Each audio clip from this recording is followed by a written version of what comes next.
Why, hello there, everyone. Welcome to the CIDC 10.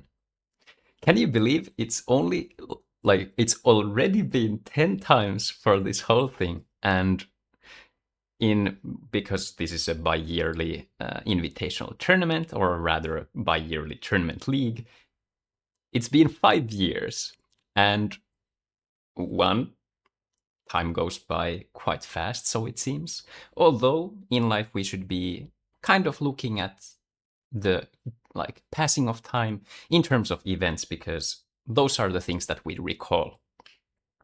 Something to recall today is that the 10th CIDC, we will today be celebrating the 10th CIDC, which means we have this kind of a anniversary. We are now hitting the 2-digit mark for these tournaments.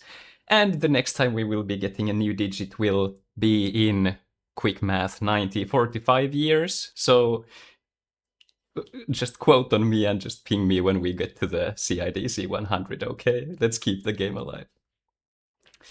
Although the Europe is hot, we know that CIDC is always hotter. And today, as per usual, we'll be seeing an invitational tournament featuring the top 8 scoring contestants from the IDC Tournament League. If you're here for the first time, we are playing Duel Masters TCG, the game that was released between 2004 and 2006. So we're also hitting, I think it depends how you view it, like the Japanese game and this, but it's been 20 years for this game. Now you might ask, this game, 20 years, hello, same card pool, how do you play this game? Do you have a ban list? Do you have restricted stuff? Well, depending on the context, for example, in the IDC Tournament League, there are, quote, minimal restrictions. And this means that towards the later sets of the game, when it was released, there was a card that was very polarizing, which is Bombazar. And Bombazar basically said, if you're familiar with MTG, for example, a kind of a Final Fortune effect where you get an extra turn, but then also you'd be losing the game at the end of that extra turn. So what this did mechanically was that games end really quickly in one way or another, and there's less of this kind of a nuanced and strategic metagame where it's more of a Bombazar versus Bombazar or Bombazar versus rock, paper, scissors kind of stuff. Now, if we look at, for example, the Finnish game and how, for example, the International Mega Meet is hosted, there's this kind of a slowly evolving restricted list and ban list where, depending on community votes and the visions of the panel who kind of organize this thing, we see this kind of a small shift where we have a restricted deck size, same as the Japanese game, which is still ongoing, by the way, which would be 40 cards, and then some card restrictions, including Bombazar, but just to kind of balance it out in the 40-card context. Well, now, when we look at the CIDC, some things to note for this tournament. 1, the contestants know who they are playing in the grand scheme of things, the players they are playing with. They do not know who they are playing first in the first round, aside from the fact that the top 4 seeding contestants, so they are seeded in the order of their performance, which means points, and then their best placement. And then the bottom half, so the seeds 5 to 8, will be randomized and then matched with the 1 to 4. So basically, CIDC, it's also an open decklist tournament. So compared to the regular IDC tournaments where you have no clue of your opponent's deck, here you will be knowing what you're playing against. But the thing that makes this ever so wonderful is that most of these players are very well versed, especially in an archetype or a specific deck, and many of them are known for their signature styles. But also, sometimes this can be used as a nice of a kind of a windmill thing when you're preparing your deck list for the tournament and you're thinking, what's the playfield going to be like? Now you're maybe making some deck tech choices for the specific metagame. Maybe you're including a one-off that your opponents now have to kind of play against because they know that it's there. And this causes a wonderful, wonderful dynamic where the matches get interesting, and now maybe you're playing with the odds a bit, like you're evaluating the one-off, should I be playing around this or not? Okay, TLDR, I'm sorry to spoil this to you guys. Usually it's better to just play your game plan A than game plan B, whatever the game was. Make them have it. Okay, it's deeper than that, but let's not get too much into the rambling part there. So our contestants are the top 8 scoring contestants here. I already know what decks we're seeing today, so I'm excited to see the playfield that we're going to have, and we'll be going over the deck lists after we've first organized the bracket, and then I will be joined by the German legend Spaulding, who's commented with me so many times. We played in the finals of the first Mega Meet. It went to the 5-game mark, and Spaulding is a very, very, very talented and skilled. Well, like talented is a bit of a hard term because that would mean that you have some kind of like get-go, but what I'm saying is Spaulding is good at games, and this can be seen in other card games as well that Spaulding plays. So, I guess without further ado, it's time to show our prizes for the tournament. Obviously, the greatest prize is the glorious title of the Championship IDC tournament winner and the champion. 10 is a nice round number, so I mean, you can put it on your marks that first double-digit winner, okay. And about our players, there's also something interesting this time, which is a multi-CIDC champion. X-Boom isn't playing today. X-Boom has been playing a lot of Lorcana and performing very well, so shout out to X-Boom for that, even on a European context. But today we'll have some many familiar names, and maybe if you're here for the second or third or maybe the 10th time around watching this, you might recognize some of these players. Let's see. So, excuse me, we were not supposed to go there yet. Ignore that, I had them in the opposite direction. First, the prizes. So the first, so I will just mention this. If you're not familiar with Duel Masters TCG, these products are discontinued since 2006. So, and even then, like the earlier printings, I think maybe like 2005, maybe 2004 was the last print run of them. So what you're seeing on this screen is very, very rare things. These things are kind of akin to, Pokemon TCG's earlier sets, all these things. Like, these items are not being printed anymore. The game still is ongoing in Japan, and actually Duel Masters aside, alongside with like Pokemon and Yu-Gi-Oh! Is actually one of the most popular TCGs there, and there's still like 1,000-player tournaments and stuff, and that is insane. First place, a German DM6 starter. For the second place, an Italian DM6 booster. So as you can see, there's the Glorious Bolmedius on the covers. There's a surprise promo for the second place as well. Then for the third place, we have a German DM2 booster and a surprise promotional card. And the fourth place, I think it was German as well, a DM02 booster. And obviously, the winner of this CIDC will also receive the wonderful playmat as a token, this kind of a trophy that you can show off. And, maybe if you're coming to the Mega Meet, maybe the mat is there and you can now just like flex on your opponents and show them that, yeah, I did this. Onto the bracket. So, as you can see here, this is the stock bracket, so this has not yet been randomized, okay? But, so the base tournament structure for us is that we'll be running a double elimination tournament.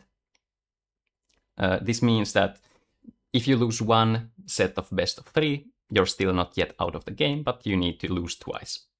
I believe I will confirm this from Spaulding once he's here, but in the finals, we will be playing a best of 5 match, and I believe the winner of like the winner's bracket finalist will have a 1-0 start to the series. So this kind of rewards you for not having yet lost the game, but you don't have to play like a set of 2 best of 3s with the finals. The first seed is Muhammad Ali, second seed Make RP, third is Thmable 123, and fourth is Weezing. The 5 to 8 seeds will 5th or 8th, will be Claude Alpha, Otto, Dark Signer, and Mr. Bazat, and we will be randomizing them right now. We have this randomizer site. As you can see, this is just the written list, and I have put them in the order of their seed. And once I click this wonderful button here, we'll be seeing what our result is, and then we'll organize the bracket. So if you know that, or you're expecting some sort of matchups, now maybe is the time when you'll be gaining information, and now you know if you have a good matchup or not. So randomizing right now. So Otto, Claude, Bazat, Dark Signer, let's see. So Otto there. And these, I think it was like this. Oh, I need to look at the 2 actually. Sorry. So it will be Otto. Claude is now. No, Otto would be number 5. Sorry. Let's see. Otto 5, Claude 6, Bazat 7, and Dark Signer 8. That looks correct now. There we go. I think, let's see if everyone changed. I think they did. There we go. All right, we have our bracket here, and I guess it is time to see. Makearpe was seed 2. He is. There's a small number here that you can see. All right, let me check if Spaulding is here, and then we can kick off our deck list reviews. We'll start regardless, but then Spaulding will hop on a bit later, I guess. Based on the bracket, players, do you have any ideas what you're playing against? So Muhammad Ali and Dark Signer, Weezing and Otto, Make and Mr. Bazat, and Mabel and Claude.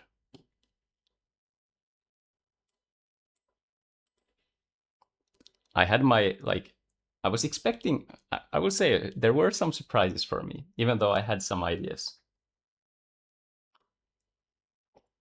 But also some stuff that I kind of was expecting. Forbos being called out in the chat. There is a chance that we see some Forbos played in this tournament. Easy guesses? Yeah, that makes... Okay, tell me your hottest, wildest guess. What would you like to see? Like now, before we've seen the decks. Tell me the one deck that you are not playing that you would like to see in the tournament. Light Darkness Nature midrange, so this is the deck that X-Boom kind of made more popular and evolved it. Random midrange, would this be like a multicolor midrange with just midrange cards played to this kind of a mid-game value engine-centric things? Or what would you like to see it as? Any specific card? Claude with the Hydro Hurricane deck for sure. It's not a bad guess because Claude has historically been playing a lot of Hydro Hurricane. 3-color or 4-color with fire. Otto saying the bold statement, be prepared for my dragons. Could he be playing that? I don't know, dude. Kind of a wild deck to bring to a CIDC if you'd bring some dragons. Childhood dream, Uber Dragon Bajula, that's crazy. Now you'd be playing it in the CIDC. 5-color Highlander. Funny story. I came second in one tournament with a 101 card Highlander deck, and actually it was really good for that specific meta because there were a lot of decks that had silver bullets against them, like Wave Strikers. I had one Steamroller Mutant and Scarlet Sky Terror.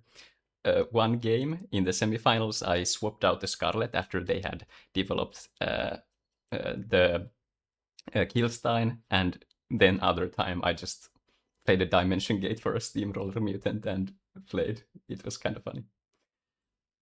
Make has 2 dragons. I think one of them at least has to be De La Serna, right? Or alternatively, depending if you're playing like Fire Control, Bolmedius, Bazakasi, Rebirth-centric, alright. Illegal deck with Basar from Darksider. I guess that could happen as well. But I think our players are pretty good with their, restricted list. Alright guys, it is time to move to the deck lists. We'll have Spaulding join us in a fair bit, but let's see. Are you guys ready? We will be making the predictions after we see the deck list, so you have your bets placed depending on the matchups. All right, the best moment, always the best original moment for the CIDCs. Now we get to see what is being played. Muhammad Ali, so our first seed, is bringing the quote, like one of the necessary, I don't like to even say evil, because some people were like, woohoo, like FN Rush, just, it is so deliciously dynamic into this whole game. This is the fastest deck. This deck looks to deploy the fastest creatures, looks to get rid of your blockers. So if you're not familiar with the basic mechanics, Duel Masters, you have 5 shields. So basically you need to hit at your opponent 6 times. If you've played Digimon TCG, the newer version, it's very, very close to this game, and it also adopted the evolution mechanic, so it's between that. Now, the shields that you're hitting, they are face-down cards that are randomly assigned from your deck at the start of the game. If it has a card that has the keyword shield trigger, you can play that card for free right there and then. And this is the core mechanic of Duel Masters. There is no such thing as free damage. Whereas in Magic, for example, usually if you have a creature out, your opponents can't do anything about it on board, you just attack and you chip in some damage. With Duel Masters, however, that card could be a shield trigger, and even if it's not, that card is normally added to your hand, so you are now giving your opponents resources to play with. And this is something that makes the game ebb and flow very good. This deck looks to surpass that though, and just go like, in most matchups, there are some like mirror matches and stuff, can have some dynamics in them, but this deck looks to punch fast.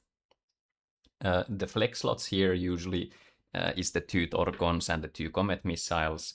This is usually the standard like color split, because the deck has more 1-drop green creatures, so basically you'd want to have your opener card that you put into your mana zone. So a little bit like Lorcana, for example, in terms of how mana works. You put cards from your hand into your mana zone, so any card is used as a resource card as well. But it only gives the color or colors that the card provides, and in case of 2 colored cards, they enter tapped. This looks to go fast. I'm happy that we have at least one FN Rush in the tournament, because this deck kind of balances the dynamic between the slowest decks and the fastest decks, where now the decks that are trying to gear towards a very, very slow meta game just can't auto-win that way, where they go like, I'll forego all shield triggers, I'll just play full value, I'll play fully towards the control matchups, I won't play any things that stop these early creatures, and now you're just getting punched for free and you lose the game. Then we have our second seed, Make RP, bringing this 4-color Forbos deck. So basically, the key card for here, if you're newer to Duel Masters TCG, Forbos, I think it's Sanctum Guardian Q. Basically, it's a creature that when it enters, you can tutor out a spell from your deck, and this plays this kind of very, very heavy value generative toolboxy style, where when you bring this creature out, oftentimes with Soul Swap, which is one of the strongest cards in this game, you exchange 1 creature with 3 mana from your battlefield to a creature that's in your mana, and it's gated by the amount of cards that you have in your mana zone, but this means that you can cheat creatures out one turn ahead of the curve, or if it's later on in the game, you just use basically 2 mana because you pay 3, you put the creature into the mana zone, now it's untapped by default, and you bring a creature out. So this lets you reuse your enters the battlefield abilities and stuff like that. So this deck looks to abuse that with the Forbos, searching out multiple spells, and cards like Sky Sword, which is a defensive creature. It ramps you up with 1 card, gives you a shield. And then also stuff like the Fortress Shells, which is like the original builds when we look towards like earlier stages of this deck and go look back at the like years ago. This kind of a top-end thing wasn't really played as much, but something that I like with this is the inclusion of the spell Miraculous Rebirth, which lets you remove one of your opponent's creatures that has 5,000 or less power, and if you do kill one, you can search your deck for a creature of the same mana value. So if your opponent has played a Fortress Shell which burns 2 of your opponent's mana, and you have 6 mana available, now you can destroy that creature, cut them off of that resource so they can't reuse it with Soul Swap and stuff. And now you have your own Fortress Shell, and this kind of a dynamic is very nice. 1 Lost Soul, 2 Cranium Clamps, and 1 Gigabalsa. These are some discard spells, and this is like you can alternate between how many you want of each, but basically this looks to emphasize drawing naturally into the earlier discard, and then looks to get the Lost Soul through the Forbos, so you don't kind of brick on this very late game discard all cards from your opponent's spell. Slash Charger fulfills double duty, lets you remove 1 card from your opponent or even yourself from their deck. You gain information from their deck, you can kind of figure out what's in their shields or hand maybe, and then you can get rid of some key cards that you don't want your opponent to find. Shield triggers here, the 4 Soul Swaps, which is pretty stock. Magma Rex, which destroys all 1000 power creatures. 1-off, so we could see this as a spicy thing happening. 3 Burst Shots for Terror Pit. So balanced build, one of the like more popular control style builds that you have these lots of these removal spells that you can get depending on the spot. So for example, Rebirth is a 1 for 3 card where you use this, you destroy one of your opponent's cards, you get a card, and usually that card lets you get another card, because most of the cards in Duel Masters TCG that are being played in the meta are these kind of cards that go always like 1 for 2, 1 for 3, these kind of things. So usually, well, pretty common to all games, just playing vanilla creatures isn't that good. Let's see. We have Spaulding online. Let's call them. Hello, hello. 1 moment, let me adjust my audio. I have this in the wrong outlet. There we go. All right, can you say something? Yeah, hi. Can you hear me? I don't hear. 1 second. Here we go.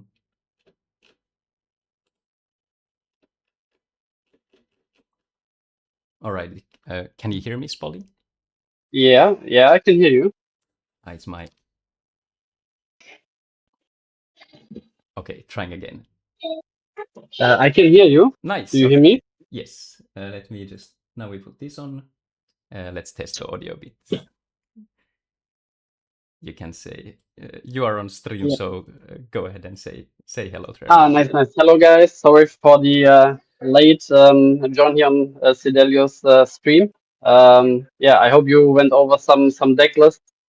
And yeah, I see Makka's deck right there on the stream. And yeah, I think he is like pretty well faced into like forwards matchups, because he's playing 3 Rebirths, which is definitely great against the mirror. And also with the 3/Charger, more ramp than the usual. Normally you go like 2/ and 4 Brosam tribes. So yeah, and also against FN Rush with 3 Belics. Yeah, he's pretty well prepared, I would say. Yeah, I think there's a card like I want to talk about this more maybe during the matches if we have some slower matches, but like Mystic Treasure Chest is a card that I've always liked a lot, and like I liked it a lot with Essence Self originally when I was playing the Hurricane Crawler loop deck. But it's something that I've been thinking more about within like Fortress Shell decks, where you want more, especially if like considering like the Finnish meta, for example, if you have Slash Charger restricted, something that you could do with it.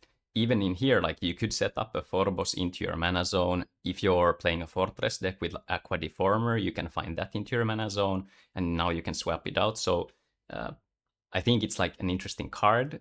Whether it's good enough is another discussion, but like it's something that I keep kind of spiraling back. Like I really like the design.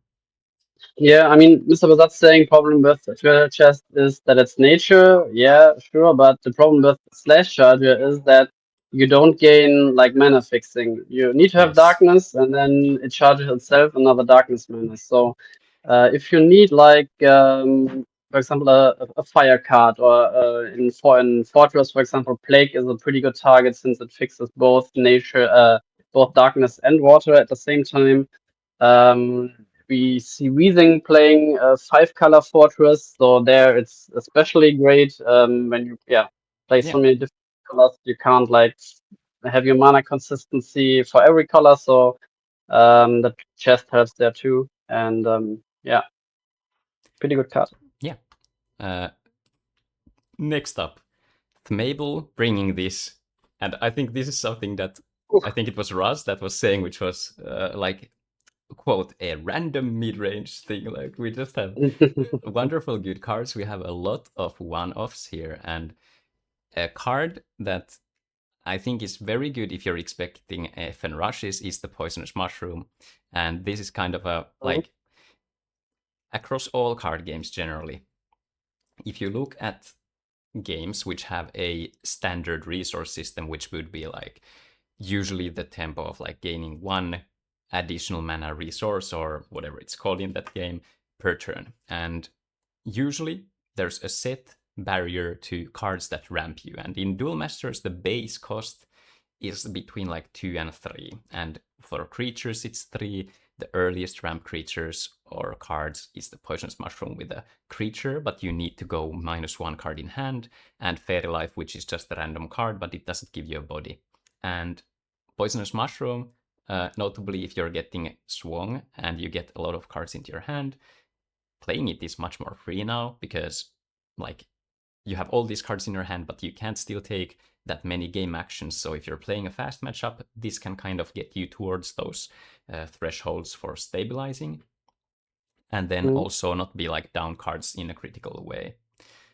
But this is a spicy pile. The core engine here, though, Mistrias, we see 4 Mistriases here, which is a creature that can draw you a card whenever another creature enters the battlefield. Very, very strong effect. A removal magnet, especially for Miraculous Rebirth, because now you can get your own 5-drop out. But I love the Yggdrasils here. I love the one-offs here. 1 Charmeleon, so finding those one-offs isn't that consistent, but here we're just slanting towards using the Rebirth for those said one-offs here. Yeah, I definitely like the deck. It's usually when we see the Rebirth like toolbox decks, we go like water instead of light. But I really like this color combination. I would have liked 1 or 2 more Charmeleons, and so he can play like the mushroom into Charmelia turn 3, which is like pretty hard to deal with, since usually you don't expect Miraculous Snare to be around that much in the current meta game. And the only solution would be like a soul swap, but that's like a -1 for the opponent. And I definitely like the 2 Jaggalza, 2 Cryptic Totem, because at 8 mana, you can swap one of them out, play the other one, And if you have like one more attacker, it breaks the shield, then suddenly everything becomes speed attacker. You have to dodge the shield trigger and the first shield, obviously, but then Cryptic Totem attacks, and then Jagalzo attacks, and suddenly you break 5 shields, and 4 of them are like protected by the Cryptic, and that's pretty good like swing. I like the combination 2-2. And ramping into Lost Soul, good against control, obviously. And looks pretty solid, this list. Also, the combination of Petrova Ikas against FN Rush, which could come up, but both are one-offs, and you don't have like rebuff targets, obviously, in FN Rush for 4 and 5 minutes. So he has to find them naturally. I think in the past there's also something with the treasure chest would help, since you can set like Ikas, Petrova, one of them, whichever one you are missing, into the mana zone and swap it out later. But yeah, we'll see how it faces against those decks. Yeah. Something I like about this is also like, well, against Stefan Rush, you highlighted that this is more of a draw into the cards kind of a thing, but still like it exists there, which is really strong. And the soul swap play, like when you're playing Poisonous Mushrooms, for example, you have a higher probability of hitting that mana threshold, where now you can do that game plan where you maybe first swap out the Petrova on turn like 3. Technically you could do that, and then next turn, if you just play the Ikats, you win the game. So for the viewers who are maybe not familiar with all these cards, this is kind of a light Exodia combo against fast decks that don't run any bounce spells. So if their removal is gated by power, Petrova is a creature that your opponent can choose, and you choose a creature type, and that type gets plus 4000 power. And Ikats is a blocker, so it can be tapped to block an attack, but it has the keyword, or this, well, not keyword, but ability, that when it blocks, you can untap a creature that you control, so you can untap it itself. So basically your opponent can't ever get through to you, and usually this just means that your opponent will win the game. So you just like take your time, you develop, and then you win. So usually people just scoop at that point. Next up, we have Wheezing, and Wheezing is bringing us a 5-color mana burn deck. And here, I think the adoption, like previously when we looked at these Fortress Shell-centric mana burn decks, an archetype that I absolutely adore, especially in like 40 cards. I just love the neat consistency. Like you ramp, you do your things, and the deck building gets interesting because you can't just like slam an additional 1 card. Something to mention about Mabel's deck also was that it was exactly 40 cards. Most of these other lists are like higher in card count. So when we look at the like probabilities of drawing to certain cards, obviously it's ever so slightly better with the smaller deck count. But here, originally, most of these mana burn decks that were centered around Miraculous Plague, which removes 2 cards from your opponent's mana and 2 from the battlefield, so like 2 creatures, didn't have fire in them. And adding fire is hard because you now need to, the mana base is already kind of difficult. You want to have light and nature to be able to play your Sky Sword, which both ramps you and gives you some time by adding a shield. But you now also want Water and Darkness for the Miraculous Plague. And this is a bit of a... your audio is bleeding a bit.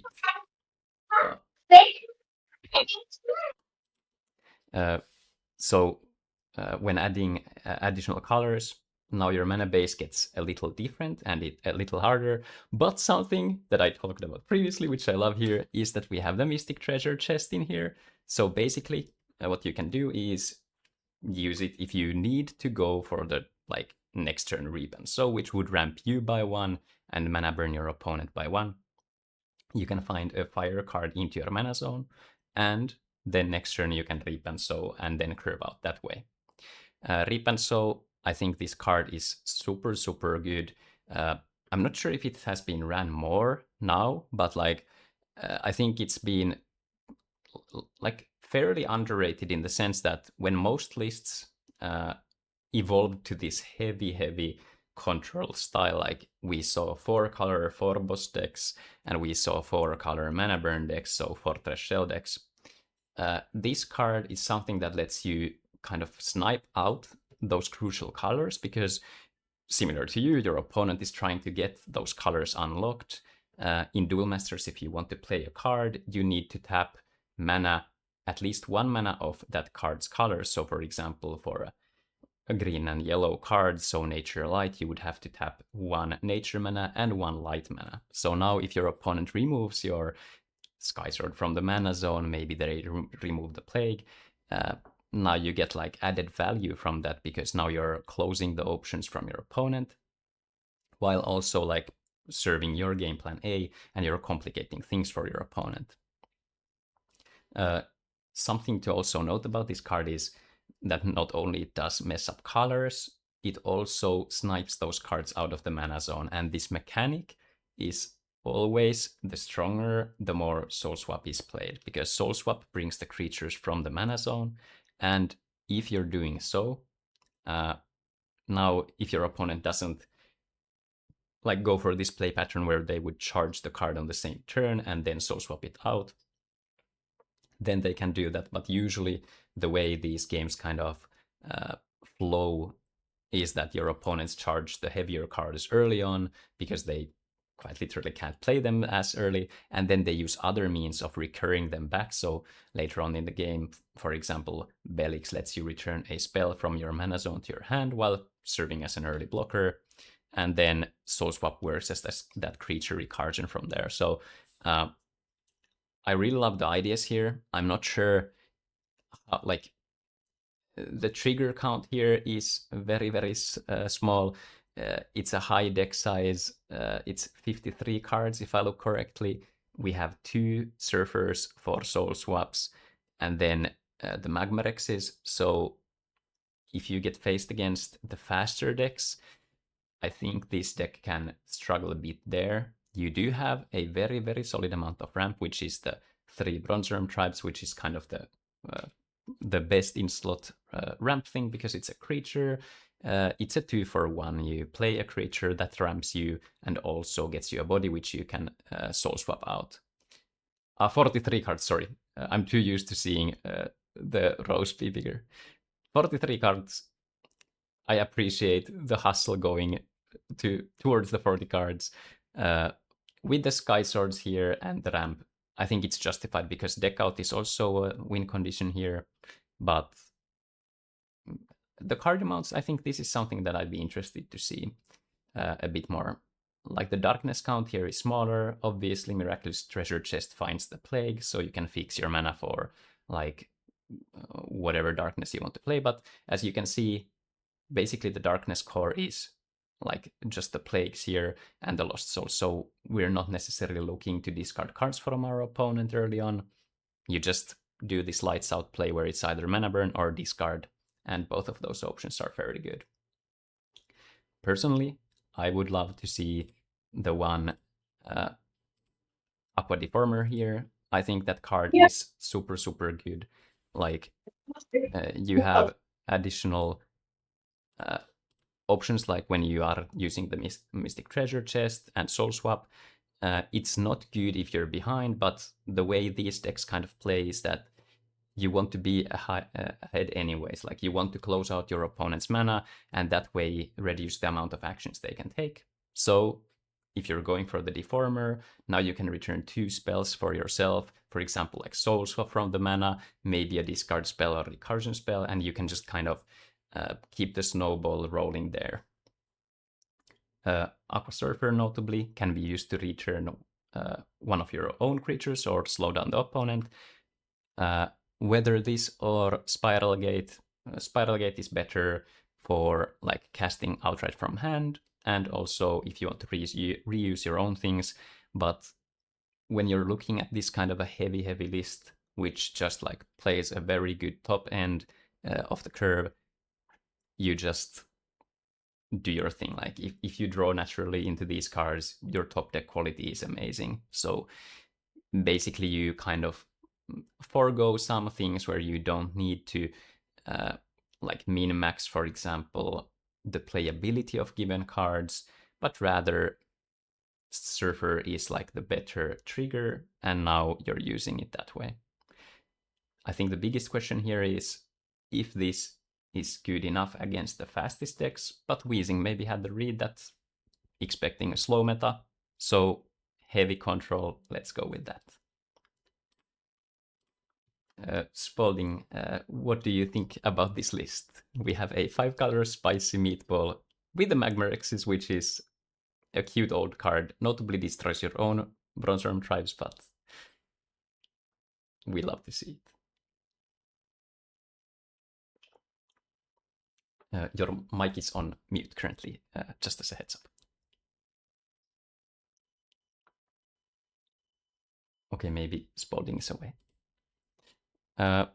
We need to move ahead so we can start the first round.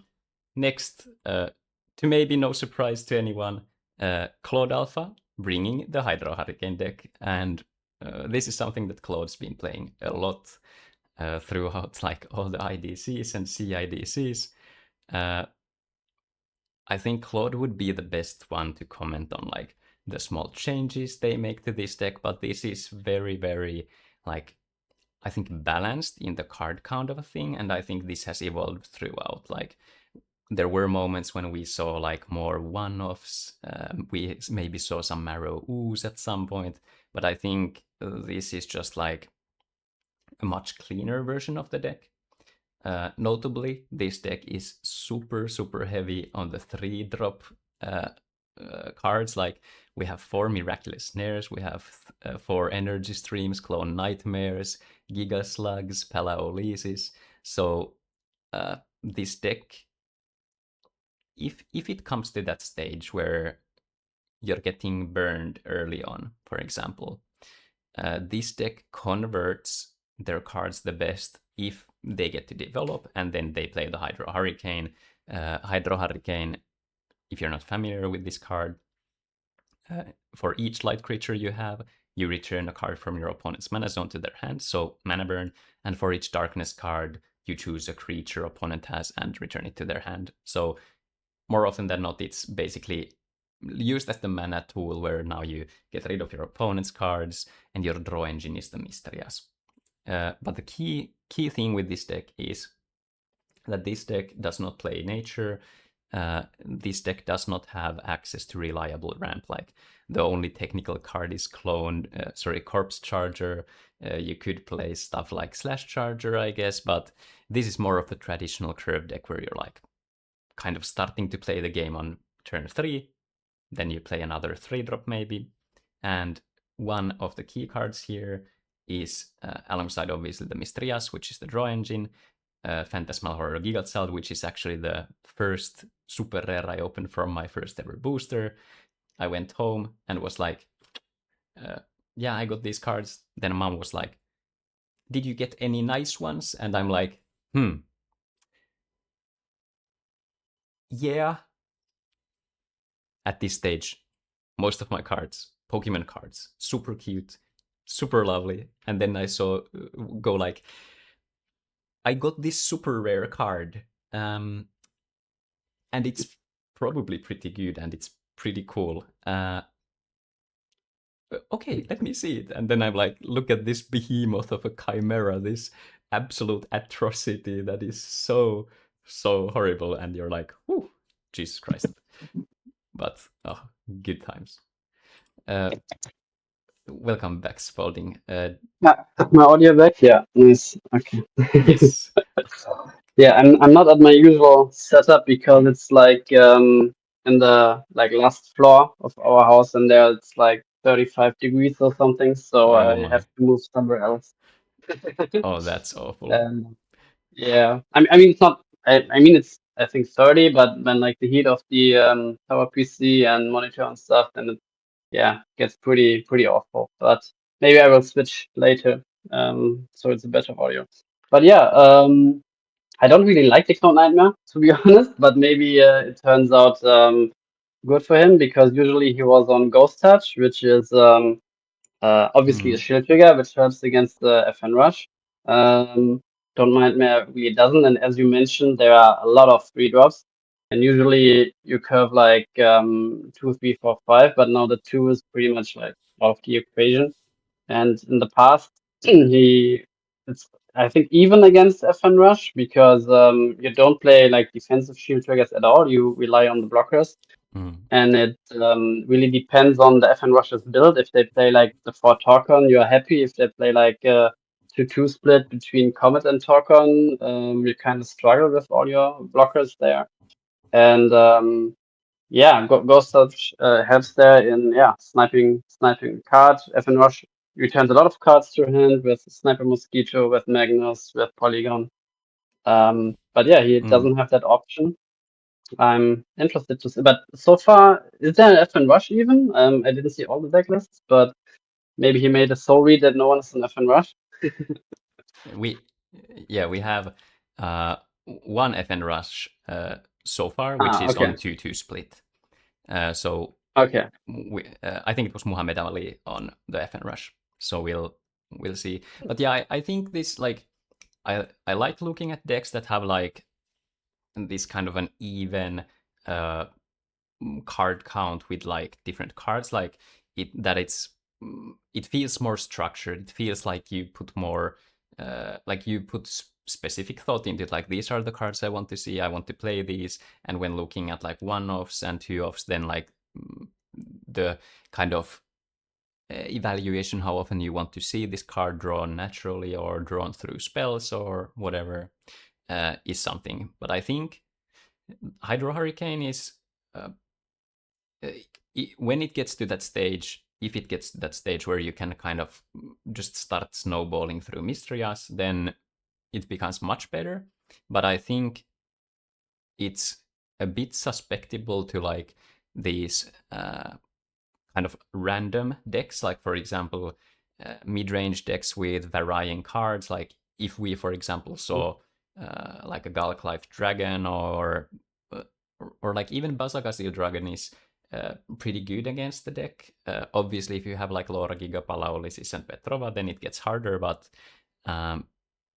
I think, like, I personally am not that huge of a fan of Hydro Hurricane. I like playing the deck because you get to play Gigazalts and you get to like play these cards that you don't otherwise play, which is like Laura Giga, for example. But I think it can end up in these scenarios where you kind of clog your hand, where you don't get to play and take that many actions, especially if your opponents are like playing early mana burn. Like, for example, the Reap and Sow is a card I think is pretty good against this matchup, but obviously we only saw one set of those cards so far.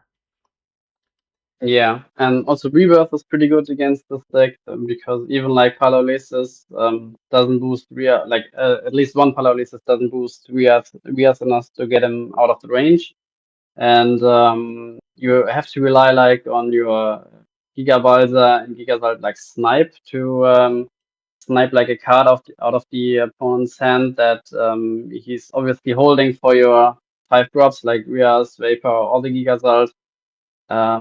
And that's why I like the Ghost Touch a bit more, because otherwise you are just playing like Gigaslug, Gigabalza, Gigazalt. But with the 2-drop, you could, even when you are on the play, snipe like a ramp, like Rosan Trap from the opponent, or snipe like a Collared Mana Source that you needed, or something. Like you have something to do to also protect your own Rias or Gigazalt. And with the Clone Nightmare, you can't like squeeze it in. On turn 3, you want to play like your Gigaslug so you can evolve it, or you play like your Stream to hedge yourself against the Clamp or something.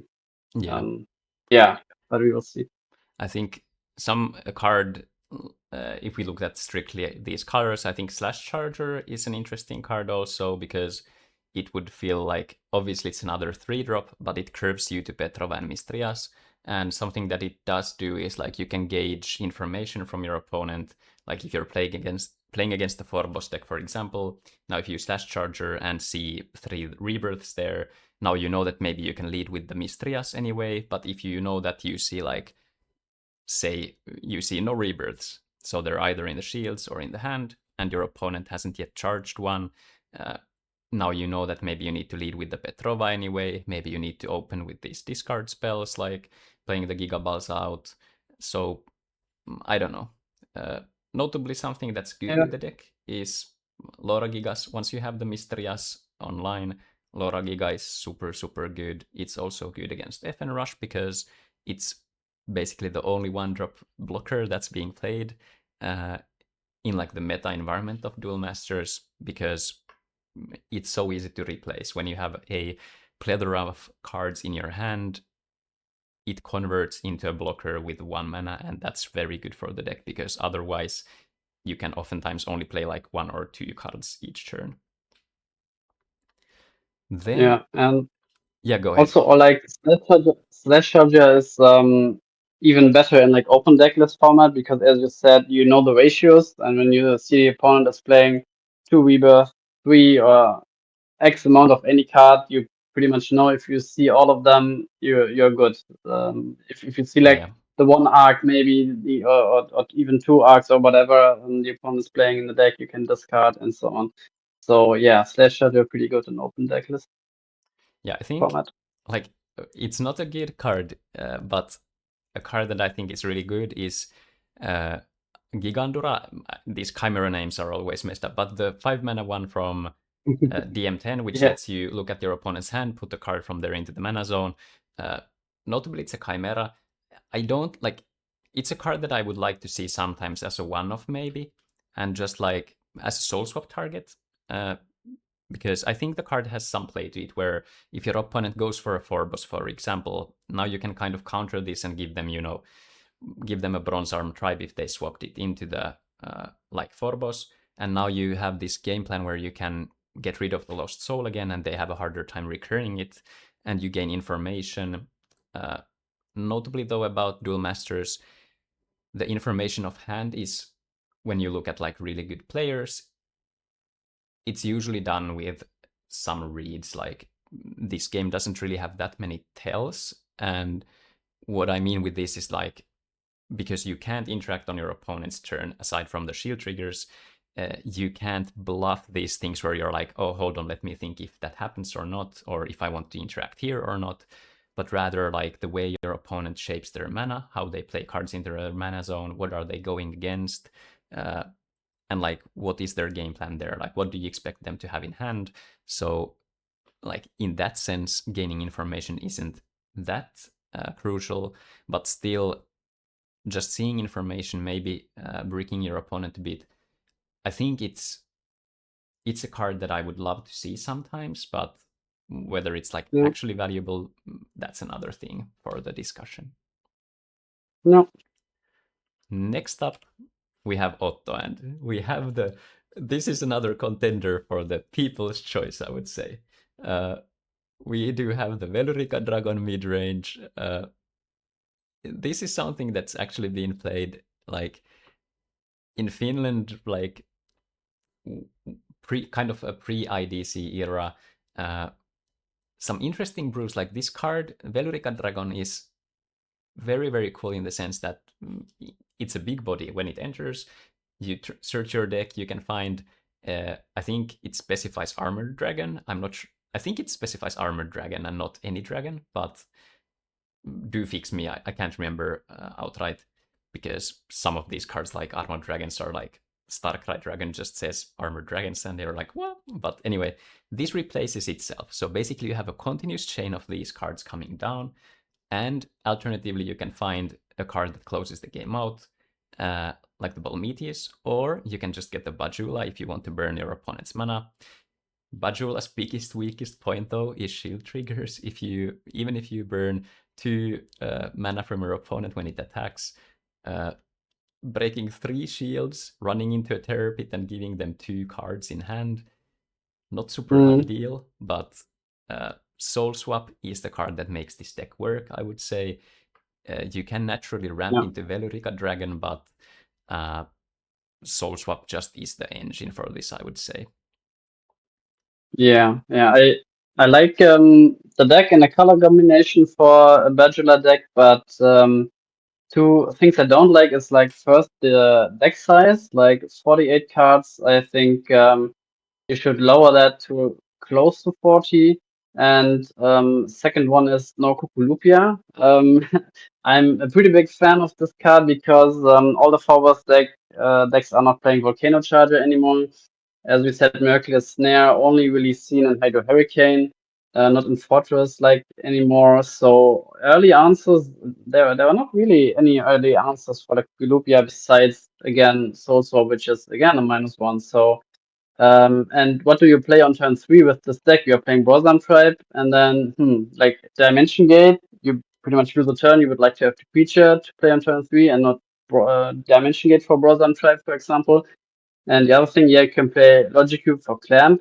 But again, if you lower down to like 40 cards, you pretty much have 4 clamps and should or are more likely to have them in hand naturally, so you can spend your turn 3 on a card like Brosnan Tribe or Cuculupia. So I think, yeah, these are like two things that I would build differently, like close to 40 and play Cuculupia. Yeah. Something that I like. I'm not sure if this sounds like biased towards Slash Charger, but I think the card is just super good overall. You have a ramp card, it gives you information, it gets rid of things, and also in this type of a deck, it sets up you so well. If you're looking at the cards run in this deck, for example, the Dimension Splitter, that returns you creatures, well, your dragons from your grave, I think these kind of decks could very, very well play like 2 Corpse Chargers, for example, and 2 Slash Chargers if you want the ramp. And now you have these game plans similar to like Survivor decks with the Grave Worm queue, where you play a Slash Charger on yourself. You find, for example, Velurica Dragon into your grave, and now you can convert this hand that goes like Slash into Corpse Charger into Thing X, and you could now play this more of a like silver bullet thing, where your main game plan here is to find the Velurica Dragon and just get the engine rolling, but against Hydro Hurricane, for example, if you ran the Galclife Dragon, I think if Otto was expecting there to be a lot of Light Darkness Nature, mid-range or Hydro, I would have liked seeing the Galclife, but I think like it's a justifiable exclusion. Like if you're looking to win the game regardless with just, you know, big dragons and beating down, that seems like a fine game plan to me. Then we have our second last deck, which is Dark Signers. Dark Signer rolling it back, one of the, or if not the Phorobos father, so to speak. We see the 50 card even deck count. This is also being discussed multiple times in the past, but just the clean build. I guess some newer stuff that's kind of changed throughout the years, I would say, is less dimension gates. I agree with not running that many of them. The Magmarex is one shield trigger here that has not been in the list like when we look in the past. I think Dark Signer was pretty high on the Ghastly Drain before already. It's something that I haven't talked about today yet, but like if you look at the previous CIDCs or you've been here before watching, this is a card that I talk a lot about in the slower decks, because if you're playing the Sky Swords and if the game is super, super control heavy, Ghastly Drain, more often than not, is just like a 3-mana card that says draw 4 cards, and you get access to cards that you are otherwise locked from, which are put into your shields. So I really, really like the card, and especially when looking at Phorobos, when you can just gain access to these cards from your deck reliably, like you're oftentimes ramping towards this 6-drop, soul swapping it out or casting it, and now you can find anything you really need and ways to gain card advantage with this deck is this 1 for X type of spells, which is like mass removal. When we look at card games in general, like the base ebb and flow is always this kind of a trading dynamic where both players are depleting in resources because you have to generate mana to play your things. As the game prolongs, usually the amount of cards you have access to diminishes, like it gets lower. something that these decks that don't have access to like card draw spells. For example, the base card draw spell in Duel Masters would be Energy Stream, which is divination pretty much. If you're familiar with Magic, you play pay 3 mana, you draw 2 cards. So you go +1 card there, right? And other types of cards, like you get a body and you get an effect. Aqua Hulk is 3 mana card, you play that creature out, you draw a card. So these kind of resource generating or like resource balancing cards is something that lets you kind of stay in the game. But when we look at these heavier spells, for example, mass removal spells are always, they are harder to evaluate. Baseline for them is usually that you'd gain 1 for 1. Like the baseline would be you play a burst shot which destroys or 2000 power creatures and under, and you destroy one of your opponent's creatures. But it can also do more. So if your opponent extends onto the board, they have a plethora of creatures out looking to swing heavily next turn.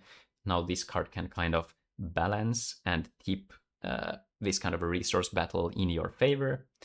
Obviously, when we look at the cards or the decks we've seen so far, which is FN Rush being the only super fast deck in the tournament so far, that deck does not care about this stage where your opponent goes to 6 mana and they play this card.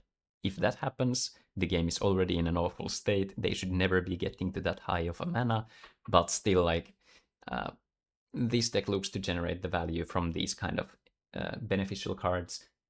Also notably very heavily on the Miraculous Rebirth, which is the 1/3 card oftentimes, or even more, which is destroy opponent's creature, find same mana value onto the battlefield, and then you do what that creature says, which can oftentimes be, for example, Fal'iga, which is a creature that returns a spell from your graveyard to your hand, which means that if you use the Rebirth and you find Fal'iga, you can return the Rebirth to your hand because you resolve one card completely, and then you look at what abilities are pending and go from there.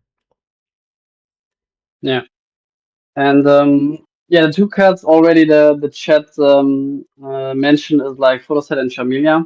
And with Chamilia, the thing is, he wants to play 0 and another card, but he's pretty much forced to play Chamilia because other Phobos decks are playing like 2 Chamilias. So when he rebirths Chamilia, he needs to have a 4-drop. So the best one is, yeah, his own Chamilia. So that's why he's playing 1. And I also agree with him that you need to play Dimension Gate. It's pretty good to, find it, obviously, to have it as a one-off where you play Phobos, but you want to find a creature, which you can't. So you have to go like this route. You have to get Dimension Gate and then get the creature you want. And with the photo side, looking at the matchup, Cloud Alpha is like 90% to bring Hydro Hurricane, and also Mr. Bazat could bring a Hydro Hurricane. So it makes sense there to play for the side, which is also great in the mirror where you can just kill all the Phobos, Paliga, Sky Swords, and so on.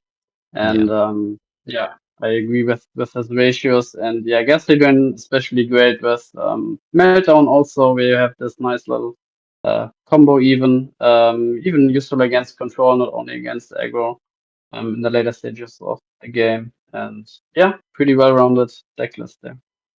Yeah, I think some cards like that could be considered here.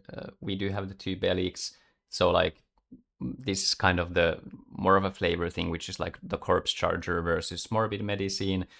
Both are fine. Do you have deck slots for both of them? That's another discussion. Another card that I've been thinking in the context of CIDC is Mecha Dragon's Breath. I really like that card, like in the history, when like if the meta evolves to a point where like you have a lot of Fortress Shells, for example, like you're expecting this kind of playfield, or you're expecting a lot of Hydro Hurricane, or you're expecting a lot of Phobos, you can probably get rid of these specific things in a way you want, which complicates the gameplay for your opponent, where if they have like Soul Swap stuff and they have a Fortress Shell out, if you're able to deal with them, you can gain like additional value from getting the 5,000 mark. Notably, I think it's good against Hydro Hurricane because there's harder thresholds to get rid of, which means like Palaolis is into Petrova, and now Petrova is 5,500, and it's harder to get rid of. So it's an interesting card. I think it's very specific for the meta that you're playing in, but I think it's something that players could consider. Yep. And then finally, Mr. Bazat, another People's Choice mayhaps, which is bringing the survivors. And I think maybe this is like the Bazat's like signature card, which is the 51 card special. And here we see 4-color survivors. Historically, the deck used to be like darkness, fire, nature based deck where you go bronze arm into like soul swap your fortress shell, factory shell, and you get this engine. So if you're newer to Duel Masters, this deck is a type-specific deck where survivors give their ability to other survivors. So for example, if you play this green 6-drop factory shell, it lets you search for a survivor card. So now when you play a survivor that normally doesn't do anything, for example, Blazosaur just gives a power attacker keyword, which is like additional power when it attacks. Now when that enters, you get to do the same effect. So stacking these effects can snowball out of control. The key cards, notably, obviously the factory shell, which lets you tutor from your deck. Grey Worm, which is 5 mana, and it lets you return a survivor from your graveyard to your hand. So this deck is very, very good against fire-based control decks. So the ones that look to wipe your board and gain the 1 for X value that way. When this deck can do the exact answer to those decks, which is, okay, you remove my board, how about I set up to this scenario, towards this scenario, by tutoring out the Grey Worm Q, and now whatever you do, I can just get those back, I can get more value, and this kind of puts this kind of an inevitability towards your opponent, where now your opponent is more likely to run out of resources, and they still have to answer your board because you're getting creatures out, and there's a finisher with Qtronic Gargantua. Notably, interesting thing with evolution creatures, so you need to put them on a creature generally of the same creature type. You can get evolutions from Rebirth, so if an opponent has, for example, like Aqua Surfer or the Phorboss, you can Rebirth that into the Gargantua and then go for a heavy swing. Gargantua has, I think it's one of 2 creatures in the Duel Masters TCG that has the Crew Breaker text, which says for each creature of this creature's type, or a specified creature type, you break an additional shield. So if you have 3 survivors out and then you bring out the Gargantua as the 4th, now it breaks a total of 4 shields because it breaks an additional shield for 1 other, so pretty strong there. But this is a very, very polarizing deck in the sense where you can draw into the wrong halves, kind of. These cards, these survivors can be fairly blanks without access to the best value engines. So sometimes the games can shape out in a way where you're playing these subpar things and your opponent is doing their best thing, and now you're in a kind of a moot point. But the key curve here is just finding both Factory Shell, Mistrias, Phorboss, Graveform Q, and going from there. Yeah. Yeah, definitely. As you said, again, a thing that I don't like is like the 51 cards, because the Dream Curve, obviously, Brosam Tribe, next turn Soul Swap for Factory Shell. You can't access that easily in 51 than like in 40 cards, obviously. So that's like your strongest option. And you could trim like, but it's hard to fix everything that you want to play a critical mass of survivors, because sometimes against fire control, when they master move, you need like you need to hold like your grave realm or something, or you need to top deck like a survivor to get like the factory shell grave realm going, and then when you top deck like Belix or something like that isn't a survivor, you play like a turn and do nothing basically, and that gives the opponent the chance to do their thing again. So you want to play a critical mass of survivors, but you also want to play some defense. And like Skysword Terror Pit, you want to play additional ramp with Slash Charger, pretty good in this deck, so you can slash your own Factory Shell, create Grave Worm, get it back. So it's hard to fix everything, to fit everything in like 40 cards. In my version, I think I played 42, but you can definitely trim something here and there. Maybe trim a Lost Soul, maybe trim one Slash Charger, one Holy Awe, and one Rebirth maybe, and then suddenly you go down in cards, maybe cut a Rias or something, because Rias is just the worst Factory Shell in this in this deck, and suddenly you are like 46 cards, for example, and you don't really miss those extra copies. Yeah. But otherwise, yeah, Solid is pretty good against Fortress decks, usually pretty good against, basically anything that is really controlish and doesn't have like, again, Mecha Dragon's Breath would be good against this deck also, but I think Blizzard is better clearing everything except when you have like 2 Smash-ons on the field, or like 3. And yeah, Chet already mentioned it. No Petrova. I think a bit of like the one of Petrova. Calling Survivor, since Survivor is a race, and everything gets boosted out of Master Mover range. So you play 2 rebirths, so play the one of Petrova to rebirth like an opponent's Files, Guides, or whatever, and get your Petrova out against those Forward decks. Yeah.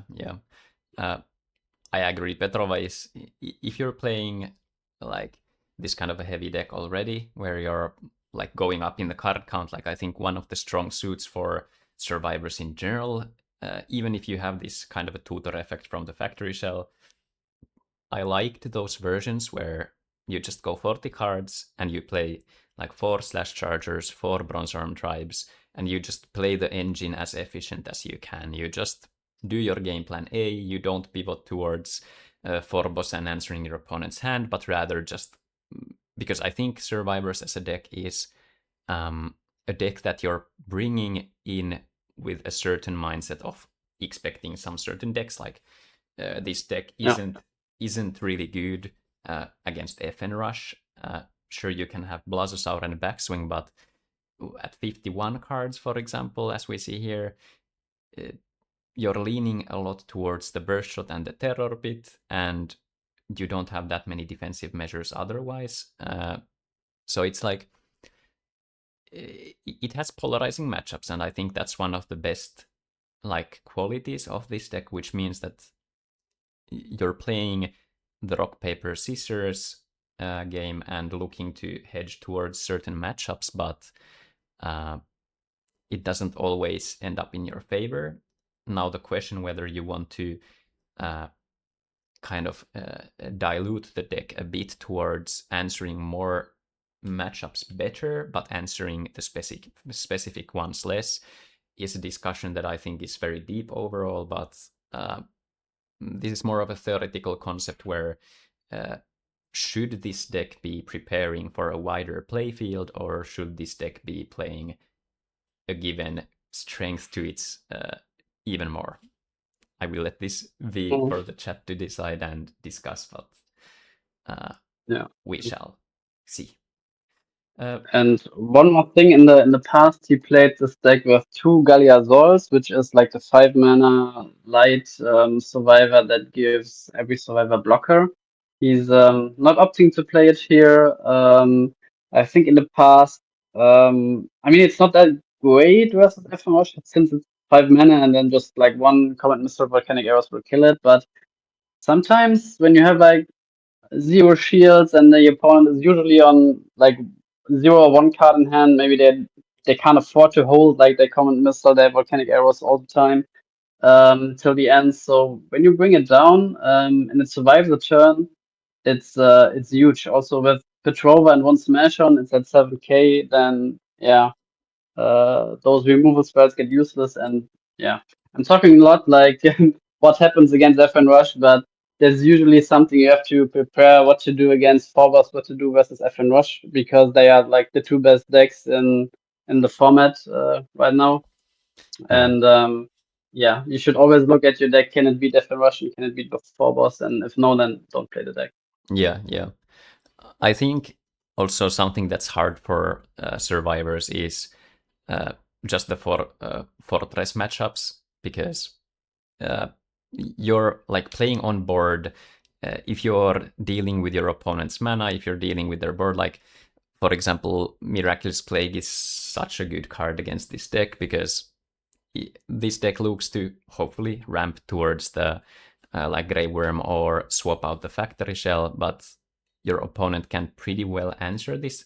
Discarding cards isn't that good. Like if your opponent lost Souls on curve, you can top deck a Survivor, go from there, but this deck kind of needs the mana to be able to play and churn through this thing and like develop a board, and now force a scenario where your opponent has to answer both like the field and also your hand because you have the Grey Worm sitting there.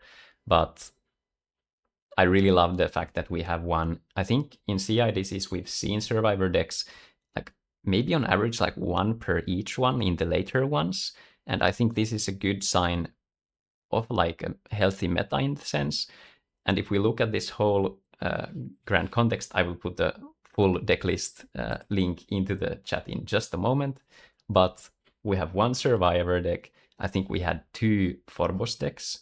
I think it was Make and Darksigner. I'm not sure if there was a third one. Otto with the Dragon midrange, Claude with Hydro Hurricane, Weezing with 5-color Mana Burn, Thmabel with the 4-color midrange, Spicy Meatball. Yeah, Make was on Phobos, and Muhammad Ali on FN Rush. So maybe a little less aggressive metagame this time. Usually I think we've had like one or two fast decks, or like two fast decks, which maybe was like Water Darkness, Aggro, and FN Rush, or just two FN Rushes outright. So this could be sweeping the playfield from that viewpoint of having a lot of these high card count heavy controls that might not be able to consistently enough stop it. All right, guys, it is time to put the deck list. Let me just get here and put that one online. You can put ! decks into the chat so you see the deck lists there, and ! bracket for the bracket link. Players, please boot up your OCTGNs.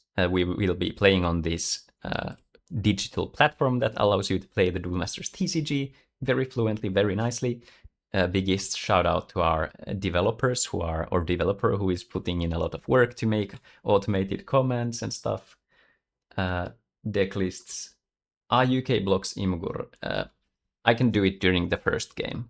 So maybe actually I can just do it now, because then you can close this one. I will put it in decks. I will put, let me just open this here. There we go, deck lists. And drag those here. Uploading, there we go. All right, guys, let me boot you up with the prediction poll at this stage. So prediction, start a new one. Who will win CIDC 10?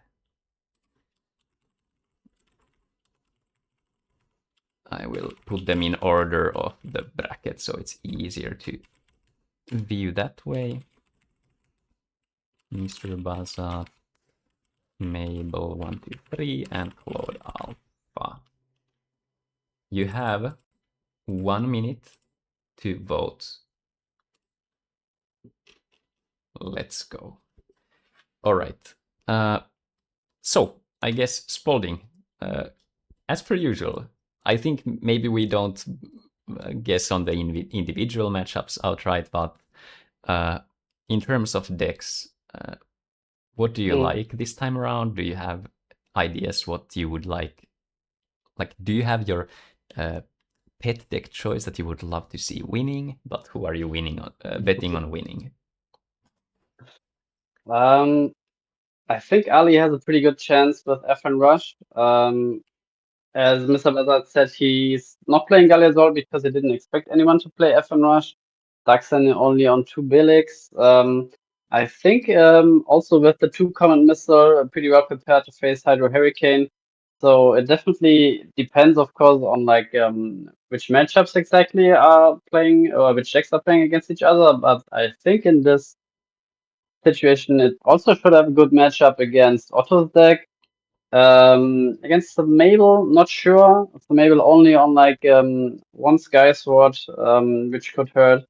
Only one Ikas, one Petrova, no way to search them. So I think Ali has a pretty high chance to win this whole thing. But I personally would root for Mabel to win because I like mid-range decks. I like a lot of one-offs with Rebirth together.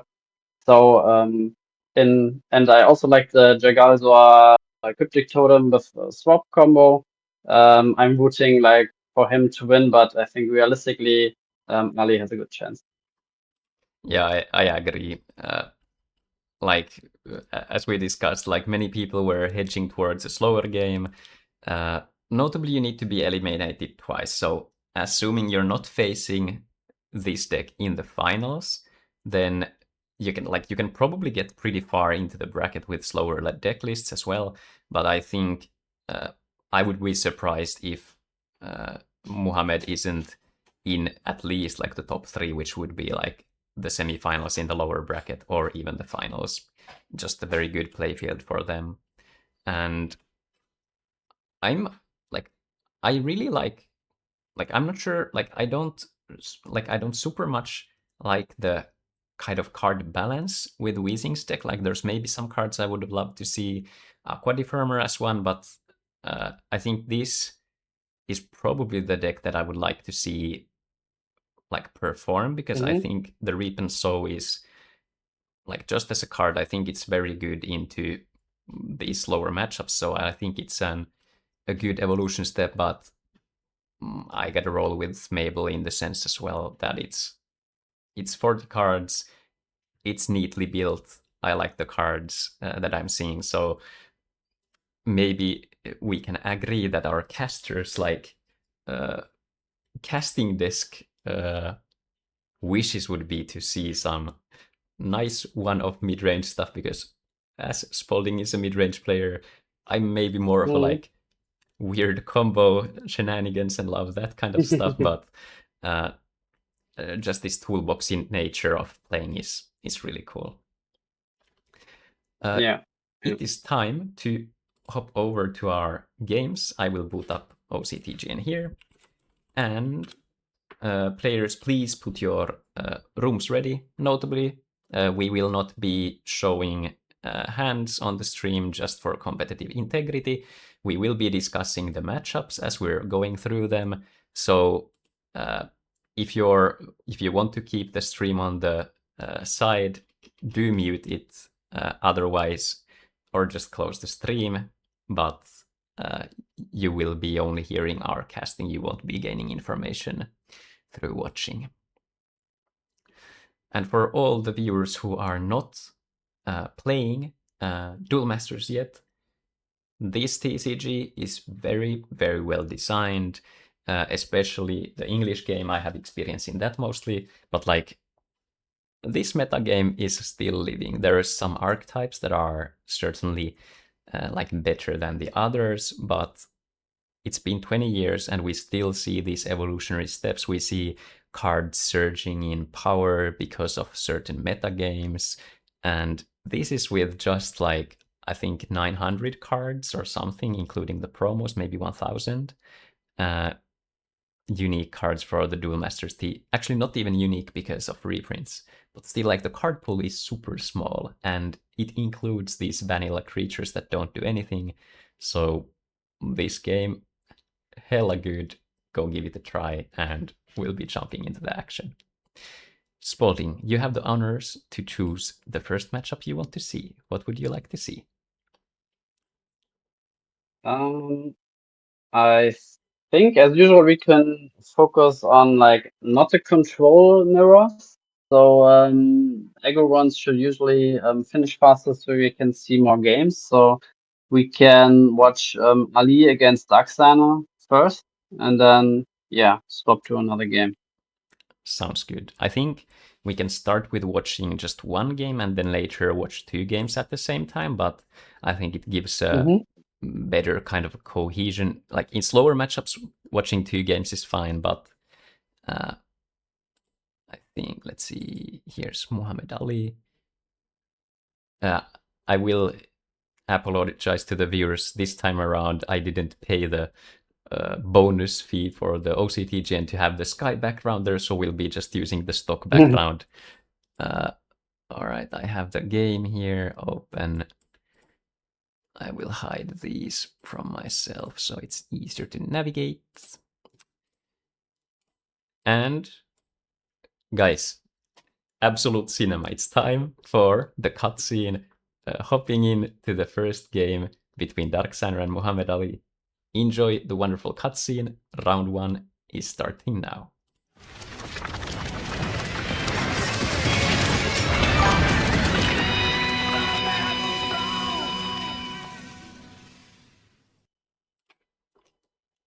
All right, there we go.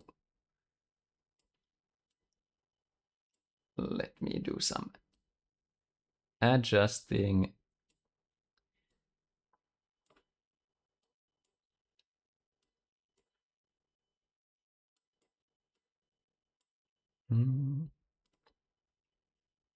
Duel. Oh no, that doesn't actually fit very good. Let's see. Fit on screen here.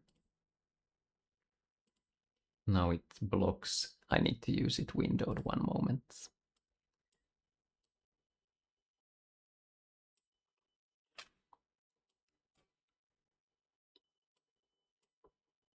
Yeah, so Darksana won the Duel, which is pretty good.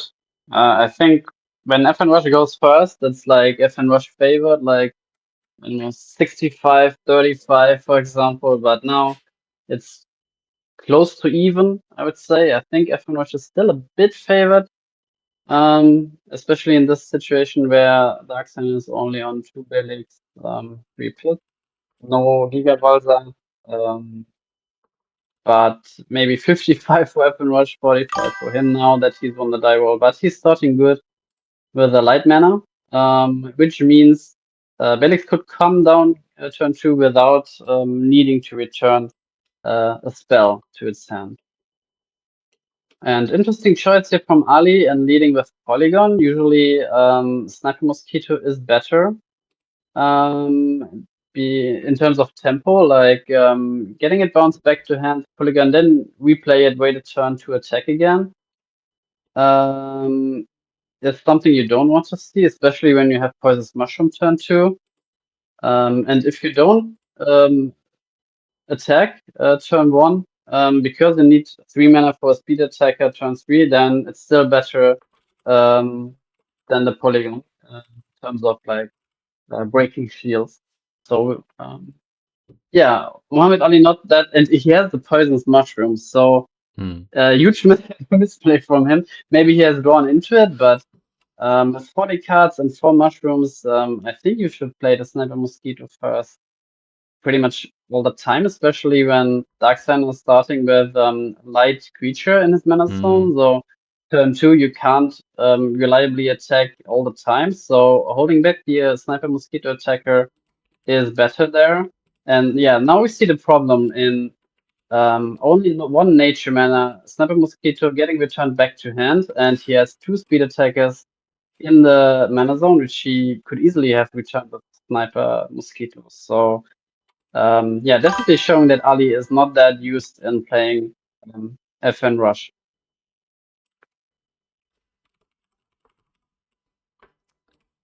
Yeah, Darksana nice with the turn 3 Brother Tribe, like the second best opening after Bilix into Borzan Tribe, obviously.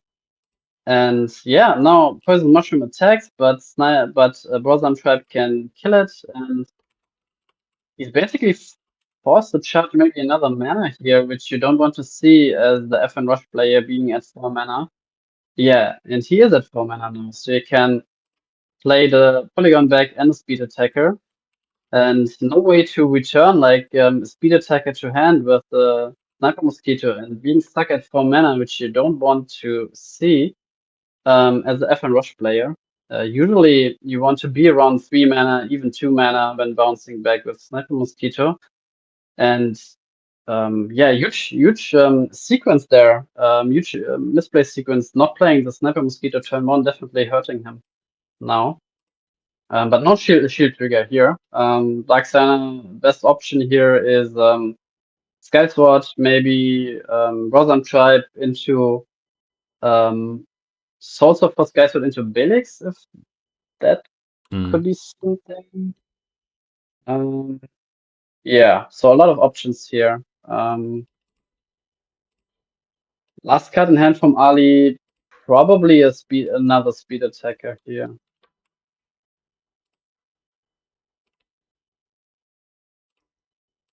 Yeah, I'm just doing some background shenanigans here. So thank you for holding the commentary spot.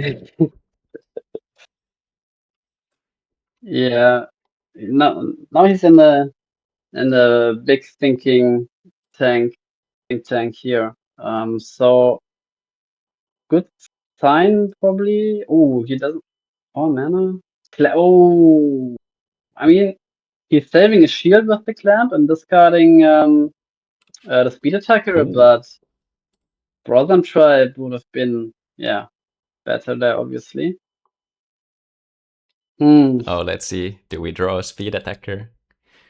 Okay, Mosquito, not the worst. Yeah.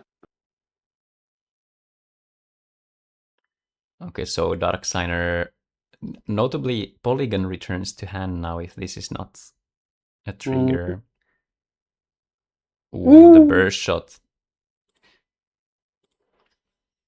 Pretty good. So if there's like a Sky Sword, then things are really, really good for Dark Signer. At 7 cards, it's should be pretty good, I would say. I guess there's also... We'll have to see.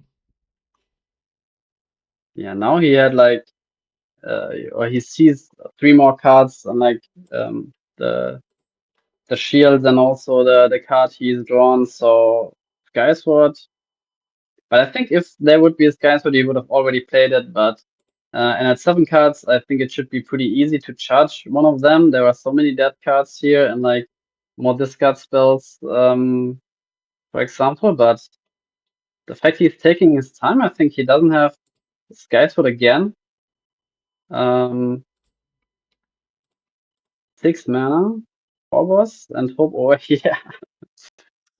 Okay. Oh no, this could be...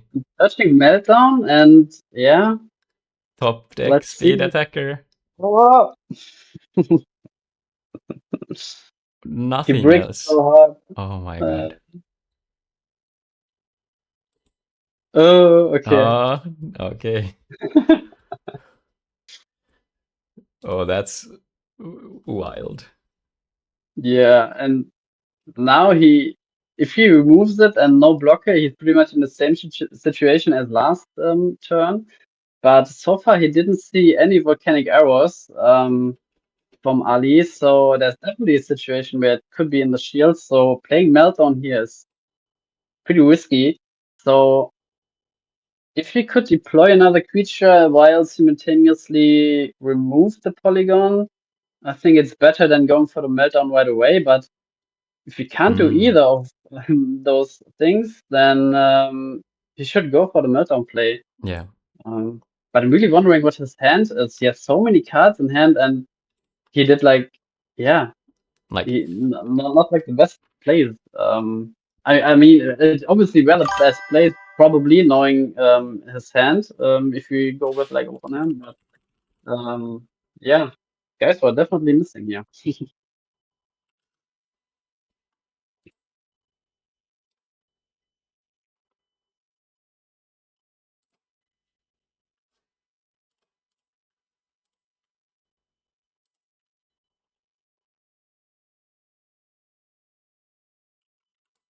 Yeah, and again, going from the turn one play from Ali, the game would have been over by now if he would have played differently, correctly. Yeah, we will see.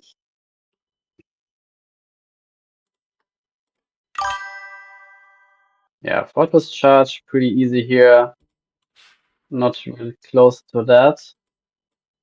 Another thing, he's going for meltdown. Oh no, rebirth. Okay.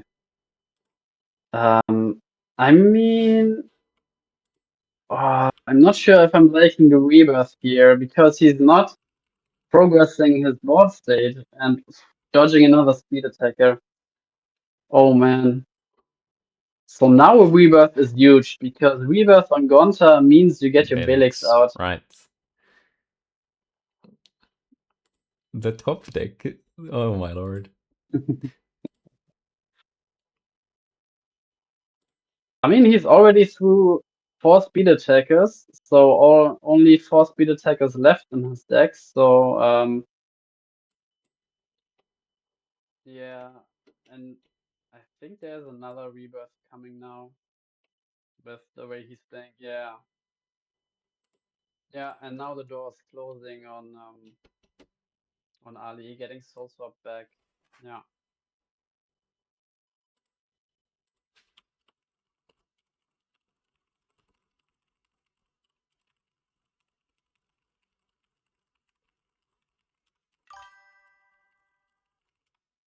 Oh man, the OCT gen gives me these bling blong sounds and I already turned them off. Yeah, there were 2 sources for Spaulding's audio, so this was the cause. So just update me when it sounds good. So can you say something, Spaulding? Yeah, sure. I also lowered my microphone a bit to like I think 60% or 50%, which was like at the start. Not sure if it's like it's okay now. Also says yeah. Yeah, now it should, at least based on the volume bars that I see. Yeah, it had summoned 2 Spauldings, so your audio was doubled. So no wonder it was kind of loud. Yeah, 3 mana Soul Swap for Buzzer Gazelle, probably, but then he also needs a follow up, maybe Faliga.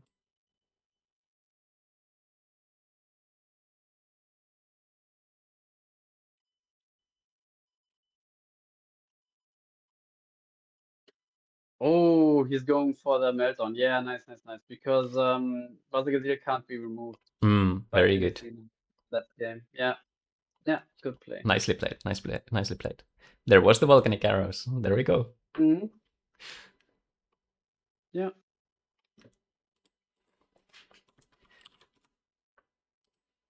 Game 2.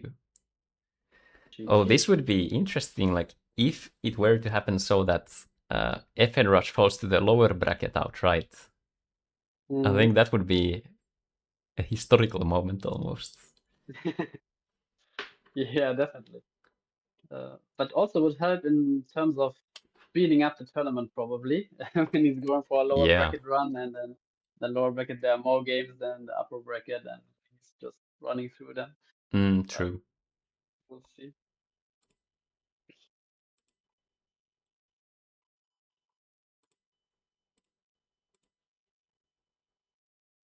Okay. Yeah, Ali going first with the 1-drop. In this case, I think it's one of the better ones to have because you don't fear like a Belix next turn, so Deadly Fighter breaks 1 shield safely. And even when there's a Belix next turn, Deadly Fighter can attack, and when Belix blocks, Quixotic can kill the Belix. So, yeah. When going first, I think Deadly Fighter Breaklow is like the best, except if you have like the Sniper into Mushroom Curve, then this would be the best. And yeah, Belix turn 2 with only 2 Belix in the deck. and the setup. No mana to hand.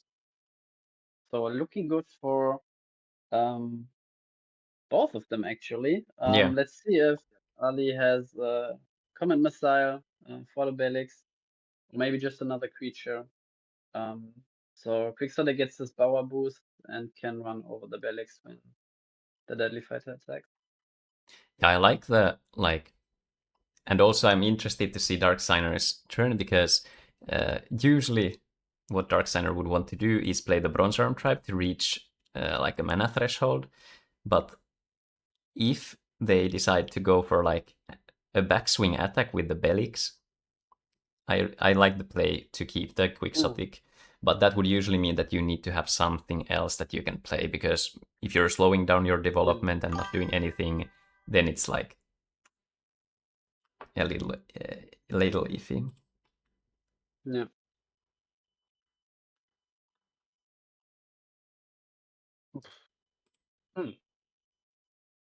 Just a lone Sniper Mosquito at 3 mana.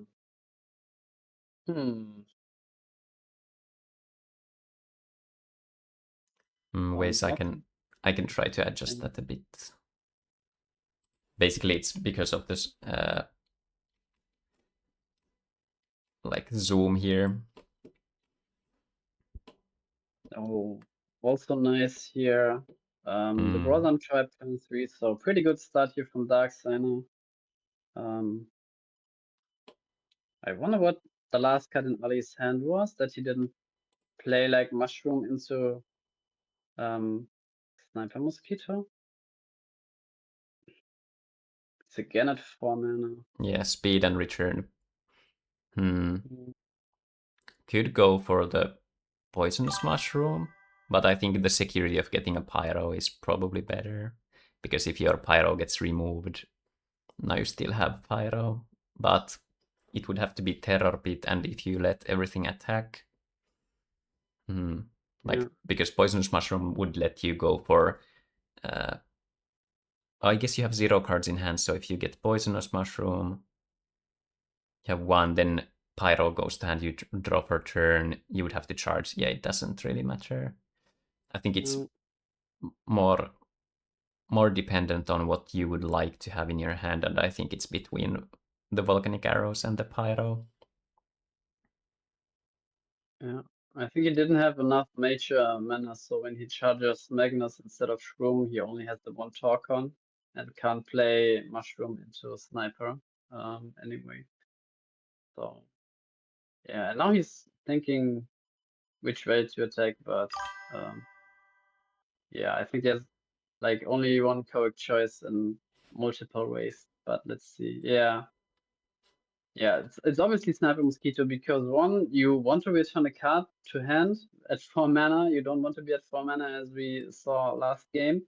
So when he's attacking with another one, and then there is also the second reason, Burst Shot, then Sniper Mosquito would die without returning a card from your mana zone to hand. So yeah, definitely Sniper first, and then I think it's Quixotic second, because you already have a Magnus in hand, and when this is Terra Pit and the other Magnus is killed, you still have a backup in hand.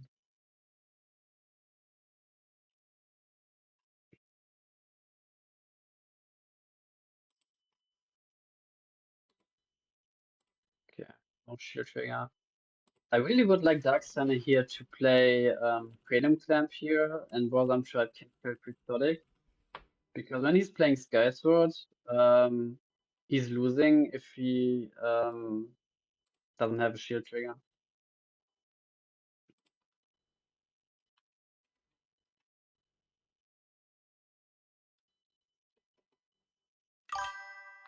Oh, Warlord Tribe, and hoping to hit an untapped mana here, I think. Oh, okay, so.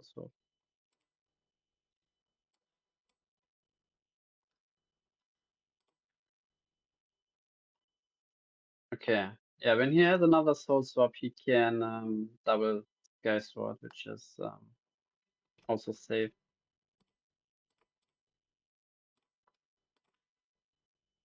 Yeah, nice. Also setting up the mana for or miraculous meltdown play if he needs to.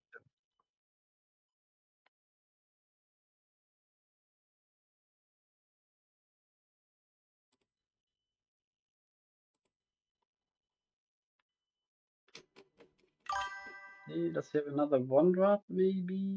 Seems like he doesn't.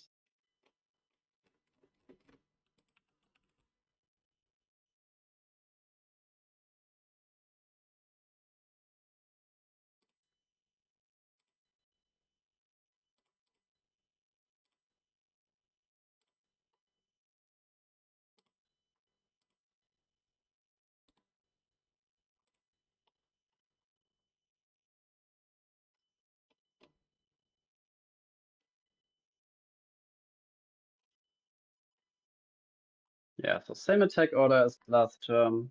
And yeah, still no trigger. Still no trigger. So,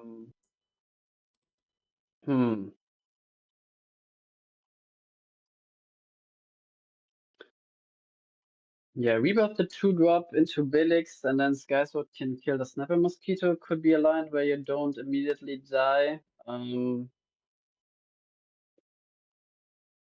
Yeah.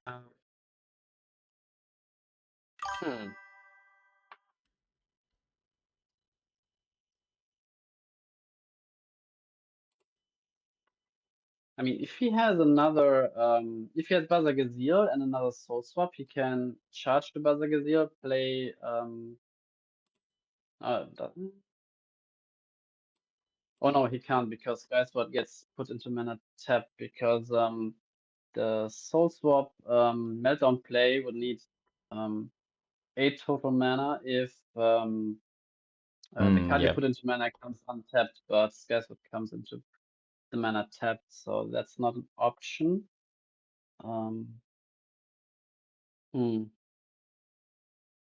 Yeah, just a rebuff onto Quixotic is risky because one removal and like charge mana, play Magnus, play Command Missile, loses you the game, but there was only 2 Command Missiles here in his deck. If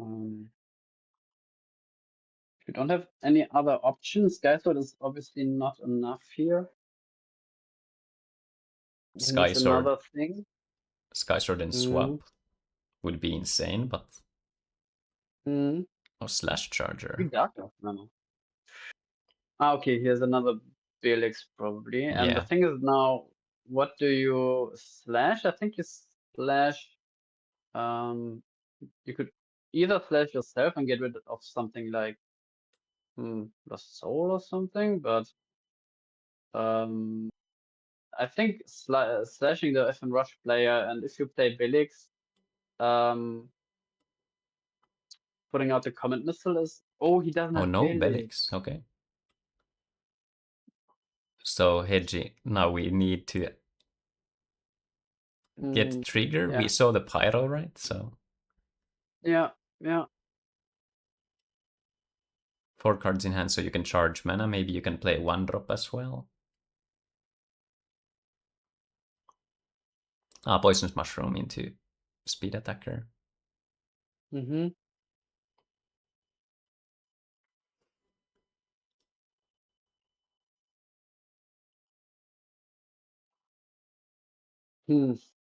Now, which one do you lead with? I guess that can't be answered on the... All right, 1-1. We go to the third game. Yeah, really close one. If there would have been a Belix, but he's only on 2, not on 3 Belix. So. And the 50 card, like a bit different.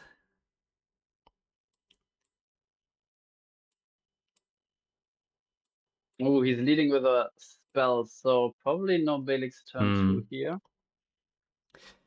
This is also something, if you're not playing other 2-drops, like personally, I always, when I played Fortress, I led with the creature mana anyway to keep it, because now if Darksigner were to draw the Belix, if you're not doing anything else on the turn 2, like you need the mana open for turn 3, which is for the Bronze Arm Tribe or whatever / Charger. So usually just playing a tap mana on turn 2 doesn't matter, but the top deck could make or break the hand, honestly. Like if you have a Forbos, for example, in hand, just doing that turn 1 and keeping the option open is good. Yeah. Probably Okay. Bronze Arm. Now let's see. Hopefully for Darksigner, yeah. Yeah. I mean, Flash Charger, definitely worse. Dimension Gate, also definitely worse. But again, 50 cards only for Boson Tribes, and he had it like in the last 2 games. So can't have it every time. Let's see. Okay, yeah, that's Did have it. Nice. No Sky Sword in mana though, no light either. So that could be something.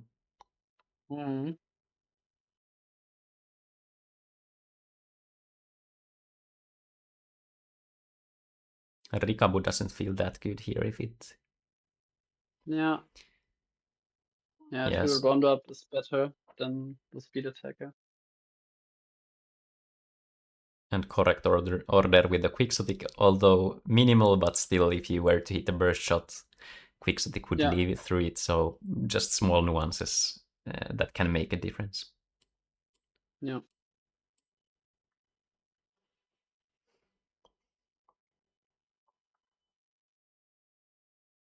Yeah, looking good for Ali. He played everything on curve, still 2 cards in hand, which could be speed attacker. So Darksigner needs shield triggers and also need like a good play here. If he doesn't have Sky Sword, even Cranium Clamp would be fine here, probably getting rid of the speed attacker. Yeah, no light. And as you said, no light mana.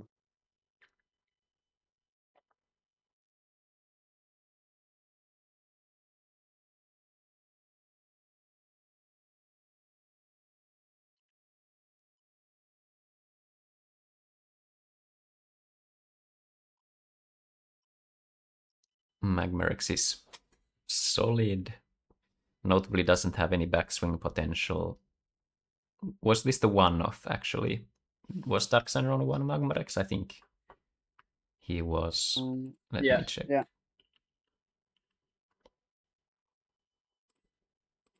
But still, it's not like an ideal state. Now, probably a speed attacker, go to 3-0 shields, and now you need to answer both the hand and the board. Like if it's Pyro, then Blizzard of Spears isn't enough.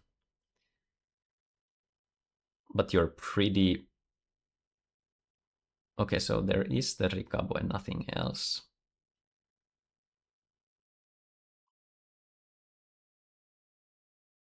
I think attacking with the Gonta here would be better, yeah. Yeah. Oh, now he's back in the game because Polygon gets bounced back, Rikaboo gets killed. Yeah. I think the other way around, would if the Polygon would have been any other creature, then the attack order was fine. But the fact that it gets bounced back to hand should be that you attack with the Gonta next, just to play around the Terror Pit or maybe I don't know, Soul Swap or something. Yeah. Because this gives a but very good, like a very good balancing turn. If Darksigner has like a Forbos, now just playing a Sky Sword and attacking the Rikabo down is really good.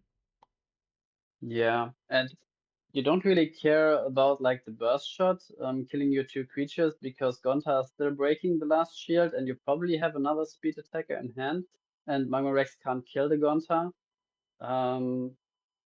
So nothing. No play. Okay. Not even a Rebirth? Was there a 3-drop? Like, yeah, Bronze Arm Tribe. Like, what is in Darksigner's hand? Yeah. He must be holding like a Sky Sword and maybe didn't charge it, and then maybe he drew another Sky Sword, but then he would have charged it by now. Yeah. So And keeping maybe he has Phorobos, like, ooh, doesn't make sense. Like, I would just put it to the mana zone anyway. yeah, what could he have in hand that he has no play with 6 mana? Hmm. Yeah, two to one drop. Hmm. I think there's a rebirth in there, and he opted to not play it on the Rikabu, to hold it for a situation like this where he rebirths the Gonta.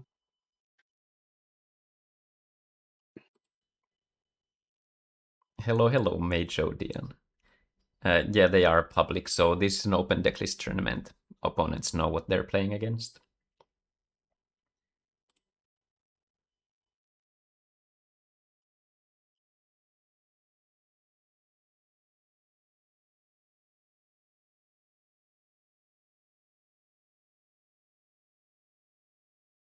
This whole series has been fairly weird, like lots of weird things happening. But let's see.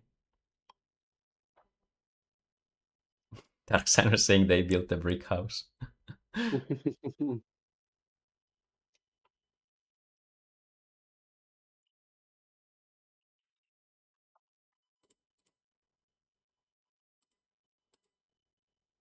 mean, maybe he has like another burst shot in hand. Maybe Blizzard of Spears even. Mm, I mean, APOC, he would play it by now. Hmm. Still no light mana. Yeah. Yeah, swap the Bazaga Okay. Seal. This one, Then Platinum. Yeah. That loses to Speed Attacker from the top. yeah, this is a solid, like this is solid play. But the thing that's iffy with this is that now you don't have a creature out. So if you were to, find the Sky Sword, you can't swap it. If you don't have a light mana, you can't play it. Mm. Attack target choice is interesting. Yeah, maybe he wants to keep the Gonta so you can rebirth it later for Belix, but that means like your burst shot and shield is dead. And if you survive this turn, then Polygon is slower, so you can Bazaga Seal the creature that Again. comes down now. Oh, drew Oh, no and play. didn't charge, so it's probably Volcano Charger, Volcanic Arrows. Mm. Soul Swap? Probably Soul Swap. Hmm. I would Terrap it if it was, because you just need to take all the resources out that Yeah. you can. Yeah. And not even from the viewpoint of like, oh, I can best remove them, but rather like just the mana resource as well. Yeah. Yeah. And this way, if the drawn card is oh no, it doesn't work. If the drawn card would have been Common Missile, and then he top takes a Speed Attacker, but yeah, it doesn't matter because it doesn't have double fire mana. Yeah. Because yeah, I mean, still no light mana is crazy. He has like 5 additional cards from the shields. We are at like turn, I don't know, 6 or something. He has drawn like 11 cards and no light mana. It's hmm. So we know that there's Bazaga Seal and it's okay, light mana at least. Maybe thinking Of course, about, Belix, yeah, maybe. Belix is something that I was thinking. Belix Turn Meltdown, Meltdown, all right. and then So setting up another. for Soul Swap Meltdown next turn, I guess. But we Yeah, know he has to spell them. we know that it's gonna be Polygon plus removal next turn. Hmm. Yeah, true. He needs another creature here. And the only other creature is like Chamilia Brosam Tribe with this mana. Maybe even Photosite. If you have Photosite, just play it as a body for Soul Swap Yeah. next turn.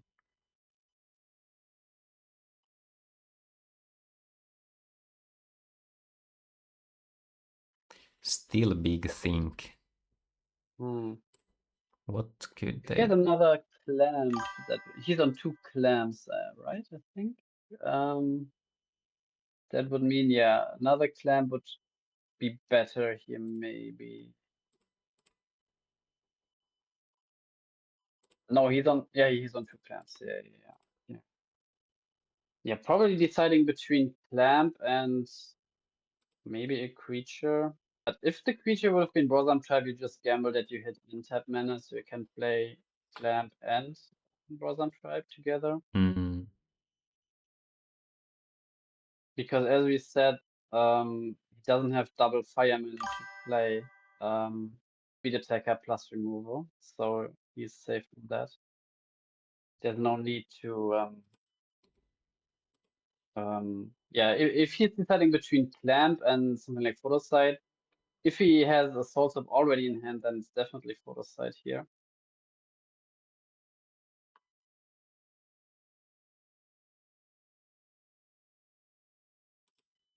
Because next turn you're at 8 mana, you charge the Berserker, you're at 8 mana, you play swap on the photo side for Baza and play Meltdown. Yeah. Oh, soul swap. Okay. Oh, clamp and then clamp.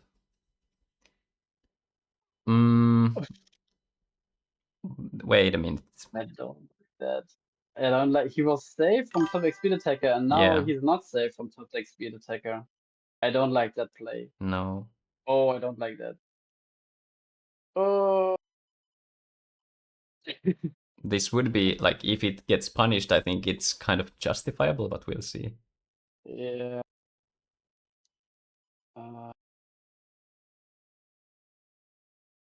Oh, 3 mana. Or bluffing. No. Oh no.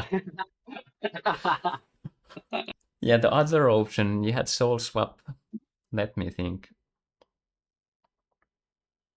But then you also close out, like, we had the Basakasiel meltdown line, no? Like, Yeah, for we this have turn. the swap and meltdown together, but maybe he didn't have another creature in hand, but But, like, if you had the... still, What I mean is, if the Belix is out... Oh, but you wanted the clamp, so you wanted the removal out. Yeah, I guess.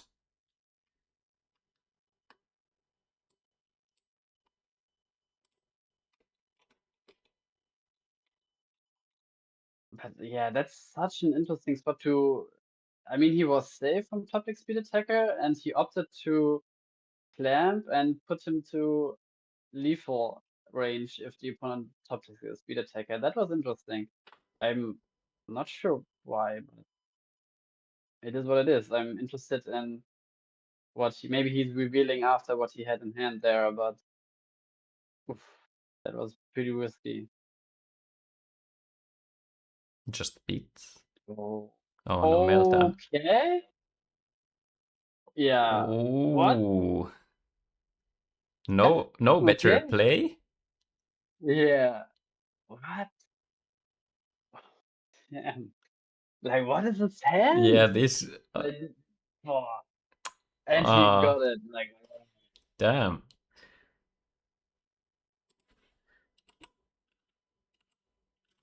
first. Yeah, so This one. removal. Okay. Only remove. Yeah, okay. And no creature to deploy last turn. Okay. Wild. Yeah, that was. Boah. Boah. Whoa. All right, That was let's a really nice game here to watch. let's hop over to the bracket quick. If we have scores, I can update them. So, oh yeah, I need to click this. So Dark Signer won 2-1. Did we have other results yet?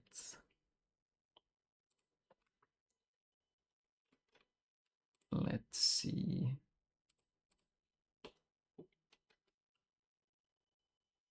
All right, so Mabel won 2-0 against Claude. So the mid-range pile, let's go. Mm-hmm. And I mean, he's Basat, playing. Yeah. Bazat won Make 2-0 as well. So Survivors and Spice. Oh, we have such a good matchup for next round though. Bazat, Mabel, the mid-range battle. Yeah, I think we should watch that. Yeah, definitely. But we can hop over to Wheezing. Just for the sake of time in the tournament, Make and Claude should probably start the game already. Ah, yeah. Yeah, I'll ping them if they're not here watching.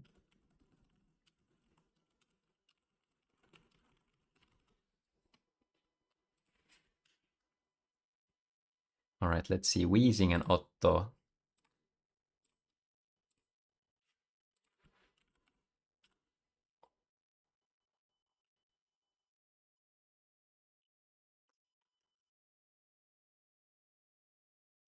I think we want to watch that game. So let's watch the Otto game first.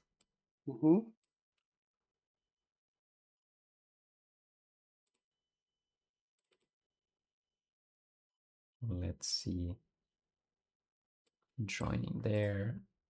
Enjoy the cutscene again.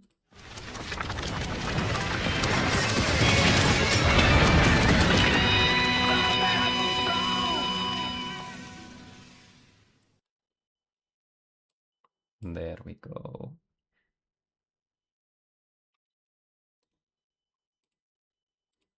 And adjusting it there.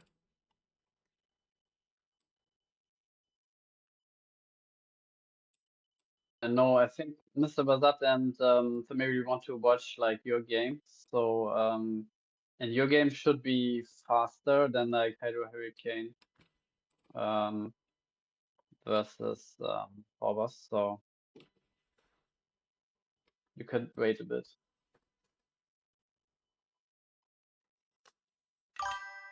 The mana. Crazy. I have no idea where that ding dong sound is. I should have all OCTGN sounds off. And also... Yeah, I'm also getting this sound and I'm not sure why.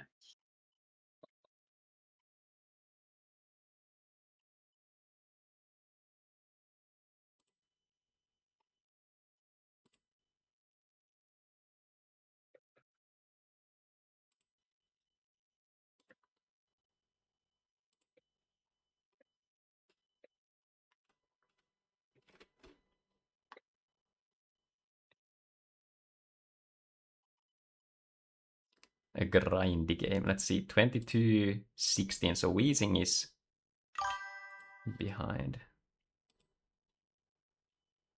Yeah, I checked those audio settings. It should be... I don't have a game sounds. No sounds for user joining the lobby.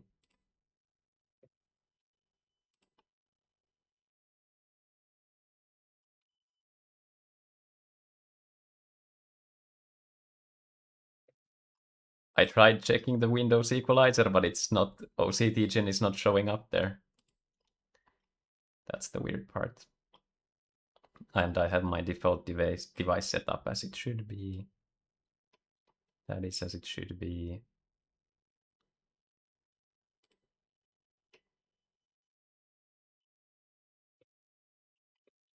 Not those.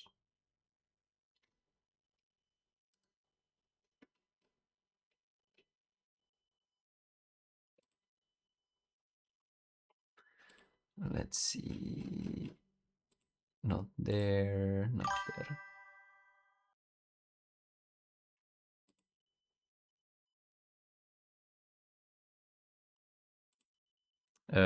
We're currently in round one. One loser's bracket game has been started, but this is the final ongoing first round game.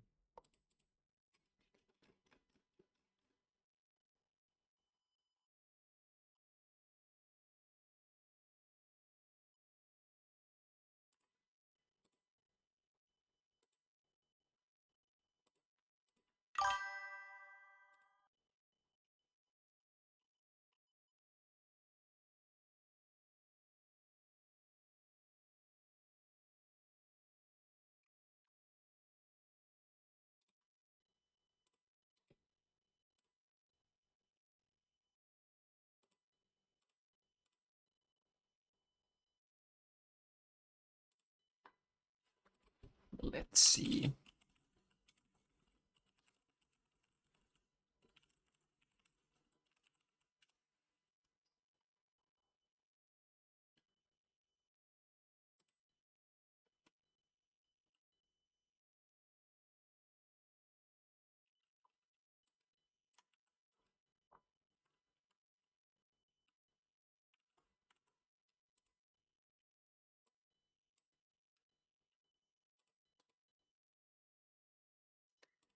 Let's see this.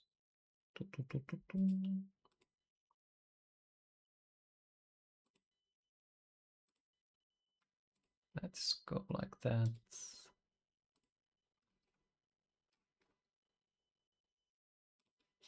Let's see if that fixed it.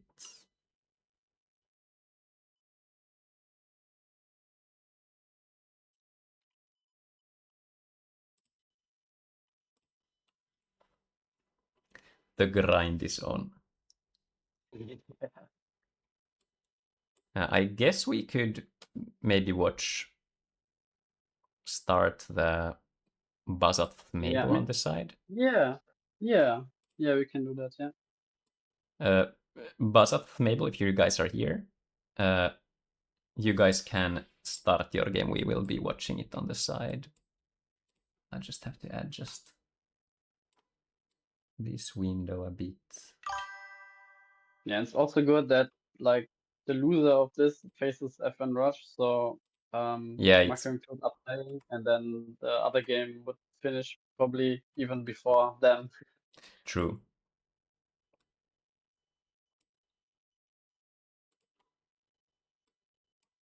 Let's go like so and wait for the lobby.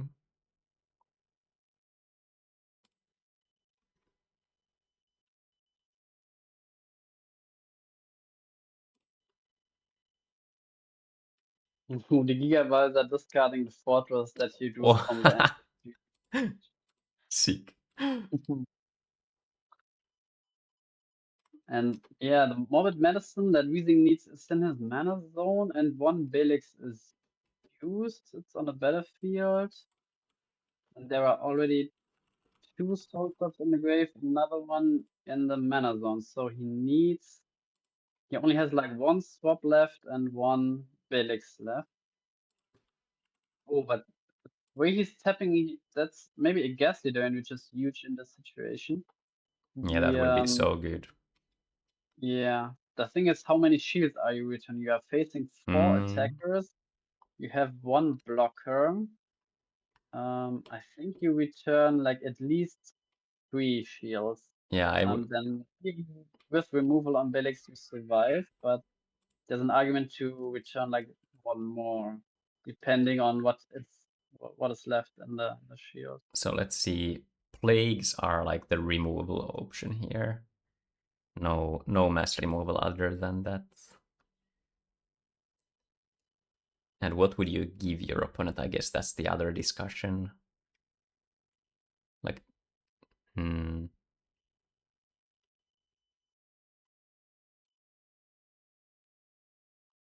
Magmarex is alright here to get rid of the two small creatures. But I think your win condition anyway here is to like find Fortress and start spamming it. So let's see, you have 8 mana, so Soul Swap Angle isn't online for that.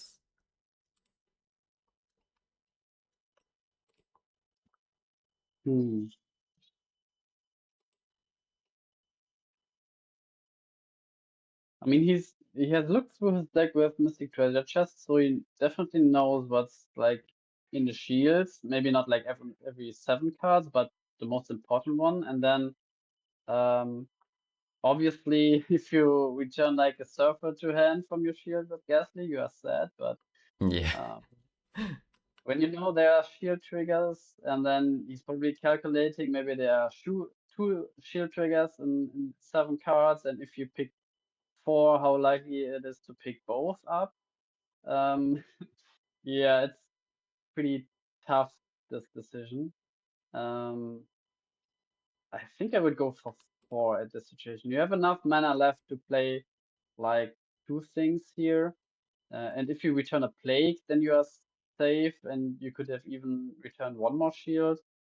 Obviously, you have to count like the Lost Soul from Otto, which he's playing 2, which could be somewhere. Is there one in his graveyard? No, there's not. So no Lost Soul in graveyard, and no Lost Soul in mana zones. So 2 out of 20 cards.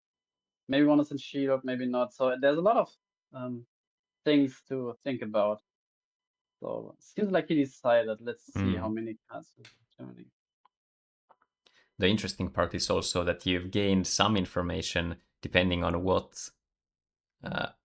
I like choosing 5. Like I was thinking about 5 because if you're going towards like plague, then you can just like return 2 things. If you find Magmarex, now you're still safe. And choosing to go for the previously known cards, I think this is an interesting aspect because you maybe went for a Mystic Treasure chest afterwards, or like you've seen your deck, then you've played a Sky Sword, so now you know that like you have some information on what the latter shields could be. Well, but 5 is. I would have returned, but Ghastly Drain is. I don't like playing with it because it's such a like skill testing card. There's hardly a correct decision to immediately snap to like, oh yeah, it's obvious you take 1, 2, 3, 4 cards, but and the more you think about it, like you can obviously overthink something, and the right choice is not like even after you pick up the cards, like because they are like random from the shields, it's not like, oh yeah, I know these 5 cards, I should have picked like 4 instead of 5. But yeah, but it could also be like the 2 different cards that are in the shields, and then the 5 cards would have made sense. But boah, 5 cards is still one too many for me, because now you basically are forced to play Plague because it's like lethal on board right now. So you have to do something about that. And even when there's no Plague, only like a Sky Sword, then a removal for Belix is also lethal. So we'll see.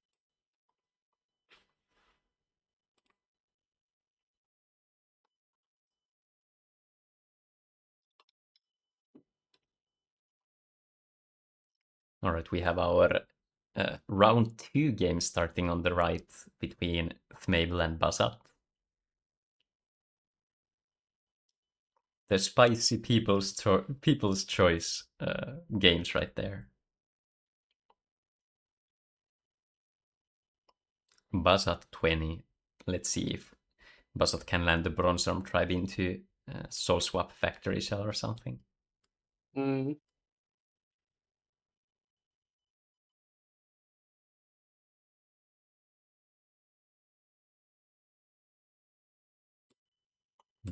I'll actually do some small adjusting.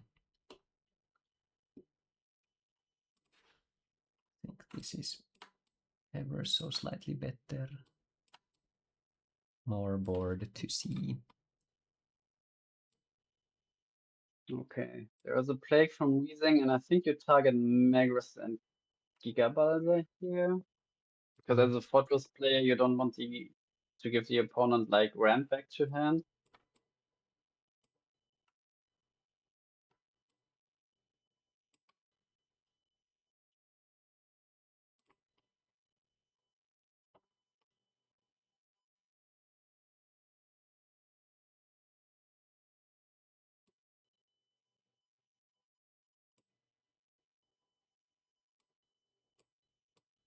Okay, so no Poisonous Mushroom here from Mabel.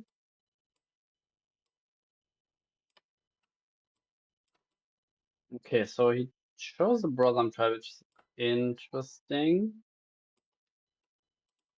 But maybe all his 4 cards are so valuable that even losing a random one is not something he wanted to face. And Mr. Bazat, no play turn 3, so no slash, no Borzan tribe. Yeah, 51 cards. Hurting there. Mm. And no smash on even, so Nothing. yeah.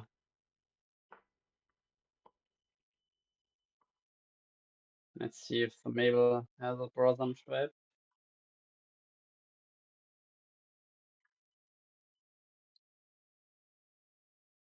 For the card Yeah. odds, let's go. Yeah. Yeah, and pretty good mana setup with both Jagalza and Cryptic there, so that's good. Yeah, looking good for Thamail so far. Maybe even Rias next turn. Ooh, that's so good against survivors. Yeah. Yeah, we did see the plague come down from wheezing here. Mr. Bazat saying, I got nothing, so turn 4 pass again. Hmm. Hmm. Oh no, okay. Yes. I mean, Smash on is better than nothing, so.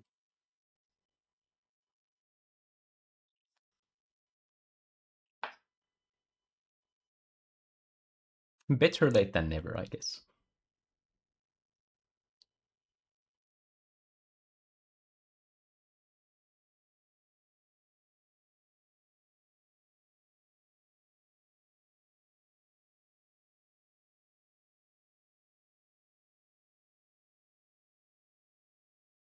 Oh, the tempo, Ancient Horn.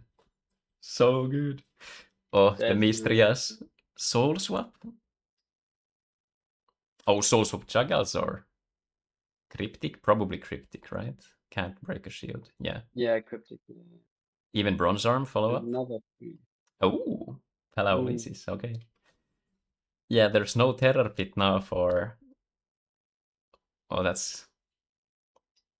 Oh, we might see the Juggles, or that would be so cool. But let me think. Yeah, there was no way.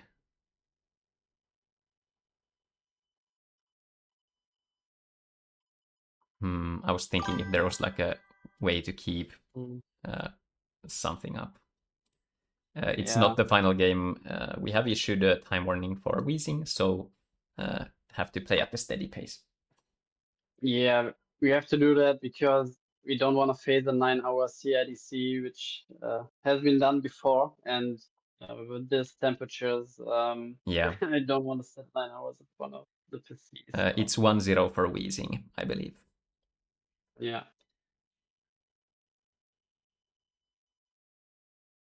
Oh, the Souls of Juggles, or? Oh, yeah. Now another creature. He needs another one. Maybe he. Oh, he didn't have Okay. another one, sadly. Oh Well, yeah, that's both kills. still so hard to come back from this. I don't think Yeah. there's a way. I mean, Oh, he can play Weaver and then get a Skysword, but Skysword doesn't matter against Cryptic. I mean, yeah.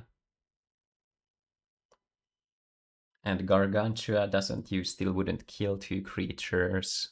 yeah, Sky yeah, Sword, swap Sky Sword, and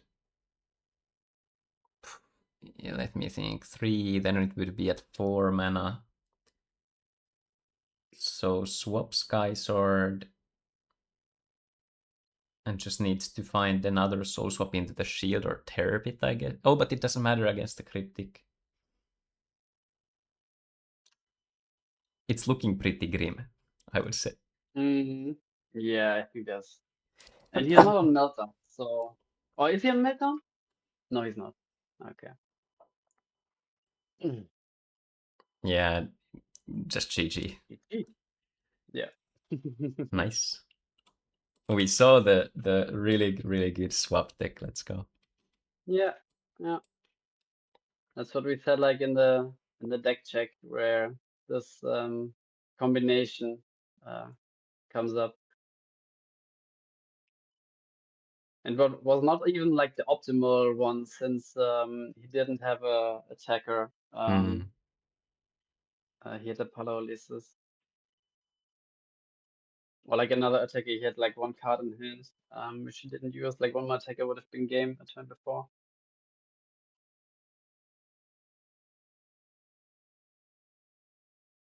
Let's see the ramp battles. 40 cards versus 50 cards. Yeah. And Mr. Bazat with Forbos not playing Meltdown, I don't like I mean you play the colors to support Meltdown, you even have search for Meltdown. You should play it. It's like also if you don't use it, it's a good mana fix. It's I don't know.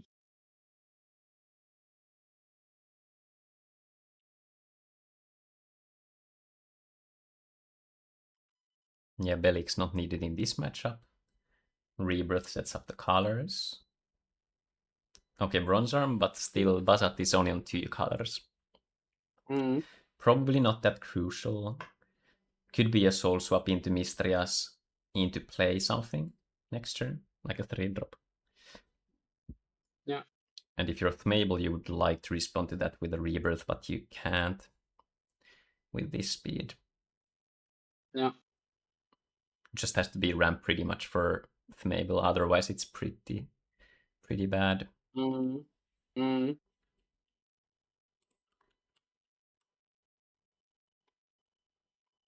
Yeah, Poisonous Mushroom and Bronze Arm Tribe are the only plays, really.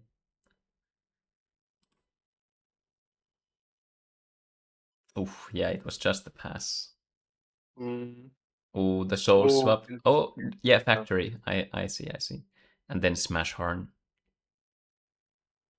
We were on the left side. Otto's going for game here with Belix return Mecha Dragon, killing both Belixes and yeah, hoping no trigger.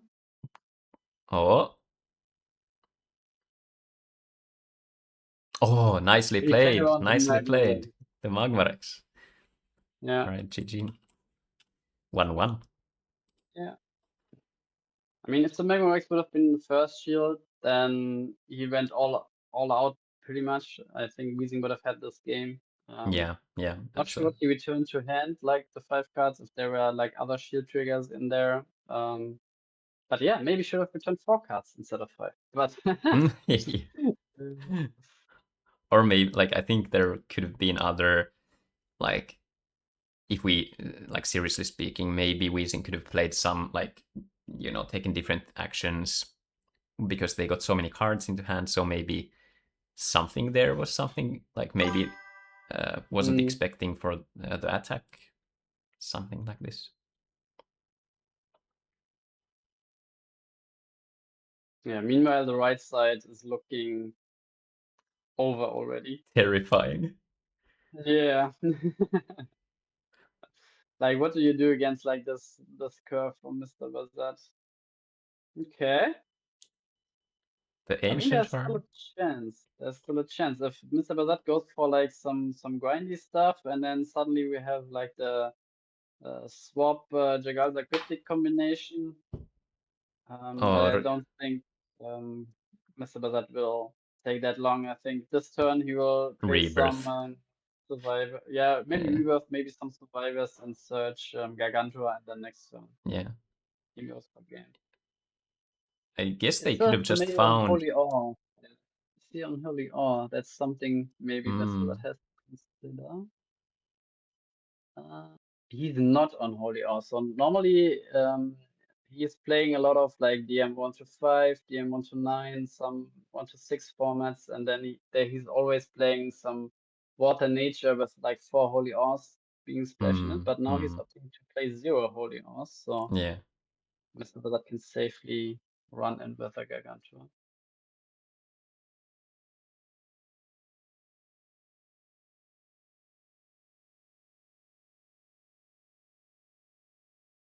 I mean, this turn you don't have to fear about.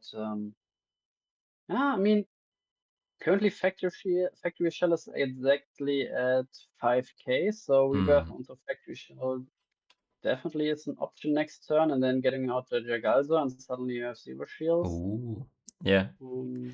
I mean, I wouldn't have hated finding Gargantua to hand already for Bazat. And just like, because now you would basically you would keep the option alive if you wanted to just, play Gargantua this turn and attack with Gargantua for shields and just was Thmable even on anything that could stop it. 2 Terror Pits, 4 swaps. So I think the game closing was there. Yeah.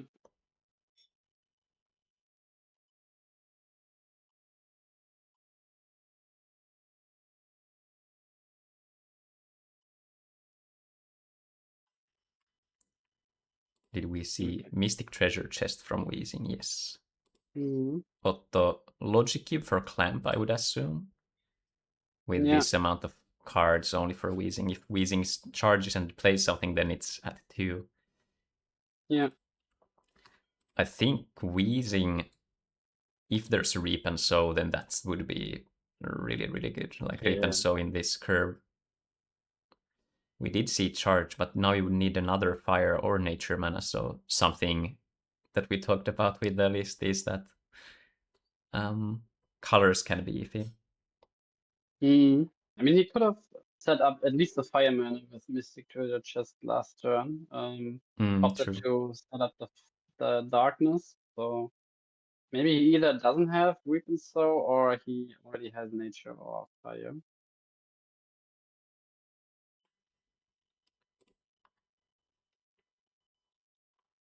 Alright, Gargantua found. Mabel's turn. The Rebirth is online on the factory shell. But man, it's so close. So close.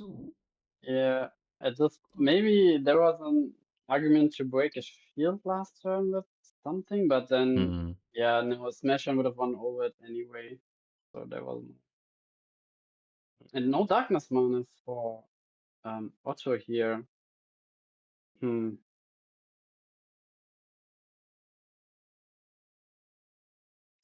Otto could be, in theory, holding another darkness card to wait for the window to use the clamp.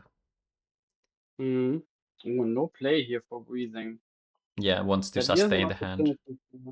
For Otto to do something. Even Soul Swap on Valyrica. Yeah, it's good now. Let's go. And he can even follow it up with a clamp, so that's a good turn here. And you can even search like, oh, okay, Sky Sword. Why not? 1, 2. Didn't you? Oh, he was only at 6 mana. He couldn't do a Valyrica swap play, right? Valyrica 7. Let's see. What was the play? I didn't. I was looking at the chat. Yeah, no, he was at 6 mana in total, but after like the swap charge, so there was no Valyrica coming out. So Rebirth on a 3-drop. Are we finding just bronze one, I guess? Palo Lysis here? No, Palo Lysis. Yeah. And then you block the Gargantua and you get yourself one more turn. Yeah. Basically. You just have to hope it's not like in the shields. Oh, such a stalemate on the Otto and Weezing side. Yeah. Now just playing. Ooh, snipe that one, nice. But the top deck quality is so good for like Weezing.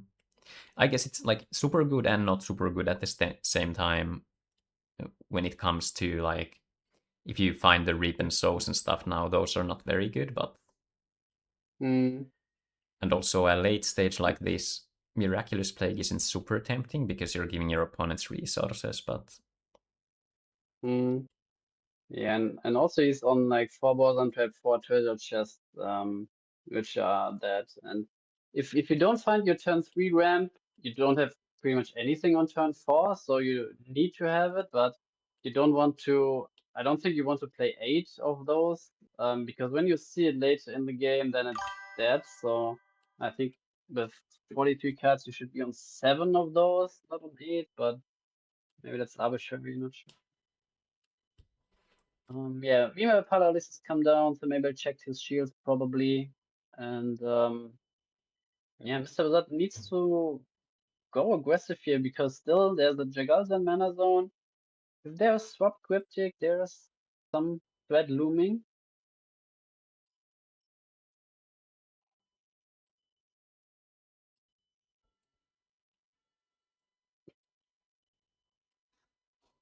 Okay, I will need to set up our oven here for pizza. We will do Yep. some self-made pizza here, and I will be right back. A couple of minutes. Sure.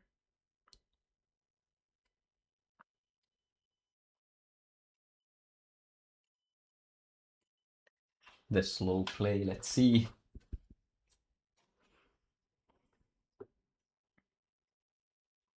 I can get the timer soon and start looking at game action times.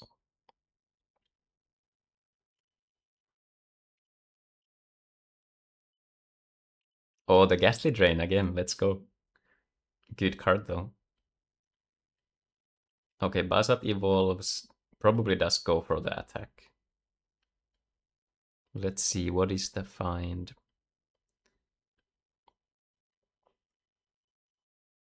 Is it another Gargantua or something else?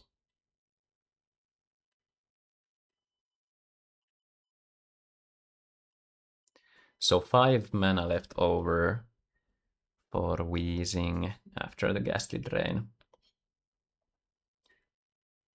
I think 3 is the safe route. And 4 if you wanna be more aggressive. I mean, the follow-up play, regardless, it's kind of likely to be finding a Sky Sword now. Let's see. 1 is out.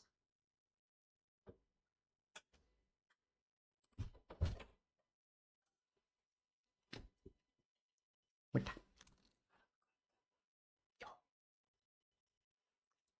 I have a food delivery here.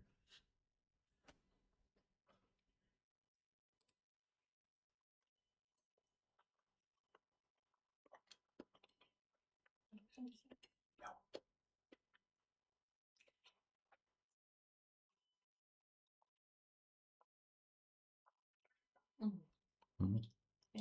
So good.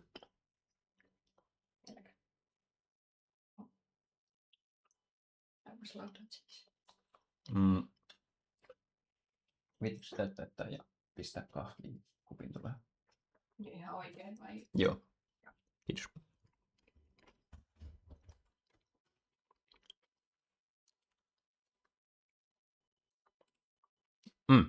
Sweet potatoes. I think it was like some minced meat, fresh salsa. Okay, so they did hedge towards the Sky Sword, but I don't like going to these few shields. Soul Swap Basaka Seal, that's insane.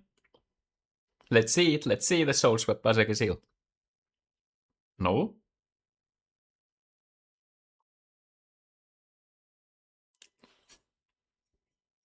Oh, is Otto thinking, is there a Bajula angle 3?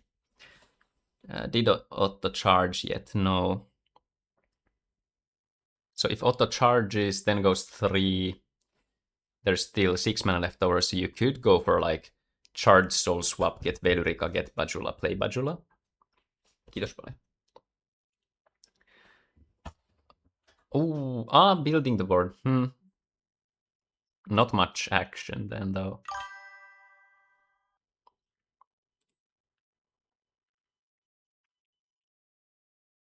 Yeah, Mabel is 1-0, I believe. This is still the second game where Bazat had a good start.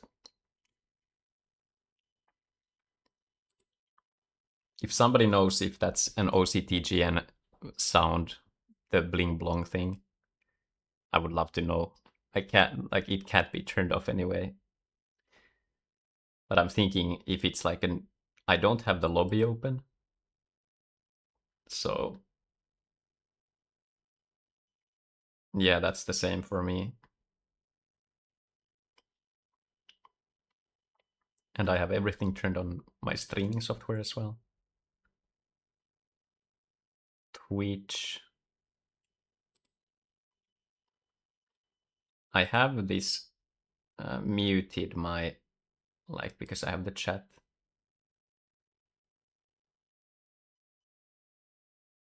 Flow notifications. There's only been like one currently, so it shouldn't be that. And I have event sounds muted, which is interesting.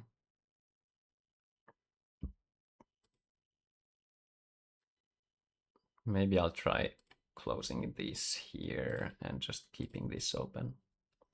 Let's see. I've been trying to track it on the side, like seeing.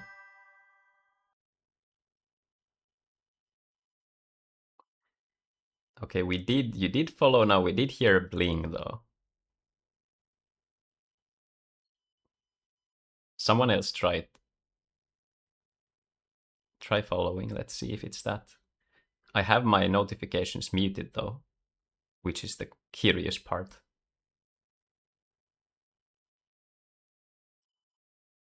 Okay, Make followed, but let's see. No sound from me at least.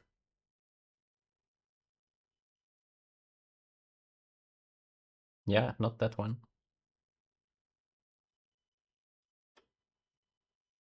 Interesting. Maybe we will figure it out at some point. Oh my god. Dude, this is... Where is the sound coming from? Redeem, highlight my message? No. Emotes? No sound. Okay, I want to try something. I will click another window open, so I only have... I have the other window minimized, so now I am in OCTGN. Try writing a message.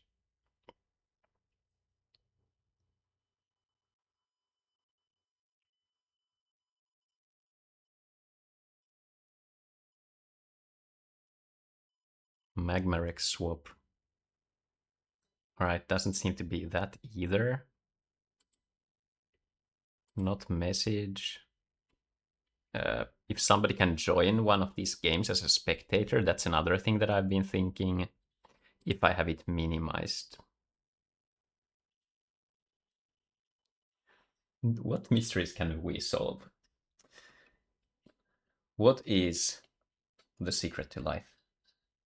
Crazy.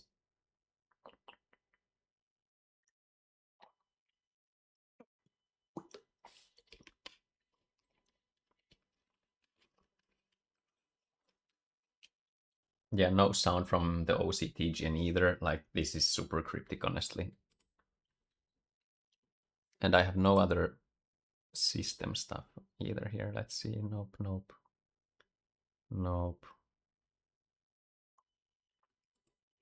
I have no clue, honestly. So weird.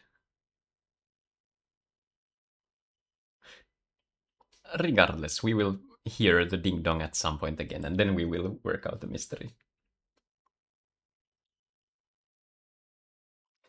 The meaning of life is to leave a legacy of positivity. People remember you fondly and learn something from you, even when you're gone.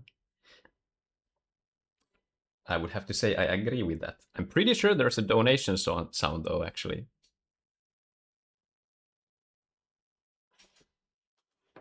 Send me pizza money, and I will go buy pizza. Much love.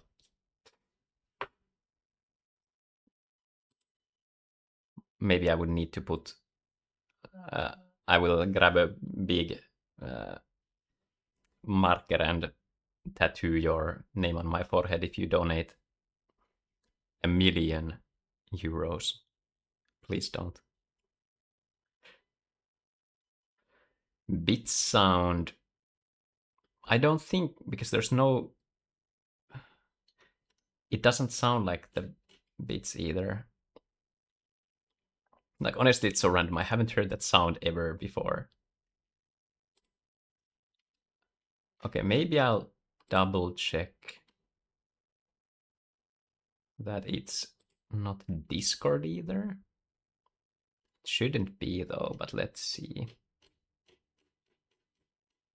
Because I don't think I have those on.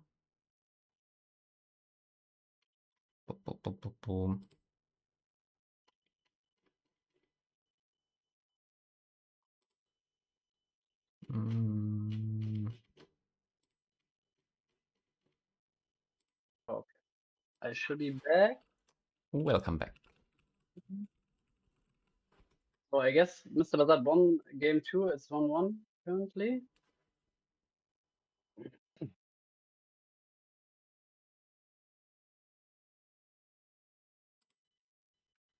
Or is it still the same game? 1-1 for Wheezing and Otto, and Mhm. also 1-1 for Mabel and Mr. Bazard. So there's Okay. been like blockers and stuff against the Gargantua. Now we are plentiful on resources though, so we'll have to see. Yeah, looking good for Mr. Bazard at the moment. I mean, facing the Gargantua, what do you do? Like next turn, you lose all your shields basically. Hmm. Not sure if Mabel has an out here even. Alright guys, I have another attempt. Let's see, I will open this like this, and then I will do... there we go. Yeah, could be the highlight. I closed the chat in my other window, so maybe, just maybe it's like that.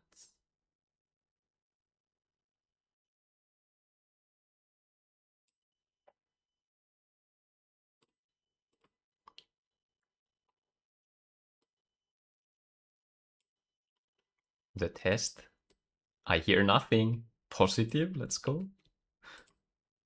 No ding dong. Ooh, Lost Ooh, Soul. Damn. Ice cold. but you also charged the Blazo, so there is a follow-up maybe? Swap for another Mistrias overkill. No, I guess you can, yeah, just get the Gargantua now. A Grey Worm? Probably has a Gargantua then. Mabel saying GG. Yeah, that's... Yeah, it was 1-0, sorry. 1-0. So okay, now okay, it's okay. 1-1. Yeah. Yeah, it was still the second game. Okay.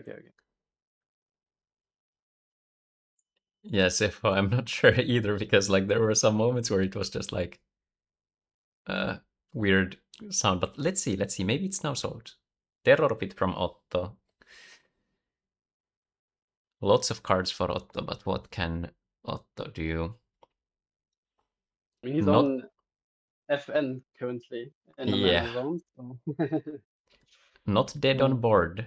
Not dead on board though. Yeah. But let's see. I want to see what Otto could be playing here. There is a Blizzard of Spears and Mecha Dragon's Breath in the list.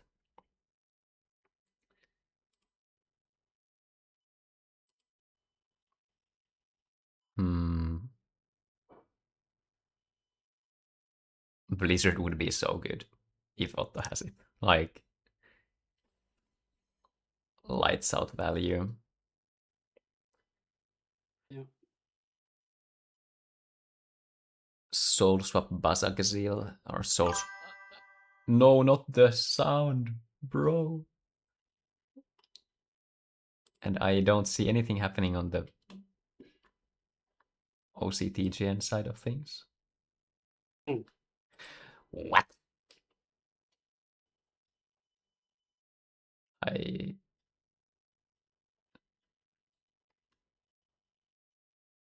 only have the challenge link and my chat.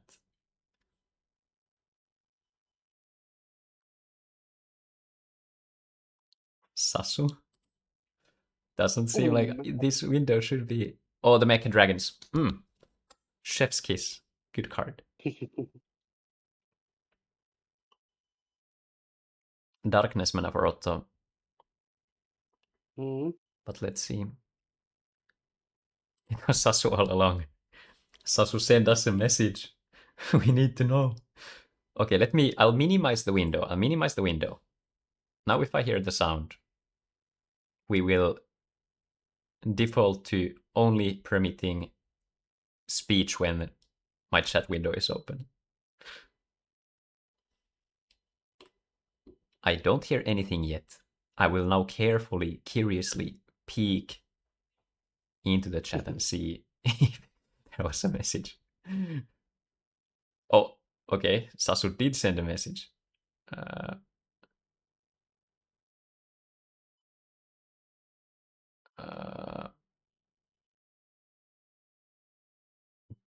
Default. Like, why is it sending me? There's not that many. Like, I have the mute. Like my browser window is muted. Okay, you guys, somebody do a reverse sound engineering thing. Go, like make a clip when you hear it next time.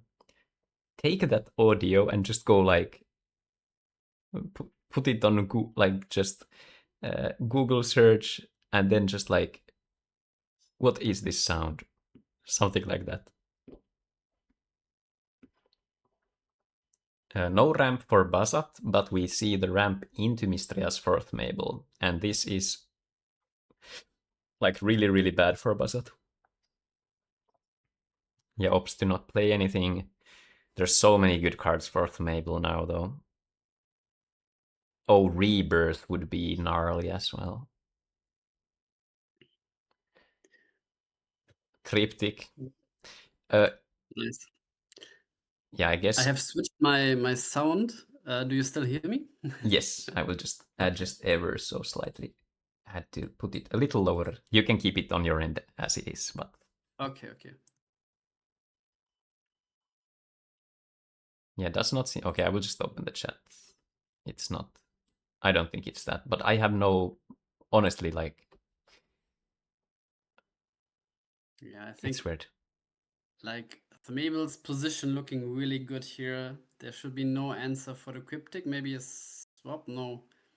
Now if Jagalza's game basically. Yeah. If he gets it out. Oh, it just needs a swap or. Oh, Swap swap that needs isn't enough. another Yeah. creature. Yeah, swap and creature. Okay, we heard the sound. Nothing happened on the left game. Nothing happened on the right game.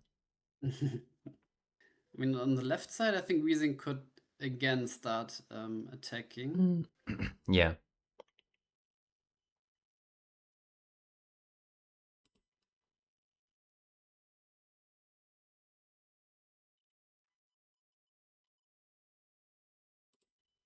Yeah, Claude, I think the same, but the weird thing is that it should be. I have muted the whole thing. Yeah, Shroom into Soul Sub, yeah. GG. Nice. The Jagalzor Cryptic put in work. Let's go. Yeah. All right, we can close that match there and update the bracket a bit. I guess I can copy this over to the bracket side of things so we can watch that game while we look at the bracket a bit. Another fortress here. I'll just. It's super small, but it's just like a glimpse preview window. So Thmabel 2-1 against Mr. Basat, as far as I recall. This is still ongoing. Make and Claude. Oh, what's happening on the game? Oh, I got a cooldown shield trigger. And now Weezing is facing. Oh. I mean, there was an option to just pass, Fortress pass here, to play around one shield trigger. True. But once you start attack, you go like all the way, I guess. Is Bazakazil out for Otto? I think it was burnt. Yeah. I'm thinking if there was another creature. Yeah, the one Bazaar is in the graveyard, yeah. Is it just swing and pray? 3 swaps left? Eeh. 14 cards, so Otto's still thinking if there's another option. Would have to clear most of the board, or like I think it's really hard. It would have to be like a Sky Sword and another Sky Sword maybe. Dimension Splitter and Bazagazil isn't enough. The curious thing would be Dimension Splitter, Poisonous Mushroom, Soul Swap. Then you could do it. Like, interesting.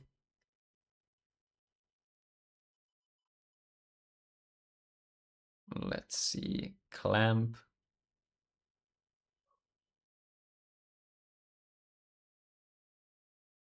I mean, it is a trigger, no? Because... Oh no, Otto is just targeting it, so...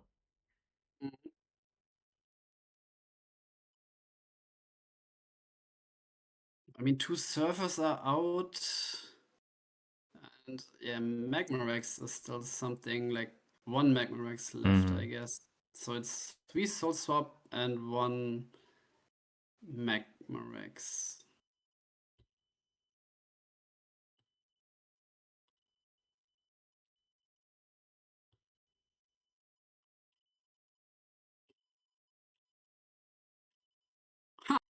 Oh Wow. my lord. Damn. Damn. GG. That was a grind.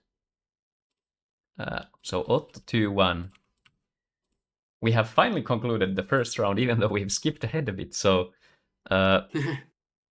let's see. I will just report the scores. Let's go here. Claude 2-0 over Makke.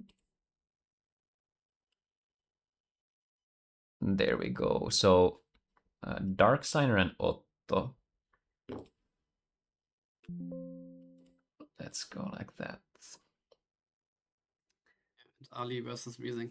I will set up my pizza and we'll be right back. Yes.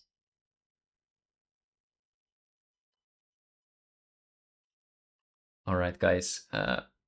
If you can create your lobbies, and it's time for officially the start of round number 2, even though fortunately we did start some matches beforehand. So if you hear the go sign or you see that you have a match available, just put it on and we'll roll with it. So we are advancing at a timely manner, so we don't take all the time in the world for finishing this. So I think next up we're gonna be watching Darksigner and Otto and Muhammad Ali and Weezing play at the same time, because FN Rush Heavy Control probably a polarized matchup, so we'll have to see. We'll have to see how it goes. But I will be hopping into the match when we have it ready. Time to eat grapes, grapefruit and dark chocolate. Man, and then also some lohikeito on the side, right? The Claude special. All right, I will open my... Like, I even closed the OCTG and base app just to have test out the sounds not being there. So let's see. Let's see. Game lobbies. All right. Mohammed and Weezing is here. And then Darksigner and Otto.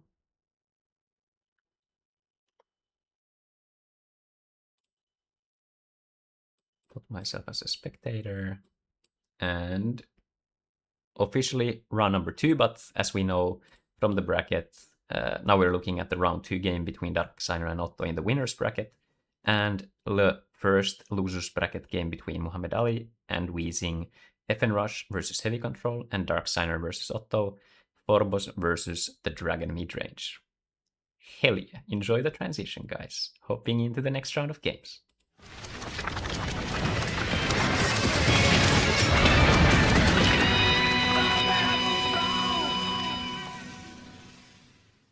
All right, let's open this up like so. And then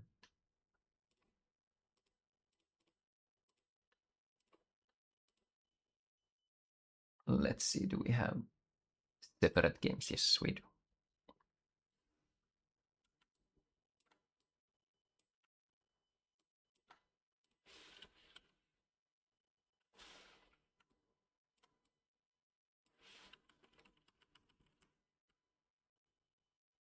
Some adjusting, there we go. And then this one looks fine. All right, let's see. So FN Rush, heavy control losers bracket match on the left. 1-drop 4 FN Rush. Torgon in the opener. One of the worst cards to have in hand, but you know, it's a mana. So it's not the worst. Gonta follow up. So strong opener. Let's see if next turn we get to deploy Polygon and a 2-drop. Or how it is. Weezing ideally would want a Belix here. And there is the Belix, so that's nice for Weezing. Only 2 Belixes in the list, so very good opener. And also has the creatures to support. Oh, the Comet Missile would be really good here. Or I guess even just like the 1-drop and Volcanic Arrows. Both is good. And on the other side of things, Dark Signer did hit the 3-drop ramp. Okay, just 2 creature development, but with a Sniper Mosquito. So that's strong for Muhammad Ali. Gonta getting through as expected. Oh, Charmelia for Dark Signer. Oh, nothing for Weezing. Very slow, unfortunately. So we know that... Oh, but Polygon was charged, I guess. I like Pyro here, and then just swing with the 4K creatures, I guess. Could also force the Sniper Mosquito block, but I just like forcing the issue through. Yeah, Pyro here. I think Gonta is the most valuable, so I would go with the Gonta first. I think Quixotic second is fine. And you don't even have to swing if you don't want to. But I think I would attack with the Pyro, just force it. And then return the speed attacker if you have a fire mana.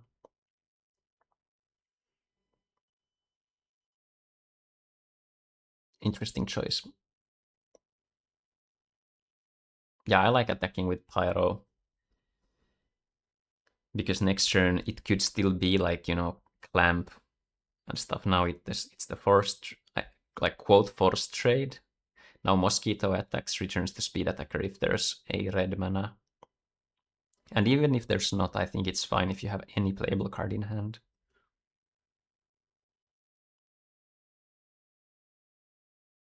What did we hit?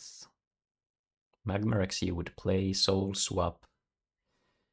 I think Soul Swap is fine if you have green mana available. You could just go like Quixotic into Torgon, I guess. You need to leave next turn. Power doesn't really matter, like there's so little outs. Like, is there any out for Weezing though? I don't think there is. You would need to find a Sky Sword, right? No mass removal. So does give the fire mana, yeah. But I don't think this matters, no? Weezing can only respond with Belix. And that's it. Yeah, nothing is enough.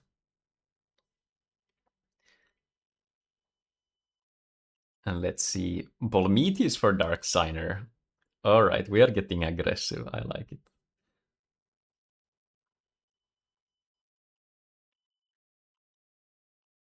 I think Fairy Life is higher in value now when people are playing less like these creature removal kind of things like Miraculous Snare. Much higher probability of having a Charmeleon go untouched.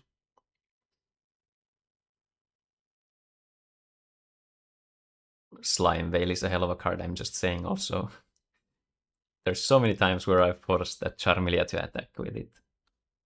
So good. And then you get to draw, you get to kill the Charmeleon with one of your Faligas or whatever. So good.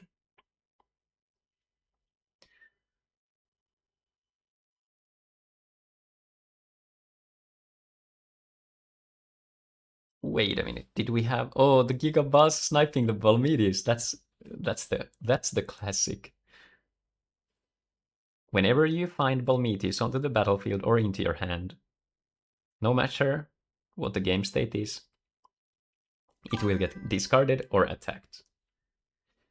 Okay, Zepho messaged after some time, so I think the sound, in fact, is from messaging after a while.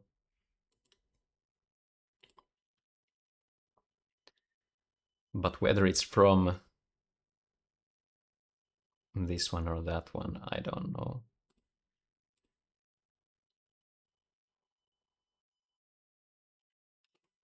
Like, I'm pretty sure it's that.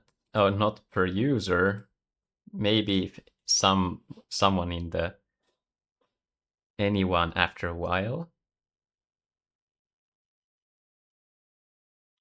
But it shouldn't be from my browser, and I don't have...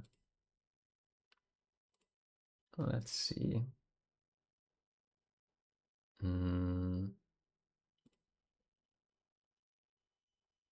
I'll look at some settings if I can find any.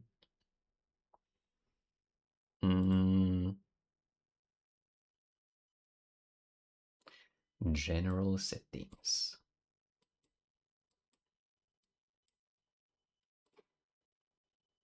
All right, let me see. Nope, nope, nope, nope, nope. Nope.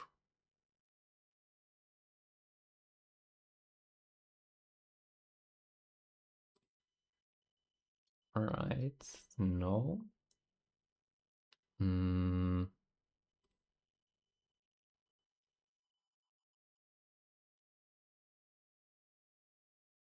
there should be like, I have an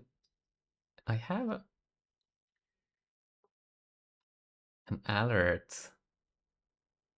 What is that down? No, that shouldn't be that one.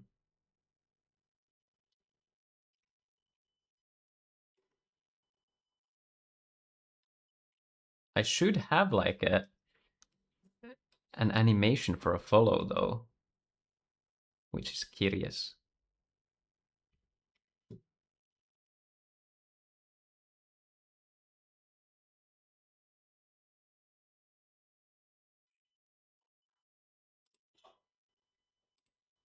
Why is that not working?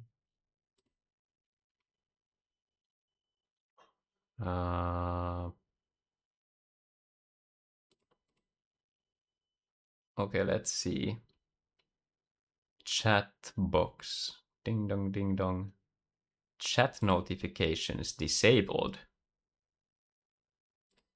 I think we found it. I think we found it. I think it should be that.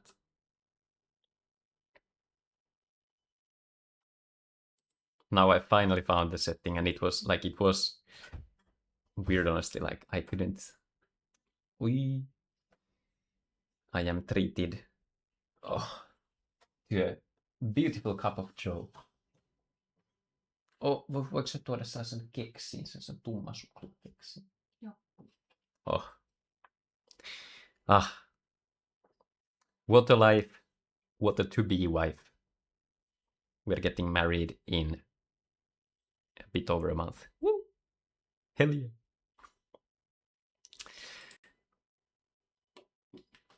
Let's see how the games are looking. Stabilizing. Thank you, Claude. Thank you. When the attacks gets to get rid of the creatures. Oich. Oich. Kiitos. Voiko antaa joku paperi? I got my favorite chocolate. These are like the cookie texture so good, and dark chocolate on top. Kiitos. En mä ainakaan tähän. Kaikki kunnossa. All right. Sip. Oh. Damn good coffee. Does seem like Weezing will be winning this game too. 3 shields, all the mana available. But what's happening on the right side though is so cool. Dark Signer, Otto, the dragons battling. Just look at this Palmedius. Oh my lord. Another Velurica. The Velurica train, let's go. Velurica stonks going up. Oh man, I love this. And then find another Velurica probably. Bajula in shields? No, I don't think Otto would want the Bajula. I don't think so. Just build the board first, then you can next turn do something. Like you can go Velurica next turn. Oh, Bazagazil, yeah. I don't think you need to go for such an aggressive play. Dark Signer still has like a ton of mana even if you burn. 2 burnt isn't that bad, honestly. Now guys, when will we see the Balesk by combo be played? Hurricane Crawler combo played. Extreme Crawler combo played. My guys, I'm telling you, there's actual like, yeah, Extreme Loop maybe to a lesser extent, but Soul Swap aggros are rarer, so it's not like the worst thing. And Hurricane Crawler Loop, it's just a 5-color control shell. You splash a few cards and now you have an infinite combo. I think it's good. And also Balesk, I think, is a very good Mistrias deck overall. If you don't have anything to do, you just spam Cutthroat Sky Terrors and enjoy the summer. Oh, we do have a creature development. Does not want to give resources, so I guess we are building a board and trying to swing next turn more aggressively.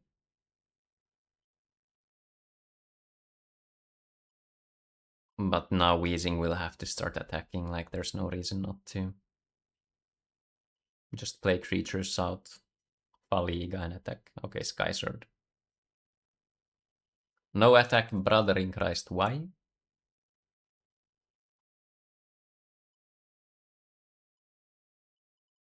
Like you don't care if your opponent plays anything.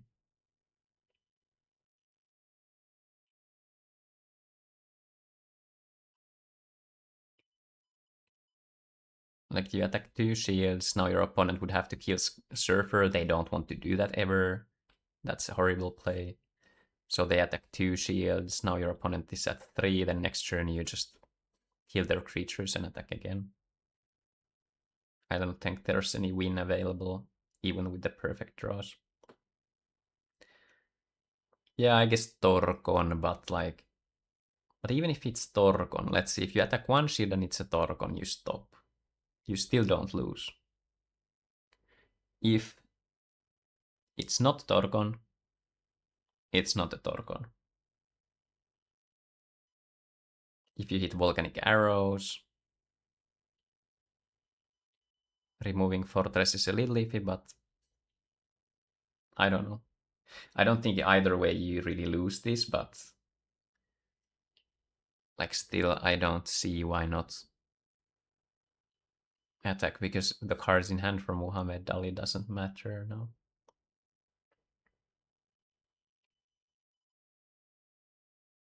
So Plague here.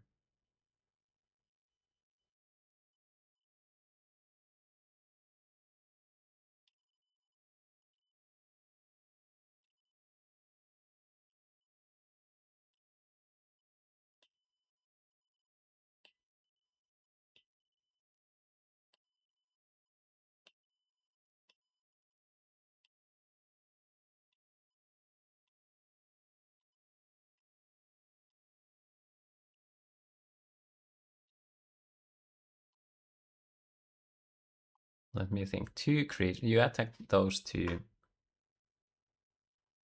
Assuming none were deployed that turn. And now you Sky Sword kill the Deadly Fighter. I guess you don't care about... I guess keeping it actually untapped is maybe the best play because you would get an extra card. Like, you either kill it... I liked attacking there. I don't, like... If you hit a Torgon... What is the difference?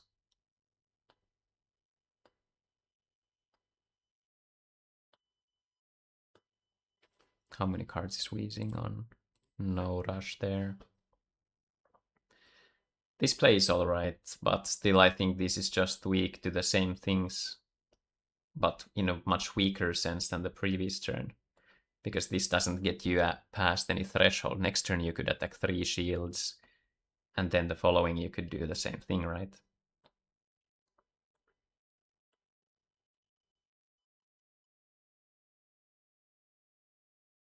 Now Deadly Fighter will be attacking your shield, you get to draw, that's fine, but Valiga can't attack, no? It was swapped.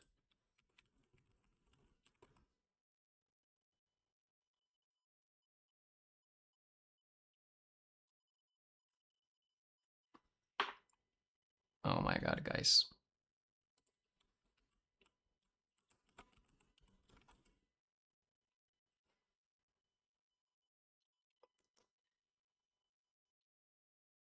I will check the log. Yeah. Aqua Surfer from table to mana. Yeah.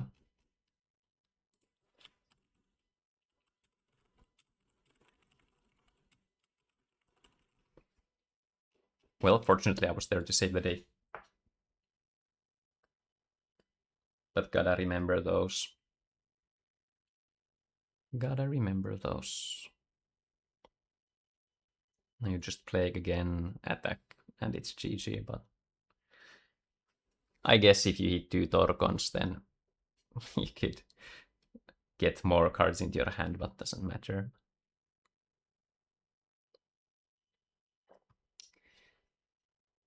On the right-hand side, though, the grind is still continuing. Alright, game 3 on the left side. FN Rush on the play. Let's see if we have a good opener. Notably, this game does not have a mulligan system, which is something that I like. More non-games happen because there is no mulligan, but I'm not sure how I would implement it. Maybe choose up to 2 cards in your hand or something, put them onto the bottom, and then you draw that amount. Like something like this. Full mulligan would be too strong, I think, because you would be seeing so many extra cards. You put your shields down first, assuming it's done in that order. So you have 35 cards, you see 5, then you see another 5, so you basically hit what you want. Obviously all decks would benefit from it, but another option would be shuffling in between, but that's logistically too much. But I think like a midway solution where you could put some cards onto the bottom and then... Oh, the first trigger Surfer. That is painful. 2 Surfers in 43. I mean, closer to 40. We gotta remember it.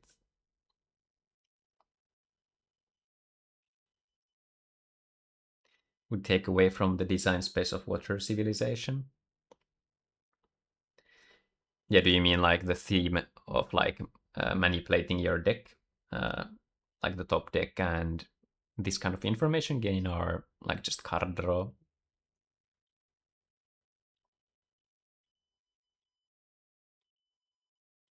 And I guess like overall though, when looking at the design of Duel Masters, I think one of the reasons has been that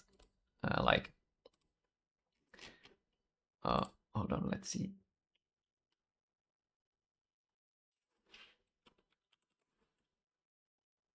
Oh, I've gained secret information. Anyway, like the what was I saying? Design of Duel Masters. Like the thing about Duel Masters is that it's really elegant. You don't need any additional game objects. You don't need any tokens. You don't need die. You just play with your deck. And the more you complicate it with these mulligan rules and stuff, then it becomes more complex. And originally it was designed to be like a TCG that was kind of a streamlined version of Magic. Less actions to take on your opponent's turns, clearer gameplay, and the mana system honestly is like the most amazing thing in it.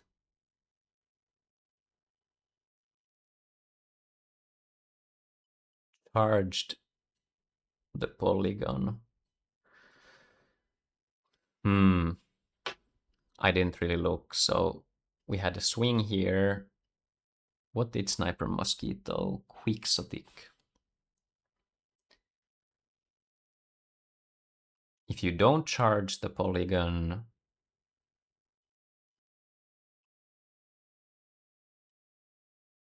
what happens next turn? You are at 2. Yeah, I guess there's no, because if you're not charging, then you can next turn charge. This is only good if you wanted to charge next turn, but I don't think you're charging any cards anymore unless you're getting swung or you have a card returned to your hand.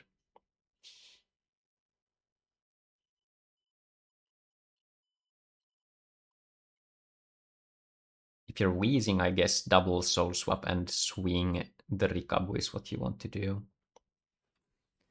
Another thing is like soul swap Belix is good. Magmarex isn't that wonderful.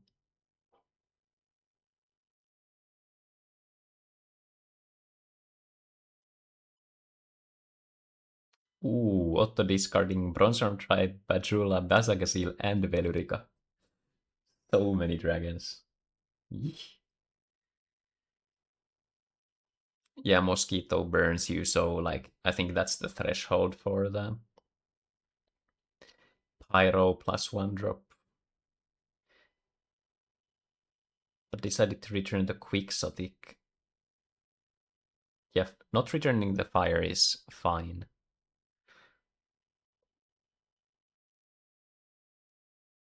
But I'm thinking, what if you return the polygon? Nothing changes because you don't get access to cards. Sniper Mosquito. I guess Quixotic is just because you're not like double playing stuff. And if you were to draw a 1-drop, you can do that alongside that anyway. Then you go to 2 mana though, but you're still online for the speed attacker. Yeah, Reap and Sow would be good. Burn the Comet Missile, swing both of the creatures down. Then Quixotic comes down, and potentially a mana charge. Gonta attacks the last shield, and then next turn you're at 7 mana. Hopefully can deal with it. I guess the small issue with that is that you would then need a Sky Sword or a Soul Swap to like properly buy you the time for 1 turn. Because it's hard to remove the Gonta. Like you need to expend mana to do so. Like if you were curving out the Plague, then like Rip and Sow Plague is lights out. But yeah, Sky Sword would be the best. Sky Sword, swing, swing. Oh, let's see if I can do. Do you guys know if I try to make arrows, are they only visible for me? I think we went through this the last time we had a CIDC, but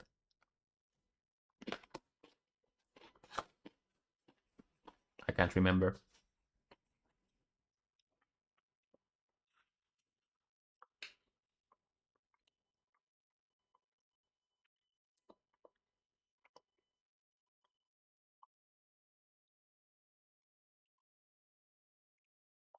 charges mana.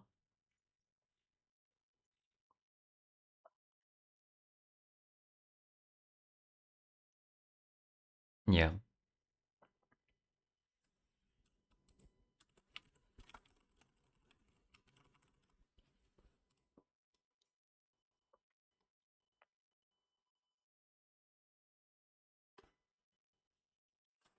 Yeah, I think you can.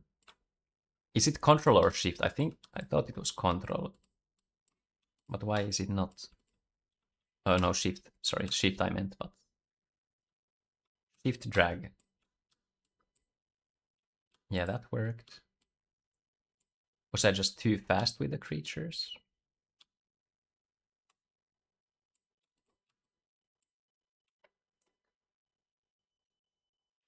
The winner of this tournament will be getting a released in 2004, I believe. Was TMO6. The set releases were fast. Maybe I can just put it to Imgur as well. One moment.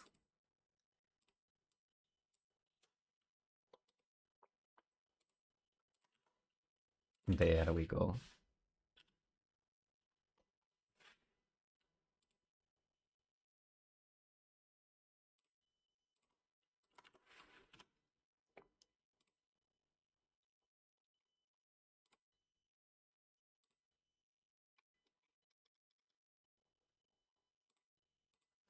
Yeah, there will be a starter deck which includes a booster which can have the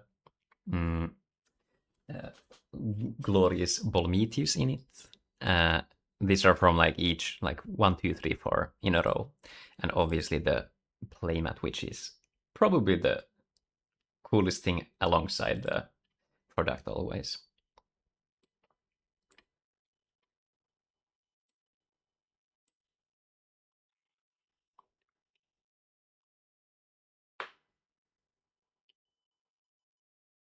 Yeah, I was thinking it shouldn't be enough, like. So Sky Sword and Trade.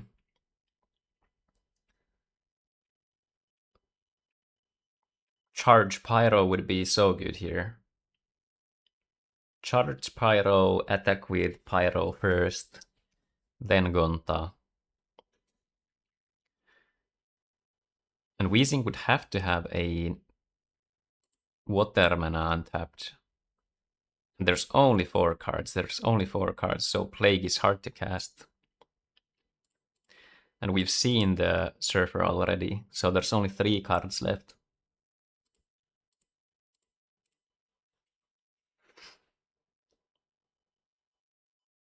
Rikabu Charge.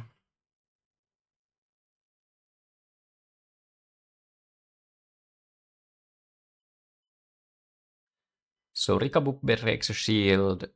Does mean that Soul Swap is offline though. Like if there was a Soul Swap, then using the Rikabu to attack would mean that your opponent can't Soul Swap because it has to be swung.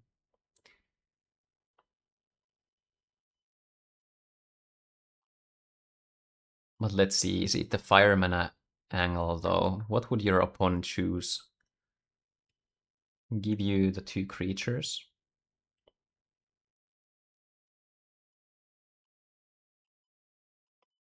Oh, that's...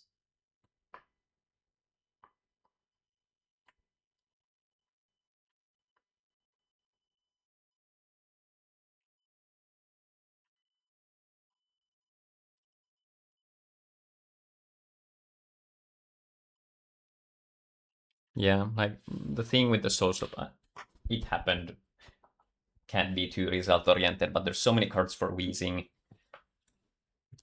Like, because you'd then force them to play another creature. Now they still have options. Plague wasn't happening regardless. What would be the play that would punish playing the Rikabu?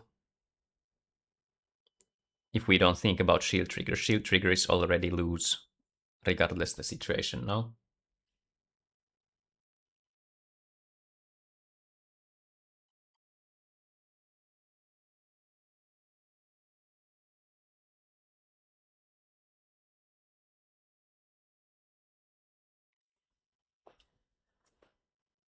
And if you play, like, if it even if it was Plague, your opponent would have to choose 2 targets for it, and you can return the Rikabu.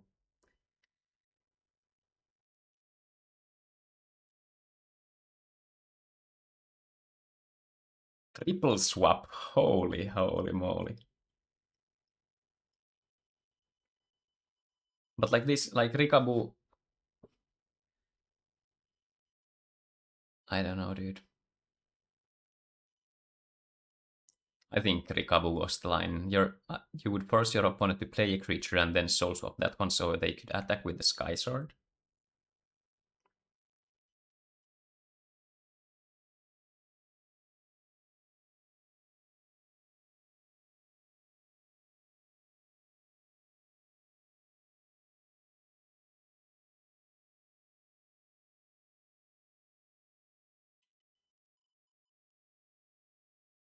I am curious. I'm curious.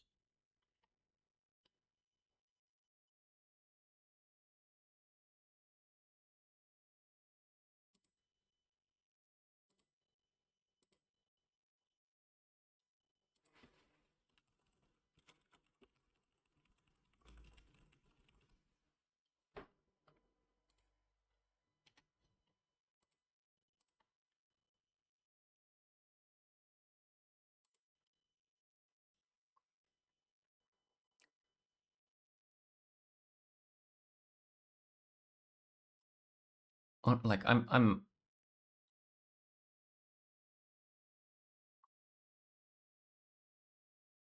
like, what is the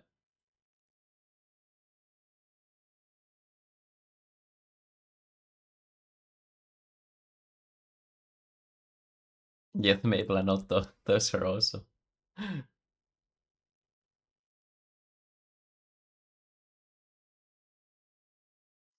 5D chess.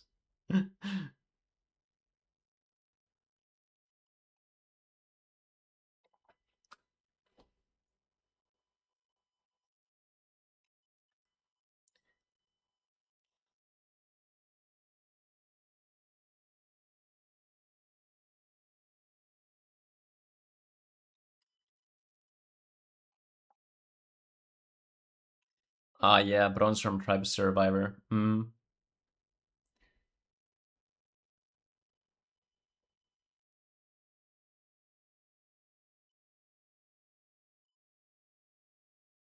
Low-key Elfex is underrated. Just saying. Even Fever Nuts. Fever Nuts curves into Mysterias.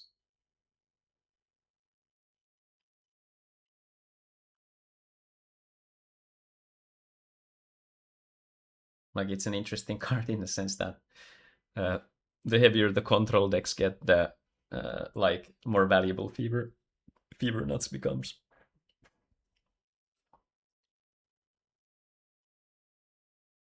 Dark Signer saying swap in hand so bigger think.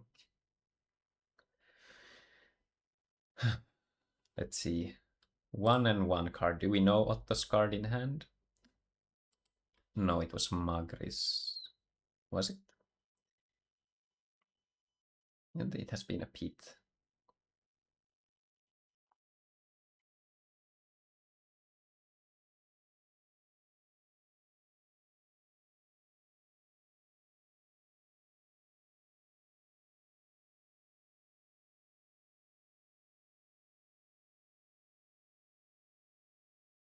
Burst shot or something. Oh, that's so good. So let's see Dark Signer here. If you're swapping, you could swap and clear the board. I don't like it. Otto's top deck quality is good. Just swap out Fortress. Then you contest the creatures on the board. You burn Nature and Light mana.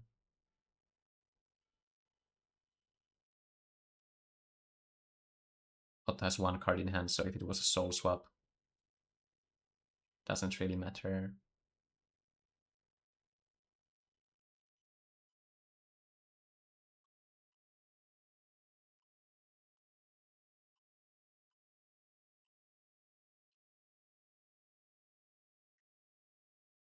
What is this card? Sadly, the link pauses with the thing. I'll have to copy it otherwise. Let's see.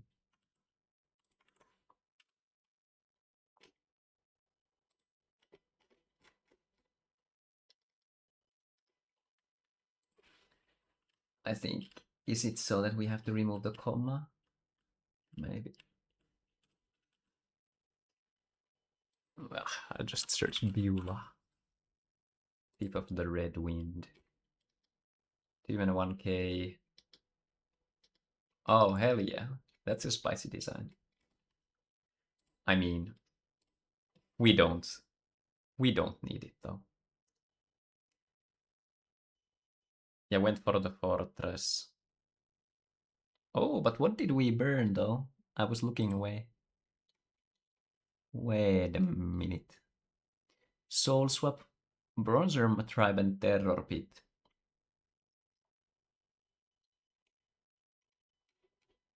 Okay. Didn't want the darkness mana. Light.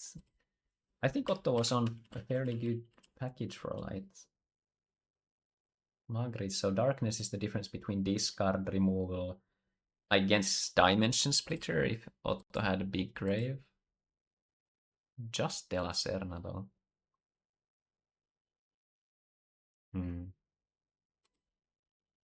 But Bolmeteus Clock. Wake up, it's time to get your shields into the grave.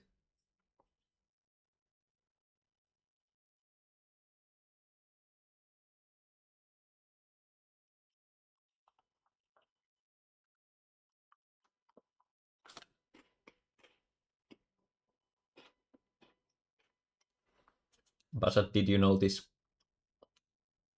the powerful 5-Civ bracelet? Tell my best regards.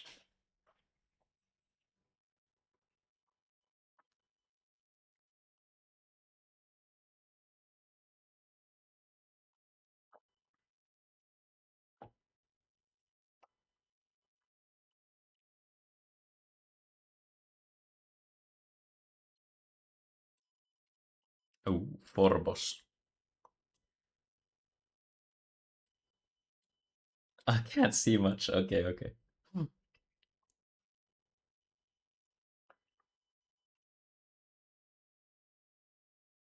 I put the bracelet we/I made last year.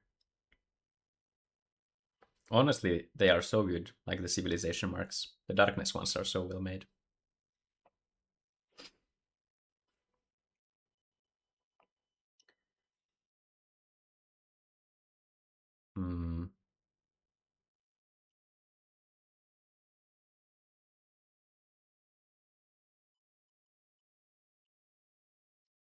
I was thinking, what happened, but autoscroller was offline. Well. So Volcano to hand. There we go. Oh, Dimension Splitter. Hardcast De La Serna angle. Let's go.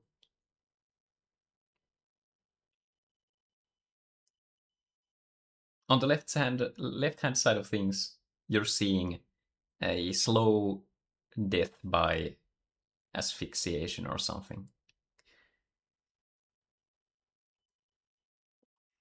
Cut my mana in 2 pieces. This is my last CIDC resort.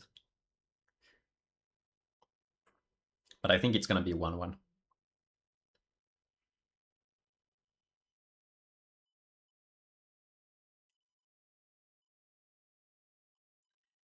I mean, I guess the difference is that Mystic Treasure Chest fixes you with that.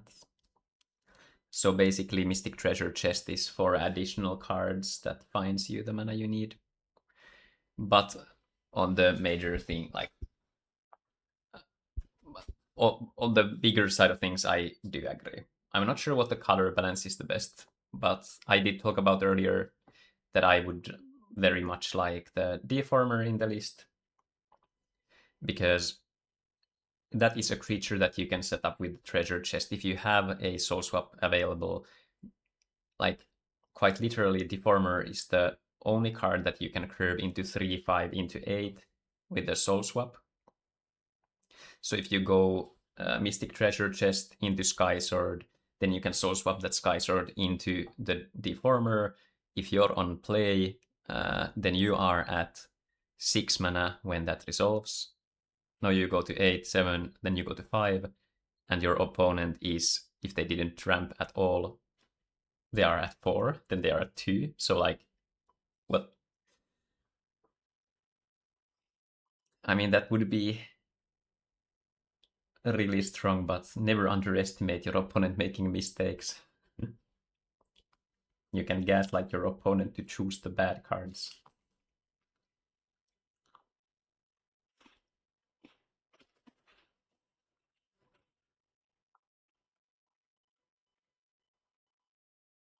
Oh my lord, please don't take the Bazooka Zeal that will hit me back in 8 turns.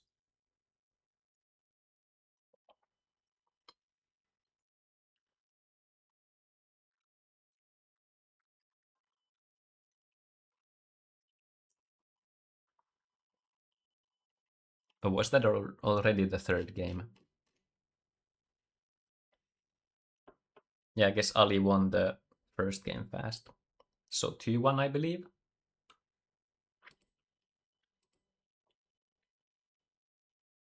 Let me check the bracket a bit.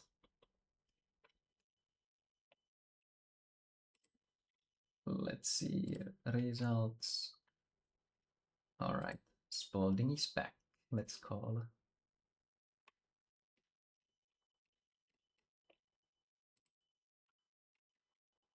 Wheezing. 2-1, Muhammad Ali. All right, Buzzot and Wheezing. Get your game on, guys. We'll be hoping to watch that game as well on the side.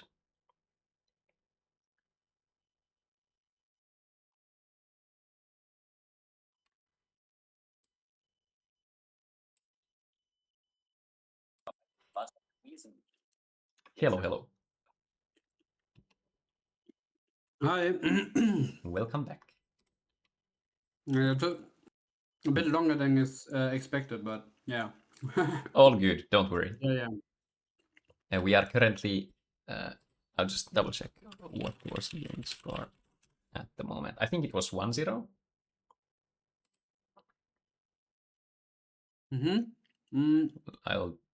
I ask. Yeah, 1-0 for Dark Signer.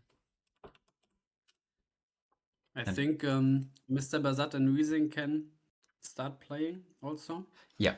Maybe it takes a bit longer. Yeah, I think Buzzot was in the chat and saw or heard me say. And I will put myself as a spectator. There we go. Can go back to sleep. Buzzot, don't give up hope, my guy. That is the attitude. You always remember the biggest secret to playing Fortress is, well, running more ramp pieces, as we know from last year, and just believe in the heart of cards. Turn 3 ramp is never a myth. Make tries to... Make channels the wrong energy. You just gotta be like, this is why I put the cards in my deck. And then later on you will top deck all your Plagues and Fortresses. Gotta have faith. Okay, maybe not quite that way, but, you know, sometimes it works.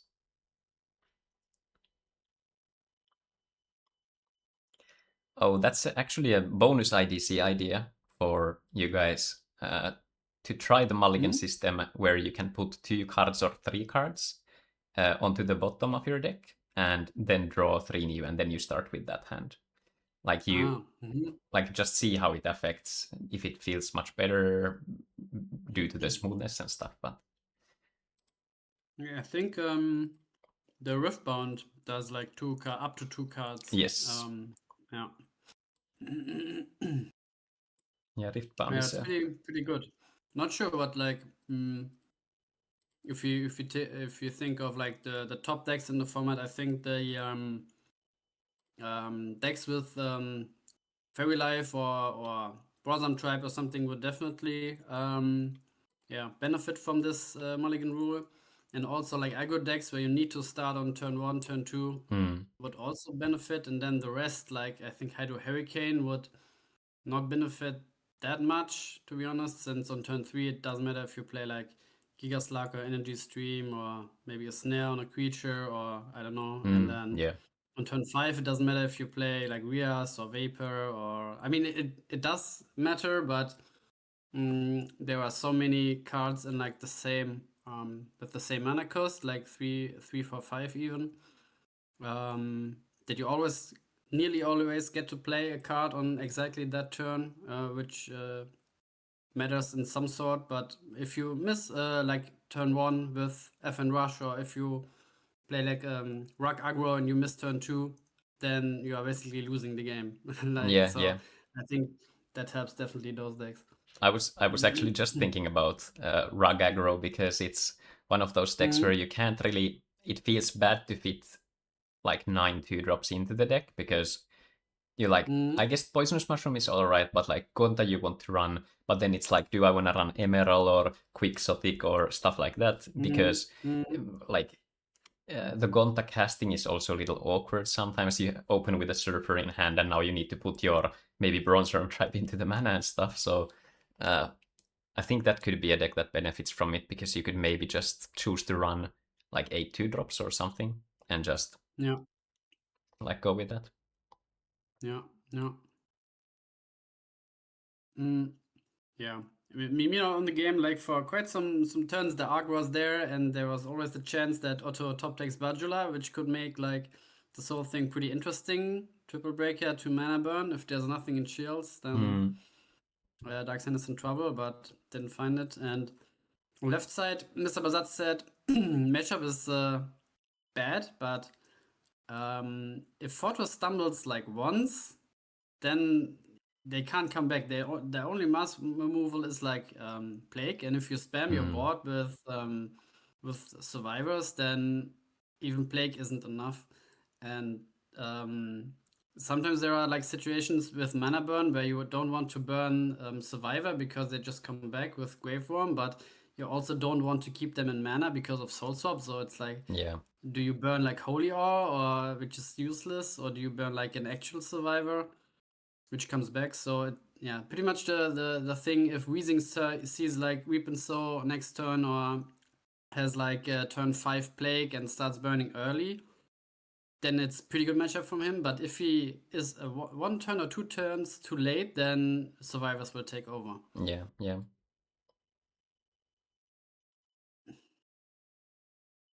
If there was a Reap and Sow, I would just Reap and Sow the Grave Worm anyway, because then it's one less darkness mana.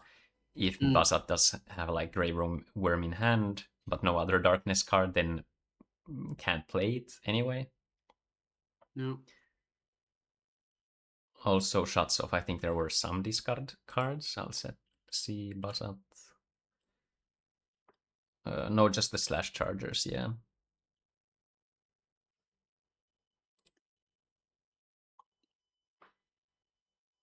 The Velurica, let's go. Are we gonna see the Bajula? Yeah, I think you have to. It is time. Exactly 3 shields. It's time, let's go. First you attack, first you burn. Time to hit terror pit, as Otto says. But now, first, we burn the darkness mana and probably the worst swap target, or like the worst for you swap target. Is it like Sky Sword? No, but then there's still a Sky Sword left. Maybe Forbos? Yeah. Yeah. I like that play. Oh. Is there anything? Okay. Are we gonna get the Bajula win? Oh my god. Okay. Uh-oh. Oh, okay. But no, just Meltdown comes down and then... Oh, that was so good. Yeah. Oh my god. Okay, guys. Quick, buy all your Bajulas. Otto will win the CIDC and Bajula stonks go out. I would happily sell. I think I'm down to exchange my Bajulas for like maybe not quite 1-for-1 for soul swaps, but pretty close. Yeah. Yeah, it's crazy how like a rare is like, I don't know, 200 euros or something. Yeah. Ooh, the plague. So good Yeah. curve for Wheezing. Yeah. I think you just burn one of the colors. You don't want to give Bronze Arm, so just do Burst Shot and Holio. Yeah. Yeah.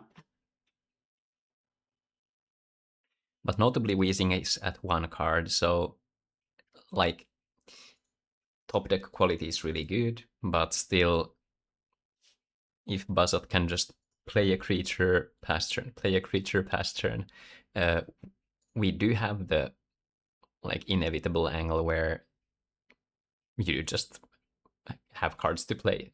Lost Soul would be obviously really rough, but Charge and Soul Swap isn't that bad either. Like I wouldn't like I kind of disagree with this play. I will preface this with like in the tournament, I think it was the first mega meet. I think it was maybe against you. Like it was some kind of a patient line where like I figured Lost Soul is the only card I lose to, and Clamp. So I think I purposely played like a line where I skipped charging mana for 1 turn because I was ahead in mana, and then like maybe it was like skip charge and played energy stream, then next turn played a ramp spell. I can't remember exactly, but I think there's the argument for soul swap being so valuable here. So you'd wait 1 turn and then just like do the double soul swap next turn. Yeah.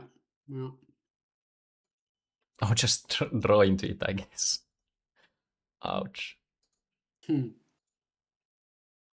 But it's still not the worst for Bazat though, honestly. Like if Wheezing bricks on any draws,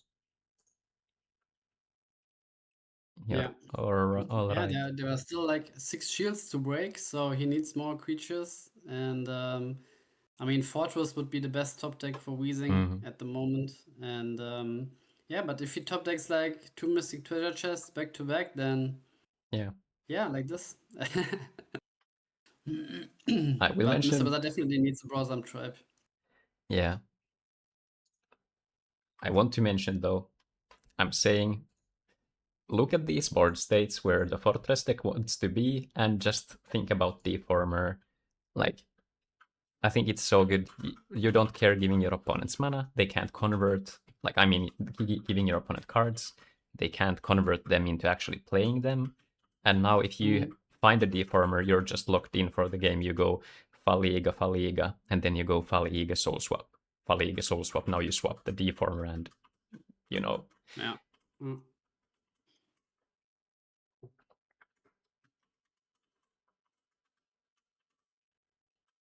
No, he can't like use Mystic to charge Mystic. You have to charge a non-nature spell, Claude. Yeah, I think Magma Rex probably. Something like that. Yeah.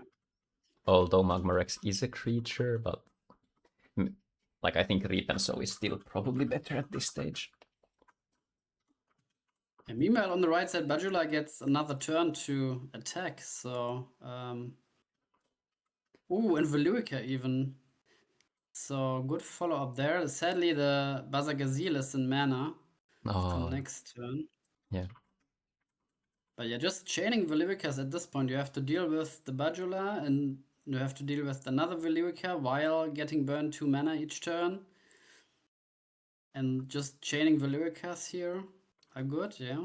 Otto thinking about the meltdown. Yeah, but I mean, he didn't have it last turn, so why play around this turn? Yeah. And still needs a darkness mana to go together with it. Let's see, Dark Signers. And darkness card. I mean, there's a good split. There's 12, I think. 1, 2, 3, 4, 5, 6. Yeah, 12 darkness cards plus Rebirth. Meltdown. Okay, so doesn't that he doesn't. Whoa. Okay. Not something I would have done. Like a free Fortress shell and passing up on that is tough. I mean, even now, like Meltdown is still pretty good. Here, if he can follow it up also with like I don't know, swap into if Colon comes down and then you swap the tapped for like a Bazagazil if he charges that now, but I know he needs to charge Darkness, so he can't charge Baza right now. All right, Wheezing blanks one turn, so probably a removal. And now Basat is just building the mana. Yeah, but sadly no Brosam Trap, no Slash Charger here for Mr. Bazat. Yeah. 2 blank cards. Now Basat gets to probably deploy a Grave Worm, I would guess. Maybe Sky Sword is a bit better, just ramp as much as you can.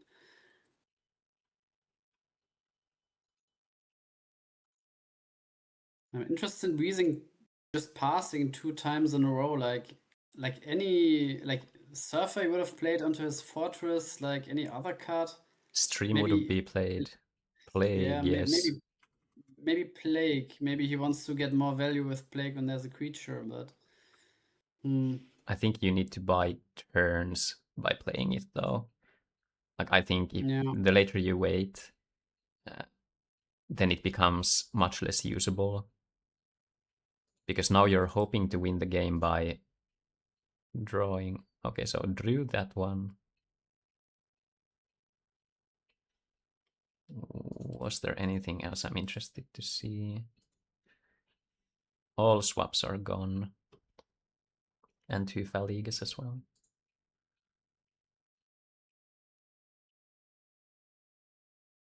There is an argument to get Faliga out, because if you draw a Surfer, then you can bounce the Surfer and Faliga. Can you do it the same turn? I'm thinking 1, 2, not outright, compared to like bouncing Fortress, which takes up your whole turn probably.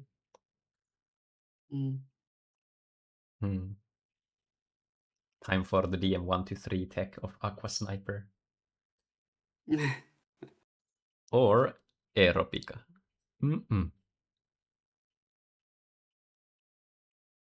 Super value. Bad against Rebirth, but super value. Mr. Bazat playing Darkness Fire midrange.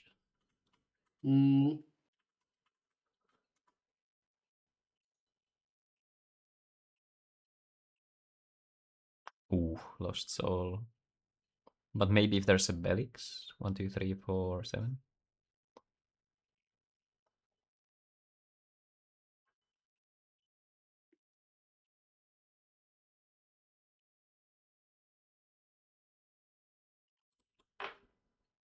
Yeah, and meanwhile, right side, Bajula still on the field. I think now he's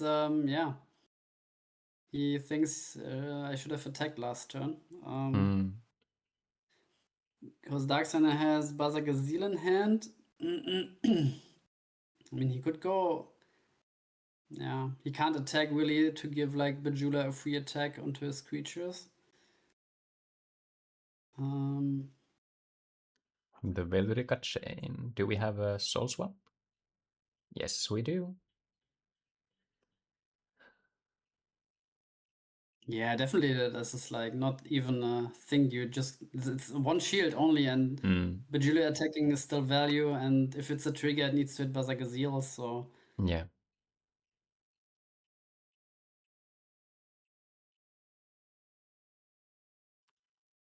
Oi.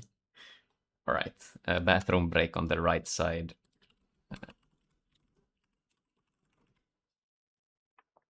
I believe it's 1-1, so small break.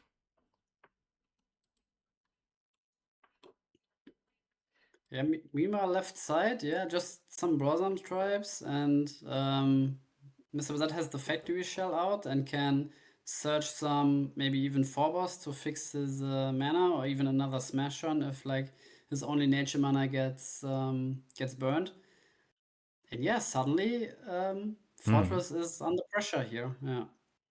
And I think at this point he can't come back anymore because now there's too much. You have to answer board and hand. Maybe if you get lost soul, hope the opponent bricks one turn on a survivor, and then yeah. But even then, I don't know. I Yeah. think there is. Yeah, that's yeah. Yeah, the only If you stumble like 1-2 turns in a row, then yeah, there's a comeback happening because you don't have like any mass removal that clears more than 2. You don't have like, and when the opponent is at like 7 mana, you need to burn twice on Fortress to shut him down again. It's yeah. Yeah, Skyso doesn't do it. Just pass. So knowing that Plague is the only mass removal, I think you just build the widest board imaginable. Let me see. Yeah. Weezing's triggers are just Soul Swap, Surfers, and Magmarex. So let's see if it's even if you go Gargantua now. If you were to go Blazosaur Gargantua, it would need to be 3 triggers. No. I think I'm looking at the Gargantua swings for 5 shields. I mean, I guess there's no, like, you're not in a hurry, so it doesn't really matter, but like and you see 1 Surfer, 1 Soul Swap, and I think we saw also Swap being played. Yeah, it's super safe. Like, it would have to be the other Surfer. Yeah, it's not possible. It's not possible. Yeah. Yeah, It's a Magmarex win. doesn't do anything Yeah. with Smash on. No. Yeah, so we know that there's only 1 Surfer, so going Blazosaur plus Gargantua just wins. You attack for 5 shields. Yeah. Did Bazat find a Blazosaur, or what did... Oh, it was Smashhorn to end. Maybe there was a line to just get the Blazosaur if you were thinking about this, like, in advance. There's no fire removal. So Smashhorn and, like, tap effects. Weezing isn't on Holy also, I think. Yeah, Weezing can't touch Bazat's board aside from, like, the Plague and the Surfer. No. I guess Morbid Medicine into nothing. Belix into Soul Swap. No, it's still... Yeah. Yeah, but still just, yeah, further developing the board, just spam everything you can, be mana efficient, and then there's nothing that can stop you. Like, Oh, Autologic Cube into Clamp. Or fixing colors. Interesting. Good start from Darksigner though. All the colors unlocked really well.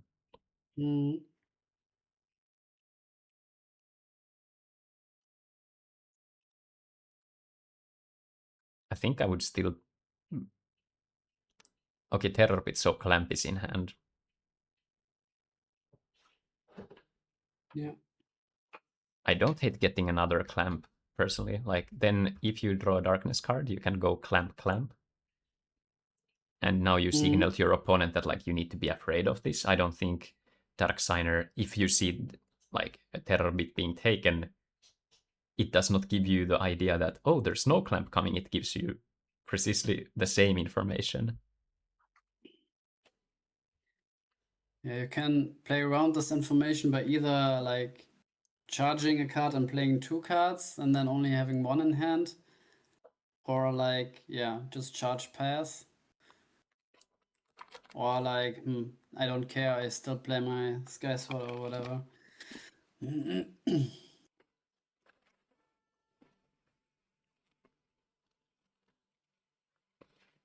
Oh, double swap is nice. But to be honest though, now you set up good top decks, but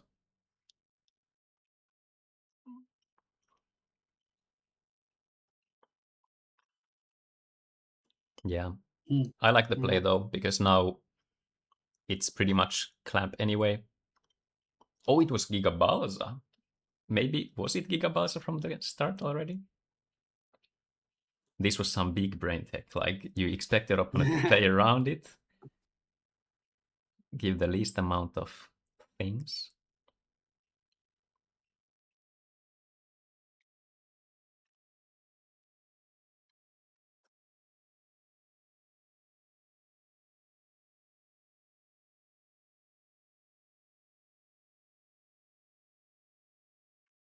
Interesting.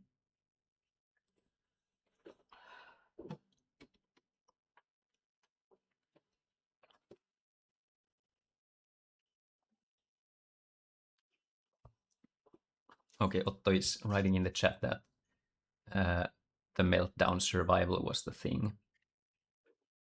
Why Otto wanted to be on the one. Or rather, keep, yeah. Charmilia pass. Yeah, this is... There's so many shields to go through, but... I guess Velurica and Bolmetius. Oh no! Oh, nice. Yeah, there was no creature that could contest the Charmilia anyway. Yeah. Lots of good top decks. Forbos is a good one. Soul Swap is good because of Fortress.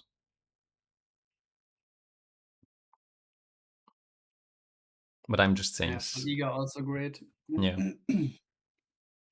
But Slime Veil. Just imagine.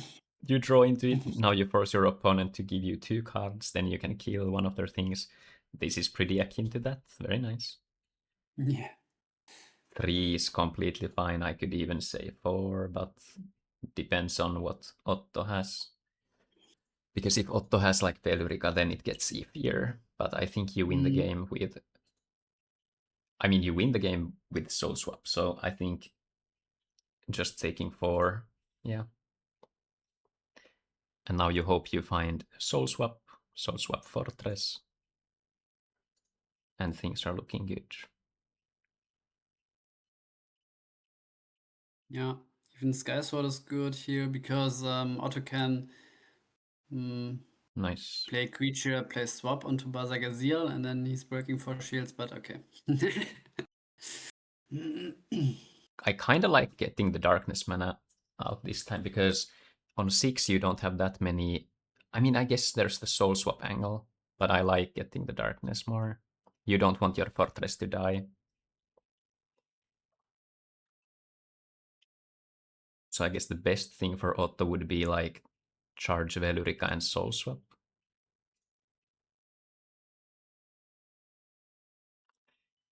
This is the good thing with these mid-range creatures that Otto is playing though, like you can just play them and they just kind of stick around, like this Magris and Gigaballs and their bodies. Yeah.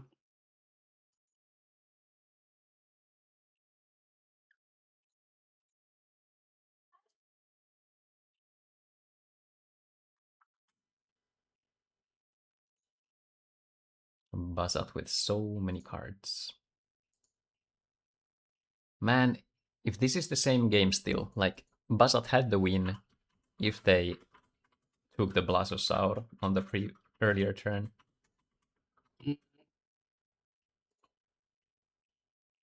Gotta ask him if it was a thing they realized later, or if they already had it in mind and just wanted to build a board.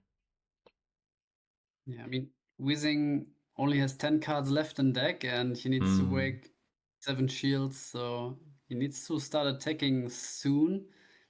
Meanwhile, Mr. Bazat with 7 cards in hand, Yeah. maybe can afford to play more Sky Swords even. Mm.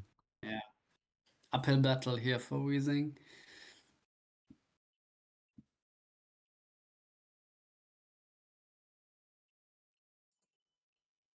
Yeah, meanwhile, Daxana charging Lost Soul because Arc will lose him the game if it comes down. Yeah. Sky Sword, Sky Sword. Yeah.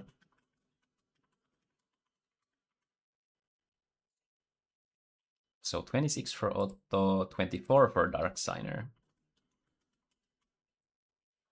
We might end up in a scenario where Otto just starts spamming Velurikas.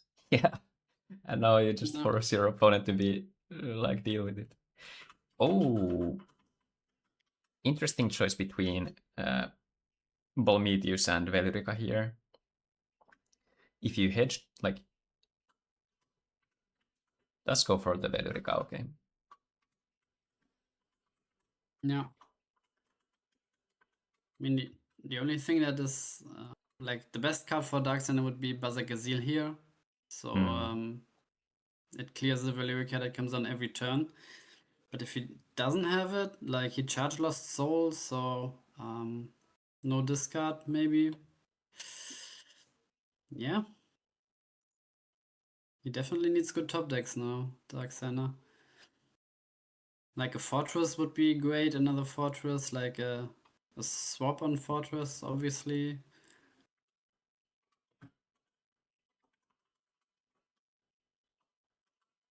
We see the fortresses hitting the field for wheezing, but Apoc is nice, but it's just like it essentially only clears the Giga Balsa and gives you an extra draw. Mm. Here comes the Velurica train. Let's go.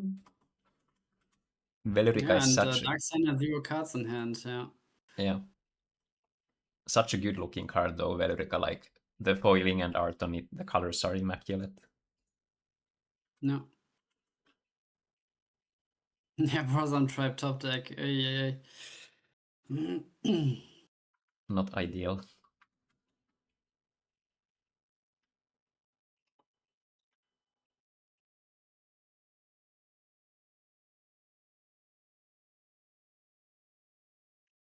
Like these Veluricas are honestly really, really good against decks that don't have Holio. And most of the lists aren't on Holio, so because like how do you deal with these things? Terror pits? Soul swaps, I guess, but like usually soul swaps are already proactive choices. And another Velurica, he doesn't stop. He's just going for every Velurica he can. Oh, and the slash no, and can't find the Velurica.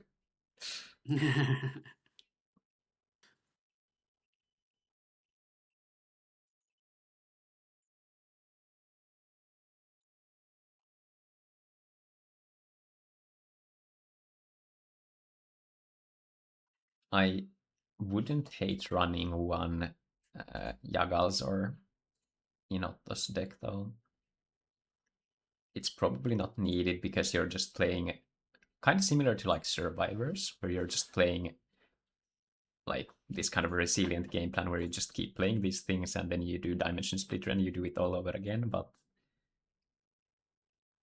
like Yagals could allow some turns where you like do the Velurica, then on the following turn you can go Yagals or Bronzerm Tribe. Also some other soul swap shenanigans.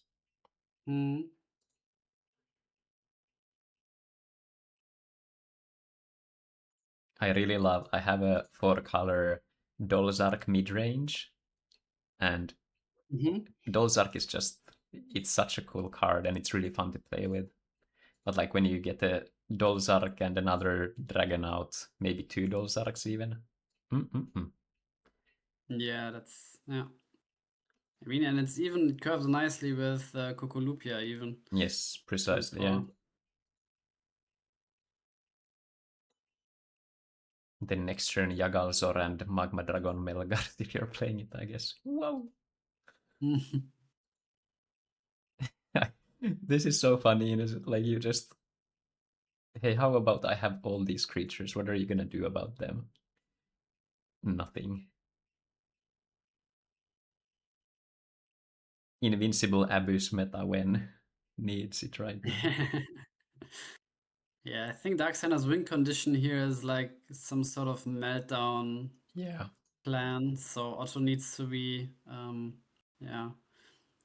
Meltdown I is... think it's in Darksander's Yeah. graveyard, the Ghastly drains, so he needs like Far, get Yeah. Ghastly back, and then Belix to get Meltdown back, so Yeah. quite a lot of steps, but when he gets there, there's yeah. Otto needs to be aware of that. Right, I think Bazot took the game. I didn't look on the left. It seems like it's Yeah. 1-1. Yeah.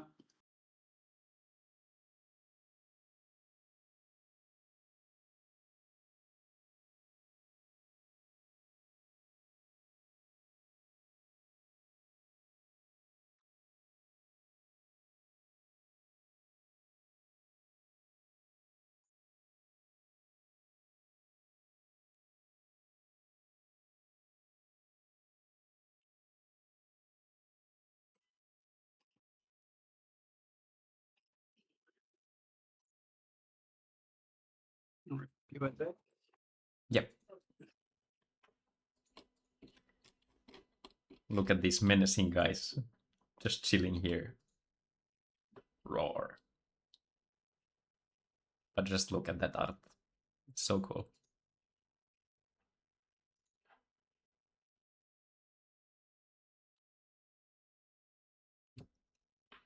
So lovely.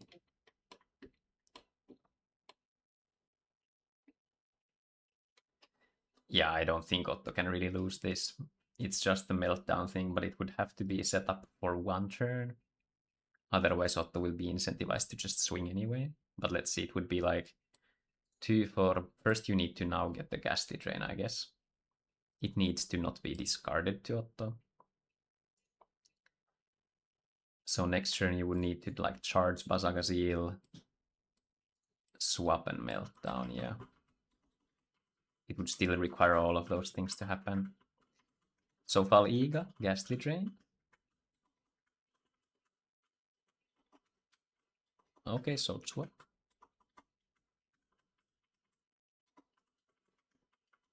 What does Soul Swap achieve though? I don't think it advances you if you Fortress. I guess you could Soul Swap Belix to get the Meltdown, but then you need to get the Ghastly Drain still. Lost Soul. So you go to basically for Lost Soul and you can Lost Soul. I guess that's fine. They're not super good on board. Just getting the Meltdown gives so much time to Otto though. You can just play the Bolmetheus and pass.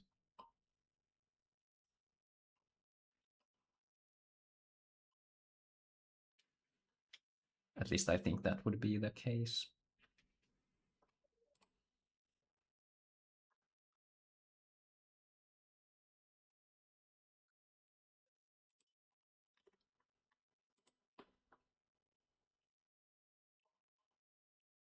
What is Darksigner thinking?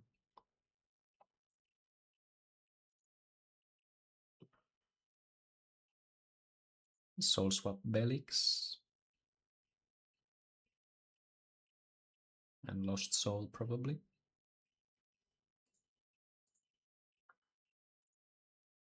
I don't like the Meltdown at all. You still need to get both Bazagazil and the Ghastly Drain back. Yep. This does put this kind of a stalemate thing. Oh, he put the wrong creature into mana. Ouch. That is bad. Aye. Yeah, had to put the Iga.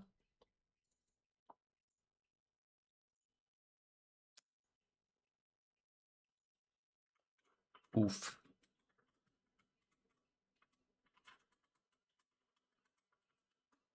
Unfortunate. Unfortunate there.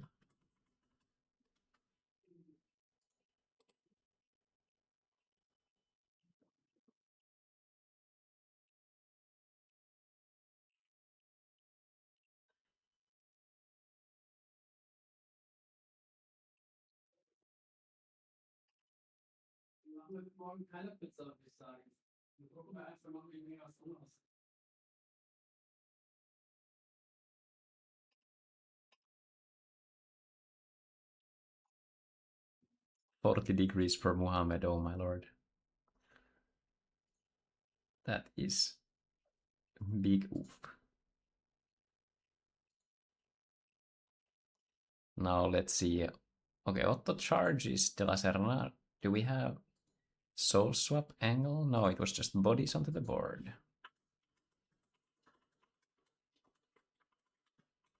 38 degrees for Dark Signer. Jesus. Now the soul swap not looking too good anymore. Are we seeing a 4 boss maybe? Yes. Ooh, what can you even get here? Rebirth for a 5-drop. Rebirth the Sky Sword out, get Faliga.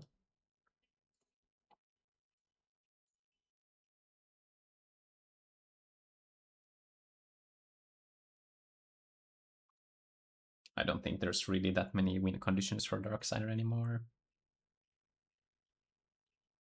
I guess you could just remove the Bolmetes.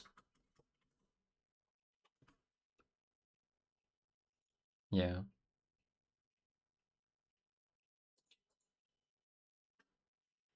But this still leaves Otto with the insane board. Like, I think if Otto was willing to, Otto could just start swinging anyway. Look at the amount of shields these could take. This is like, you attack. Otto is thinking exactly that. Should I be super safe?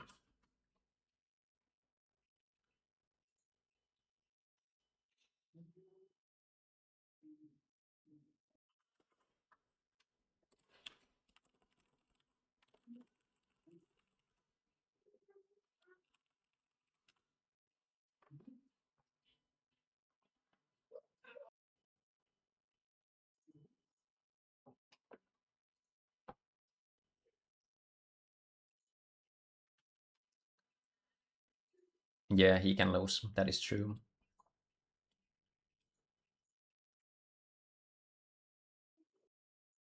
Ooh, Belix Blizzard. Gnarly. Absolutely gnarly. Oh.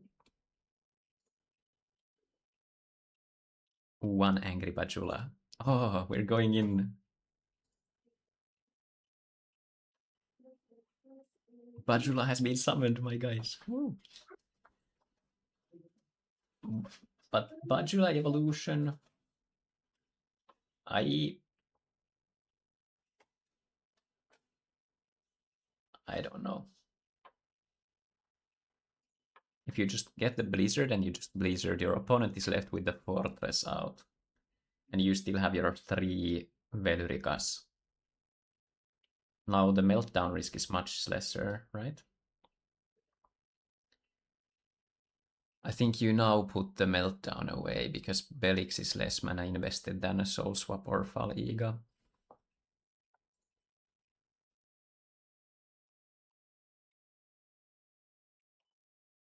On the left side of things, Bazat very, very depleted on resources. Alright, let's see. Sky Sword's out, so don't want to get swapped. So Otto is going for the game? Yeah, I think you have to, right? No. Yeah, I think the other option was to just like Blizzard. Now whether, I guess Bajula upside was that you burn the Sky Swords. That was sweet though. Good game, very good game overall. So first we had Alcadeas, and now we have Bajula. Yeah. What is this game? All right, I'll update the bracket. So Otto 1-2-1, I believe. So Otto and Mabel. So we have our Dark Center and Claude can start playing when they want. Yeah. Let's see.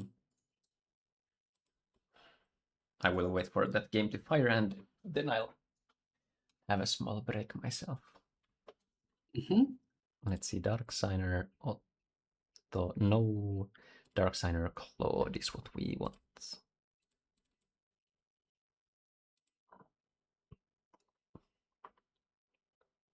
The fortress burns are starting.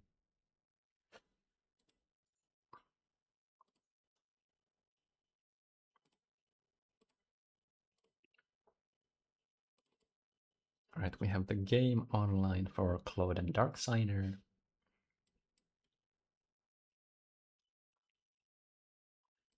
So I will just adjust that and do this one here. Auto window. There we go. Alrighty, I'll be right back.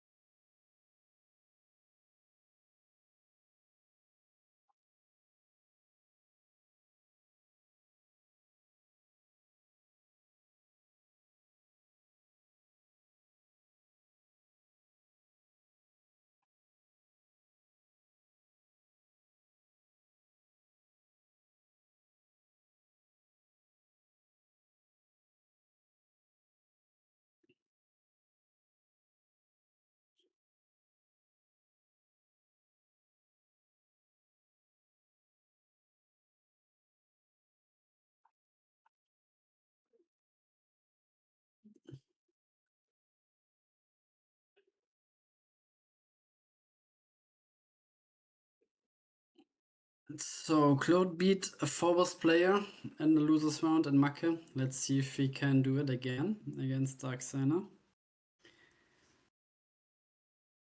Meanwhile, the winners bracket finals is Bejula Dragons versus forwards color midrange, which is pretty interesting. Not something I would have expected. But looking at the players, Otto and Mabel being known for playing off meta. So if you hear these decks, then you could guess that those two are piloting these decks.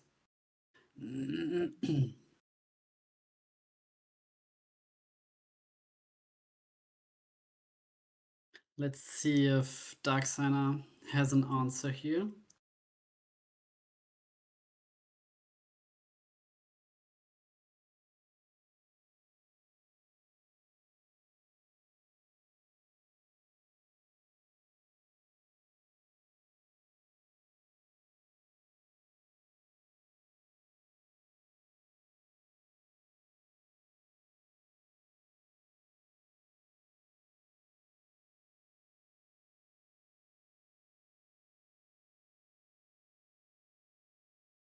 Yeah, he has the best answer. There is. So I would just play get Fal, get the rebirth back, next turn rebirth the Giga Balsa for Chamilia. And even hedge when Claude is evolving the Giga Balsa to Giga Salt, and then I guess the 33% that the rebirth gets sniped with the Giga Salt, you need to dodge that, but other than that, you win the game basically on the spot.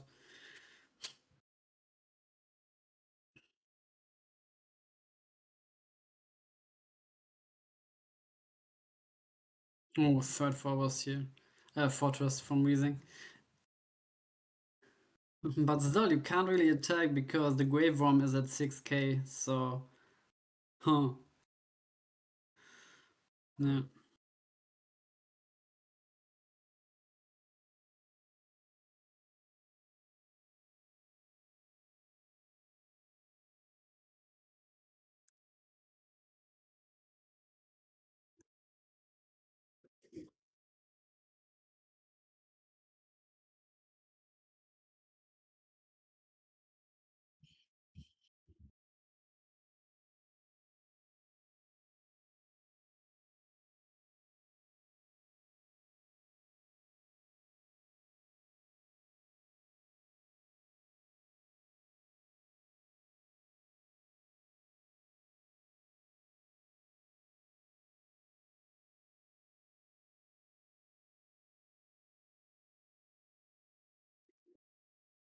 Yeah, so Darkseid basically checked his shields and then went for the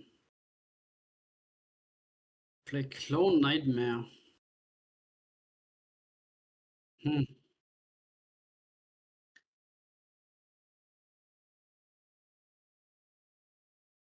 And yeah, Rebirth comes down, Giga Balsa for Chamilia, and yeah.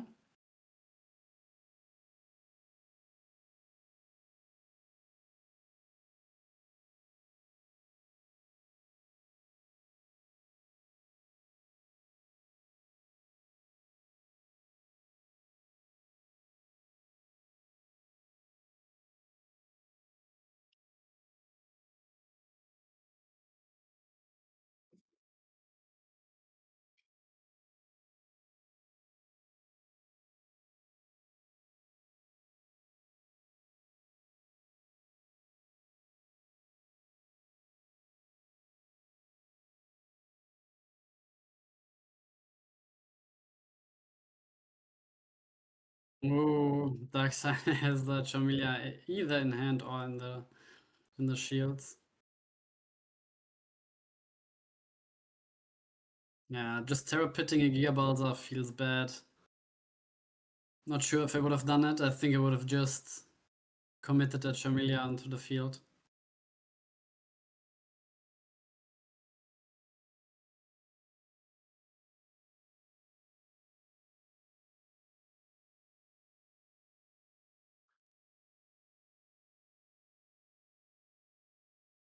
Yeah, nice attack here from Mr. Bazat because the Grave Worm is still untouchable, but if there's a Plague and the Smash-Ons are gone, then the Grave Worm also dies. So one Plague here and Weezing wins the game, I think.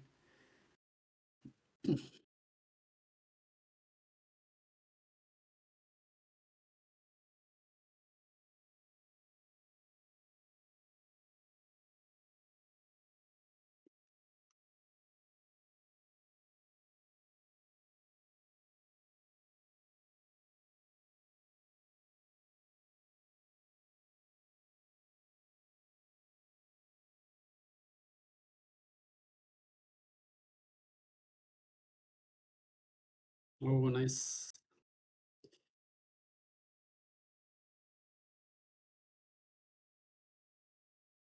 No, I hear you.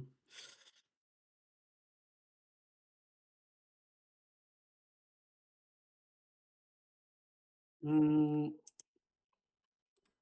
I think both matches they are trying to further develop their board, and Mr. Bazat attacked here with the Grave Worm at 6k, so Fortress can't swing back. Basically, Weezing needs a Plague, but if he has a Plague and then Smash On, the Grave Worm loses the Smash On power, then the Fortress can run over the Grave Worm and then it's over. Yeah. And interesting attack here for Darkseid.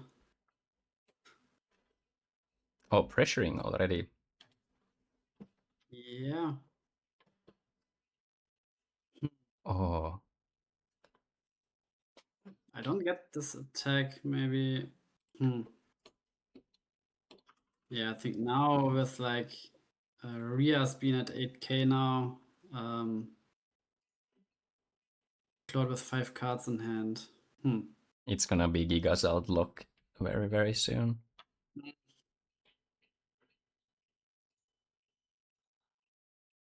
Okay, so once... No, but it does... It just dies. No, no, no. You don't even need to block. Right? It's 8k. No. It's 8k. Oh, yeah, 8k. True, true, true, true. Yeah, but yeah. Oh, he's sacrificing the Palaolesis. I would have just let go of Rias and... Yeah, you have that many cards in hand. Yeah. Like, I think your board is more valuable than cards currently because you just have all the cards you need. Yeah. At least I think that way. Because, like, if we look at it from a functional angle, like, what does the Mistrias provide currently? Mistrias provides you cards. It doesn't really provide anything else over Palaolesis. Palaolesis protects your board. If you get 2 Palaolesis out, Basakasio doesn't do anything anymore, right? Yeah. Even the Hmm. Giga Slug Especially, from the viewpoint of like Gigasald, and if you had another Mistrias,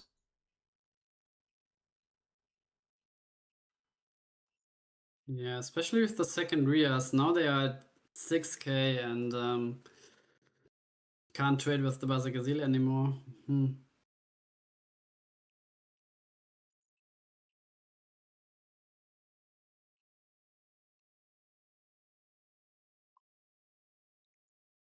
like Claude can play two meaningful cards each turn at max. I guess Hydro is one that is like solid, but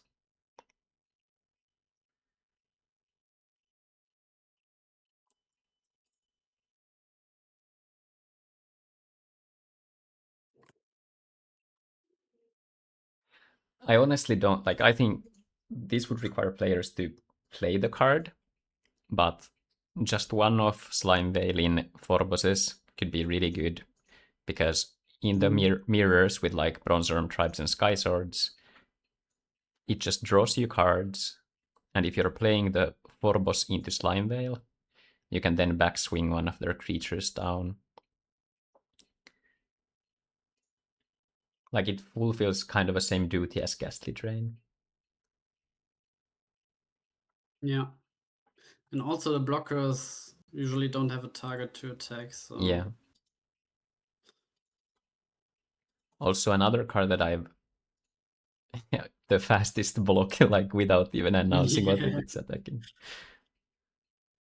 Another card that I really like. Oh yeah, is it time for the daily karate potato mass? Okay, guys, preach holiness, potato. Anyway, that was not my card that I wanted to talk about.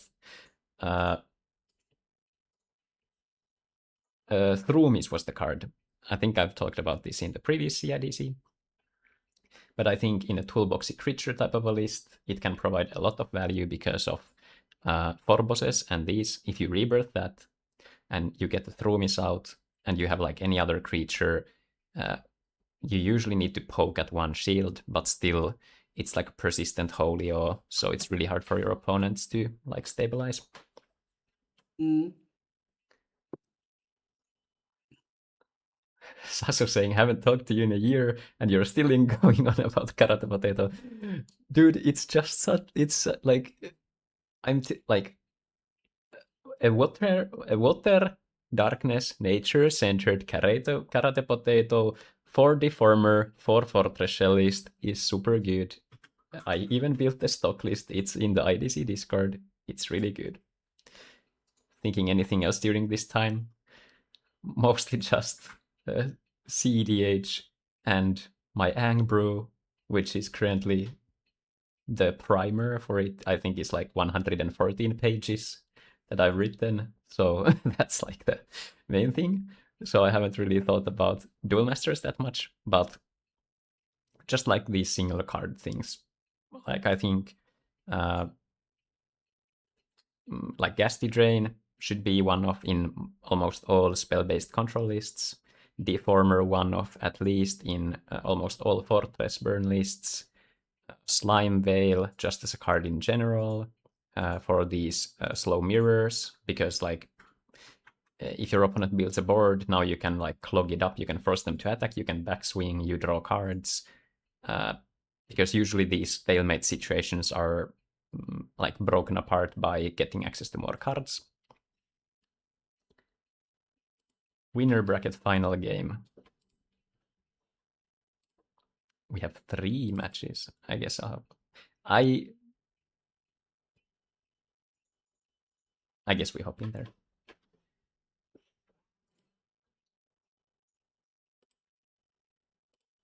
Oh, we can't fit 3 games. I think we need to close the wheezing game now. Mm. All right, I have the game open.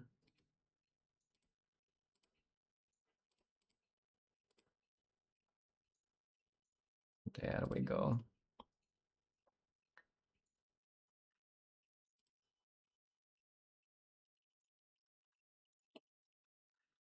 Oh, I love this wild board.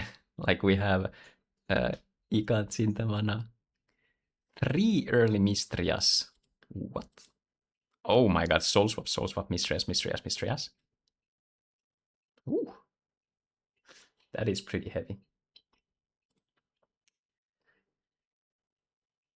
But let me think. What else?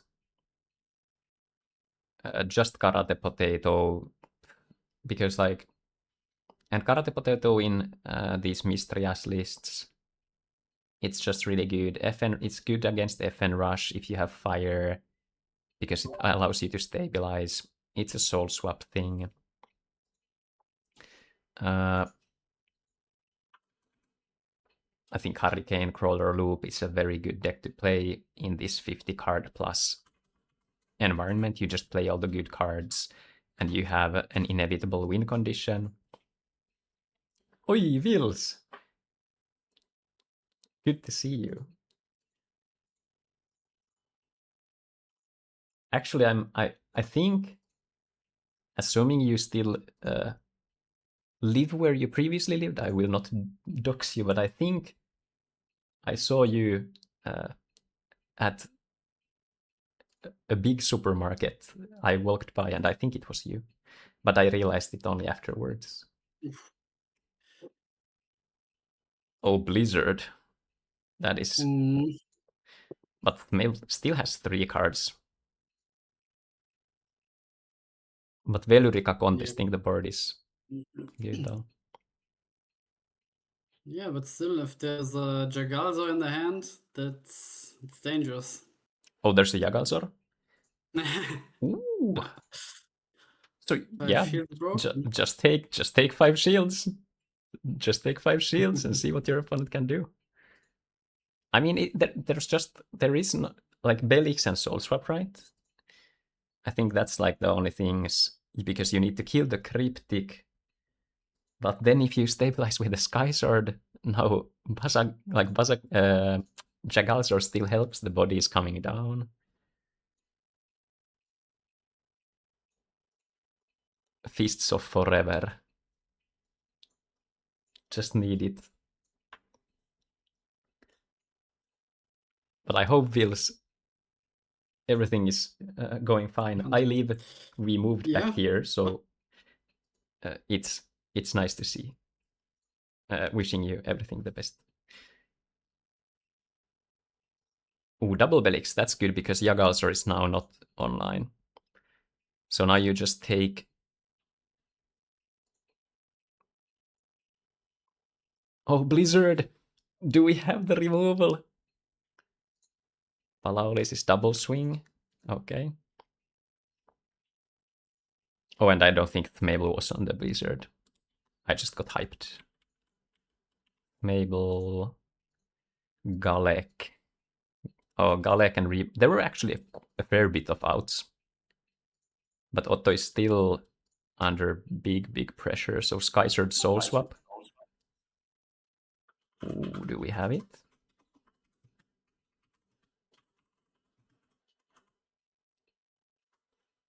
What is the follow-up? Soul Swapping. Poisonous Mushroom, I guess.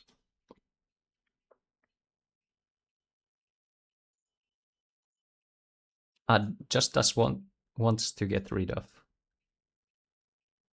that. It would trade with the Velurica though. But I still think you need the attacker from Mabel's side. Rebirth on Sky Sword is still really good. I think you let go of the Ikats. Yeah, I like this. All right, Vils. But... Ooh. Oh my god! The De La Serna! Yeah. I mean, to be fair, it doesn't change that much. I think you're still passing the turn. I was actually there just this week for work, for the summer. It is really nice. Like the atmosphere is really good. It has changed, but like the space is very good. So definitely go say hi. We do have the 10-year anniversary coming actually this year later, and I think there's plans to invite the alumni. I'm not sure if it's that like in English, but like the old folks from the early days, and just gather the people again.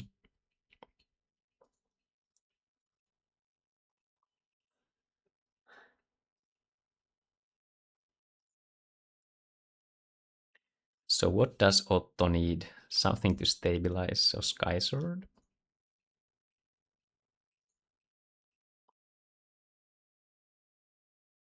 Yeah. Sky Sword hope to hit an untapped mana for Belix? Okay, not there. Yeah, so just block with the Palaulisis and go ham? No, you can't. You can't block. Because now the arc changes things. Oh yeah, I forgot it could Yeah. attack now, yes. Yeah, that 1 in 8, I think, was pretty brutal here for Thumebo.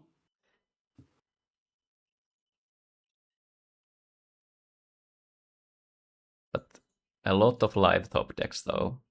Jagalzor, there we go. Do this.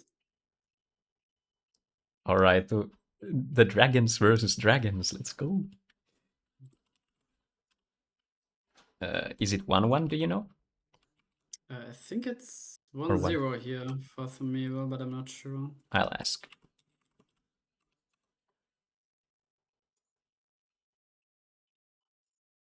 Wild board on Claude and Darksigner. Mm.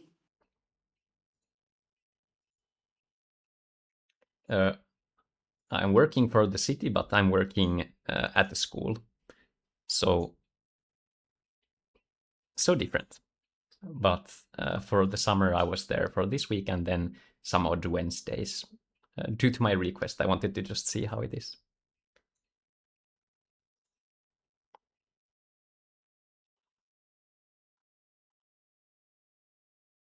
Looking good for Claude. Claude needs to close the game out though. Probably doable with the 2 Petrovas. Just need a removal. I don't think there was anything for Darksigner that stops the Petrova swings.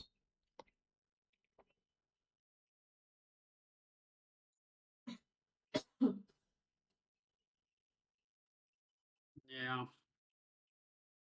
Yeah, this should be GG. Okay. Oh, actually not.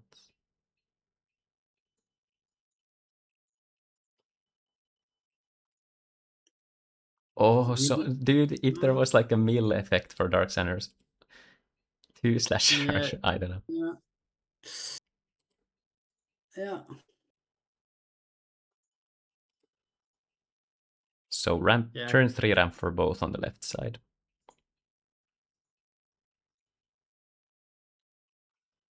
Oh hell yeah, I have mine still. And I have my cap, which has all the signatures from the last day before I changed the move to Tampere. I think your signature is there too.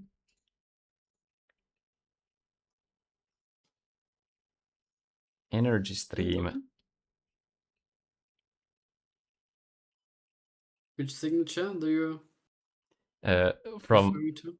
I'm referring to like my workplace 10 years ago when I was running the like esports teams for like for youth work.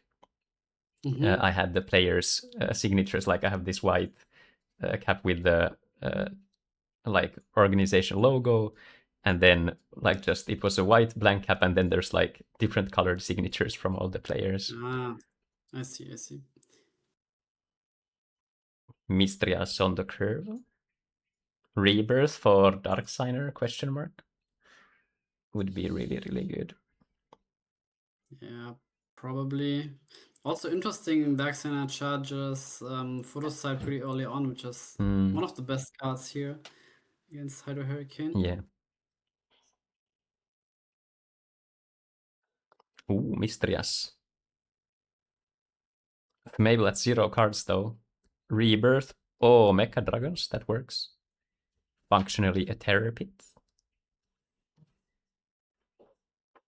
Just mass removal for Dark Signer is really good though. So Terror Pit, Rebirth. And I think Fal Iga, probably.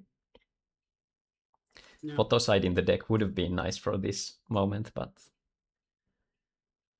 I think Rebirth is just so fantastic against this matchup specifically.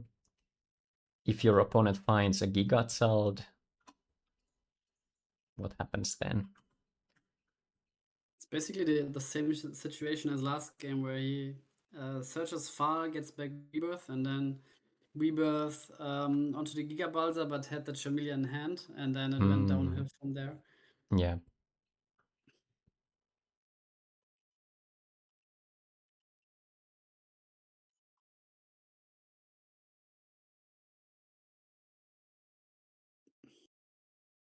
Yeah, Faliga.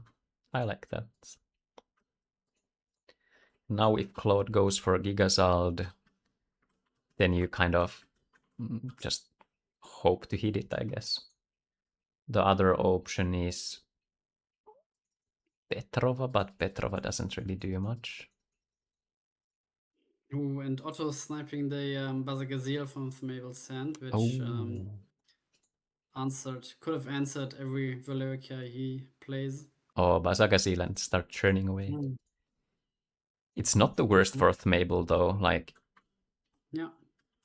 But many of your cards are offline now though, like you can't really play Cryptic. But just access to. Was there just one Gigabuzz actually? I'm looking at thinking about the Rebirth. There's 2. So Rebirth is really good. Yeah, I mean, also Bilix into Lost Soul from Mabel is backbreaking here. Mm. I mean, Otto probably has a Arc in hand, but still, I would go for that. Yeah, there Yeah, it is. Belix, yeah. Even if it's Arc, it doesn't matter that much, I think. Yeah. Bazagasil Terror Pit. I mean, so many live draws for Otto, though. Velurica is crazy. Ooh, let us see the Rebirth top deck. Rebirth top deck would be... Do we go Dimension Splitter? Actually, or Velurica? Probably Velurica. Both are sensitive to discard, but... And Yeah, then I think EP... Dimension Splitter you can play right away and you get back the Valerica and the Bazagazil. there's only Bazag. Oh, I'm looking at Mabel's Grave. Whoops. Yeah. Yeah. I like Splitter. The value engine is so strong. Yeah.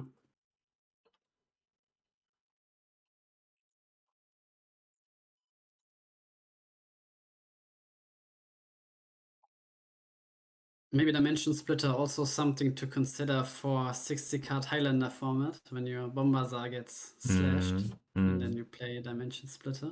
Yes. And like I think De La Serna is a good Highlander card. Bolmetius is a fantastic Highlander card. Velurica is a fantastic Highlander card.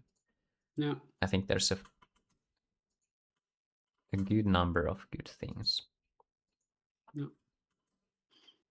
Yeah. Here Darkseid switched not for Fortress but for Photo Sight, which I agree. Brain Serum, not the worst.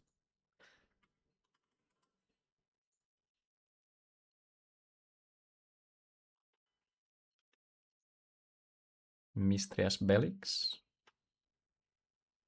Terror Pit.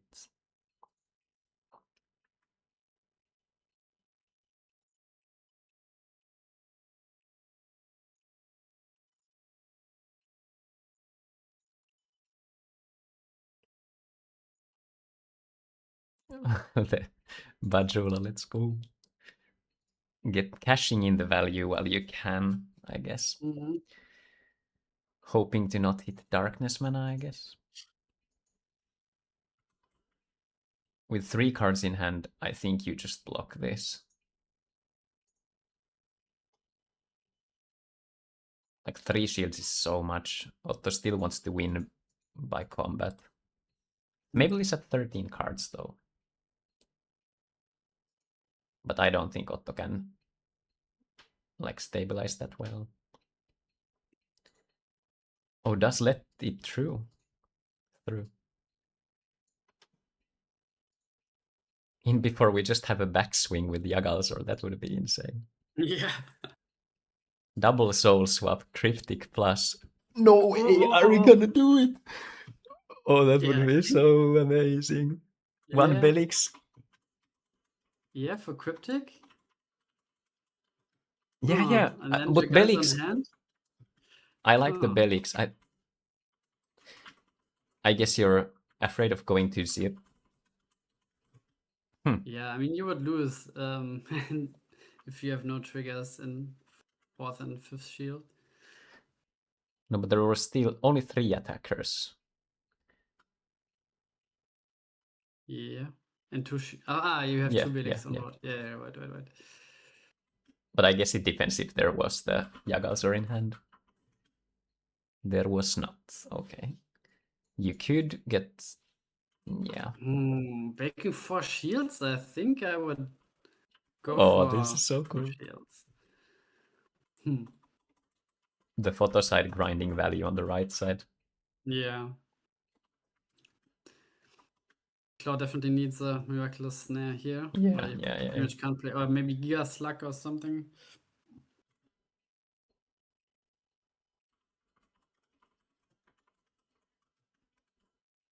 Playing Cranium Clamp into this many cards doesn't feel great here.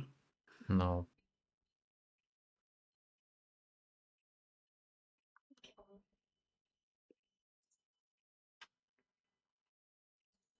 Yeah, it doesn't do that much.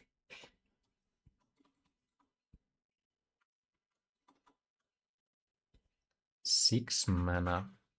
Oh, Forbos. Soul Swap. Burn mana. And Faliga out, yeah. Water mana. Or do you take But light it's mana? only nature mana, the Fortress. So if you top decks another Fortress, you Yeah, can't true. play it. Yeah, true.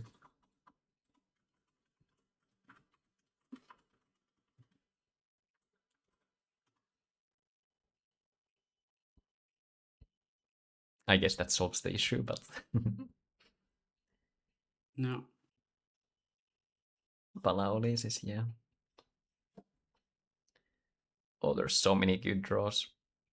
No Forbos in the mana though for Dark Signers, so even if...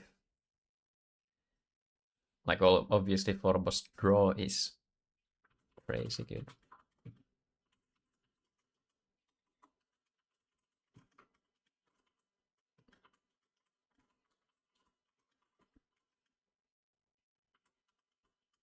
I mean, also the problem with Clone Nightmare and deck building is that if you charge one, there's like one less in the graveyard, and you don't really want to charge like your Giga Balsa and Giga Salz. Maybe even not even charge Giga Slug when you go like Giga Slug, Giga Balsa, Giga Salt curve. So yeah, you have to charge Clone Nightmare, and then the next Clone Nightmare you play is a worst Ghost Touch, and then the third Clone Nightmare gets some value. But Yeah. yeah, I don't see this card being good there. And I think the card is better if you have access to Soul Swap, because then like Soul Swap Faliga becomes a functional lost soul. Yeah. Which makes it really good, but I think it's like the Clone Nightmare, it's just really cool in the sense that its problems is mainly that it's contested in the same mana slot with all the other good cards, to which I think the best like fix is to just play a discount effect or just ramping so that it's not like you actually care about the 1 mana difference, but rather like, okay, this turn I can play my card number 1 and card number 2 and take the benefit of both. Yeah. On the left side, clogging up the board until Mabel just has the secure win. Yeah, the Belix really blocking his way, but Yeah. Mabel is on 1 Gallic, so with the rebirth charge from Skysword, he unlocks the fire mana, so maybe next turn Gallic comes down. Meanwhile, on the right side, Claude find a Giga Slug to protect against Photosite, and now, yeah, it's looking good for Claude, but he's only 9 cards left in deck, so 6 shields still for Darksaner. Could be trouble there finishing the game on time.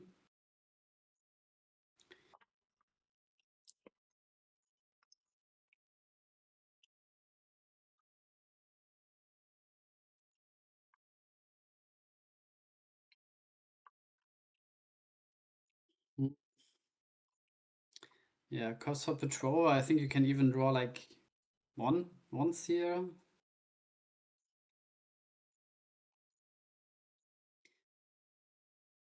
The problem is now attacking, and then when Magma Rex comes down, your Giga Slugs die, and then Photosite is unlocked to attack. Yeah.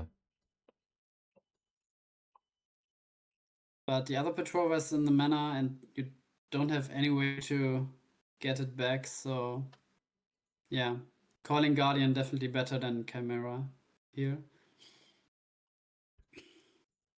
And an interesting thought would be like in these decks with Bazaka Seal, Photoside, maybe if you ran more Photosides, like I'm thinking of Fists of Forever, just as kind of a 1 mana board wipe, which is conditional on you having a creature that can kill stuff. But still, like I think the interesting aspect with it is that it's so cheap mana-wise. Like if you have a Belix, you can just Belix and 1-drop. Yeah. Our cat is losing its mind. I was feeling the blank, and I had Yuli whisper the correct line. Our old little senile friend. Such a cutie.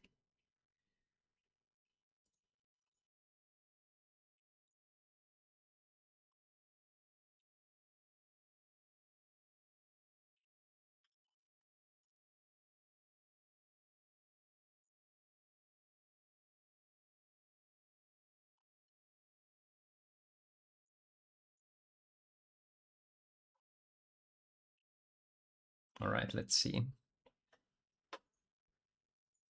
Darksigner,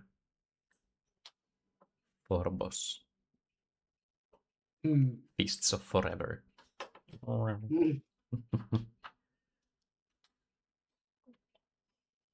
But what can you even get? Petrova is iffy. I guess you could get Mecha Dragon's Breath if you run it. Was there one? No, but there's Blizzard, I think. Yeah. Blizzard is pretty good It here. is good, yeah. Yeah, it gets rid of the Giga Slug, Belix, Petrova. Yeah. And then But it Photosite can attack again. does kill your creatures, like the 2 bosses, but you're trying to win with the deck out at this stage. Yeah. So Photoside living, so you would be left with just the Mistriases and the Laura Giga, so you try to attack the Mistrias, and then that gets blocked. Yeah. Oh, so maybe that's 3 cards in deck. So Otto could go for like Soul Swap onto Skysword here, and then wincing them the game. And also next turn when any Soul Swap is in the shields, then Soul Swap onto Skysword and it's game. But yeah, there's Cryptics, so yeah, it doesn't matter if it's under the shield. But if Otto has swords up in hand right now, it's game over. But I think he would have played it by now. Yeah. 3 mana. Logic Cube. Dimension Gate. Oh no, Soul Swap in mana though. Hmm.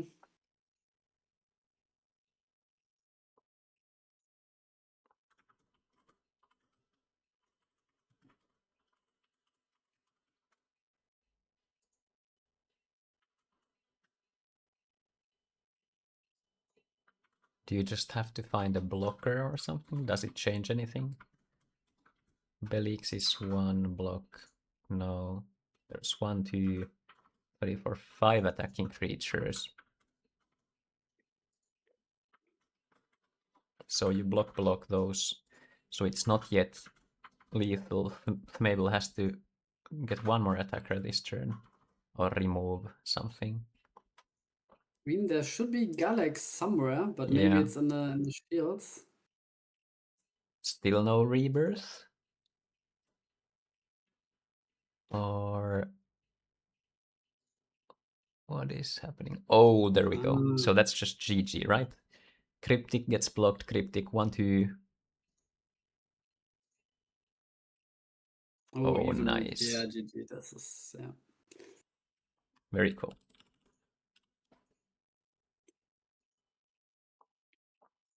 Let me think. Was it lethal without the second removal? There was cryptics, then 1, 2, 3, 4, 5. No, it needed that double Yeah. removal. That's interesting. But even without the double removal, the rebirth was enough, I think. You find the Belix, if there's one left. Let's see if Mabel's deck... Only 2, so it wasn't, yeah. I was thinking that you could, like, rebirth one of the Belix, get your Belix, and then return another rebirth and cast it. So, we have our bracket update. Was it 2-0 or 2-1? I need to check. 2-0, I guess. I think.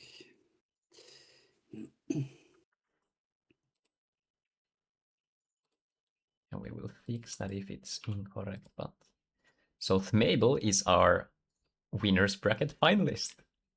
Our casting disc wish has come true so far. Yeah. Let's see. Let's open up Wheezing and Mr. Bazat. Should be concluding soon. Let's see. Let's see what the situation is here.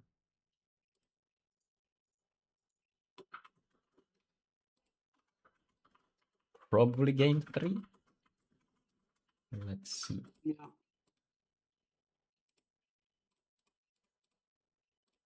Do that. No, wrong window. There we go.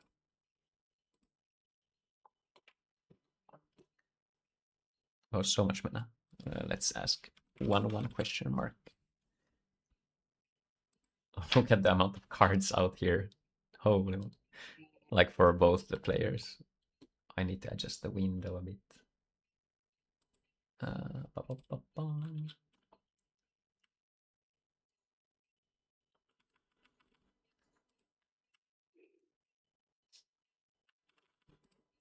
Let's do that.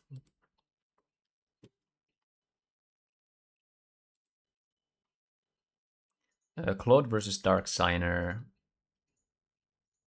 Honestly, I can't remember. It's 1-0 for Claude.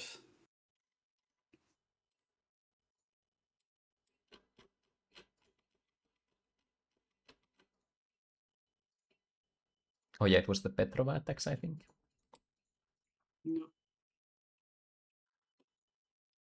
All right, Wheezing and Bazat at 1 shield.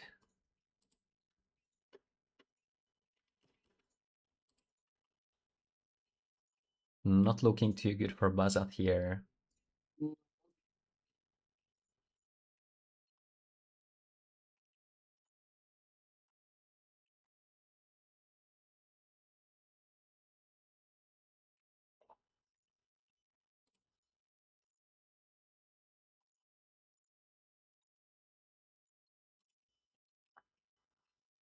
All right, we're attacking on the Hydro Hurricane side. 2 Ice Vapors, which is really strong against any triggers. Yeah. I wonder if Petrova is on Ghost. Can I check it somewhere? I can't see it here. It's on Guardian. Okay.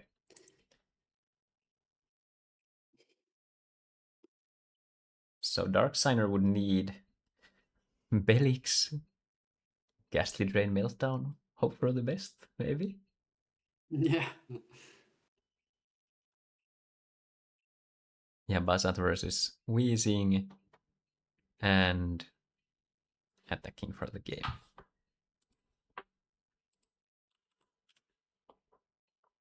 So 2-1 for Wheezing. Let's update the bracket.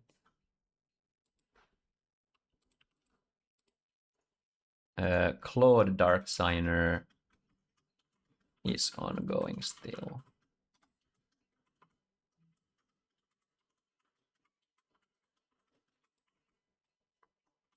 Now, since we are on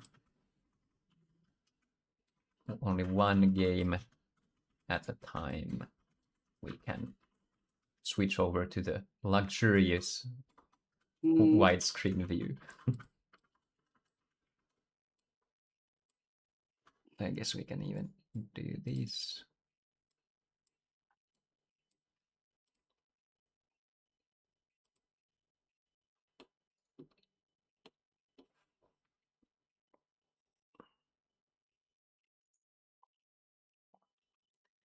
All the cards in the hand for a Dark Signer.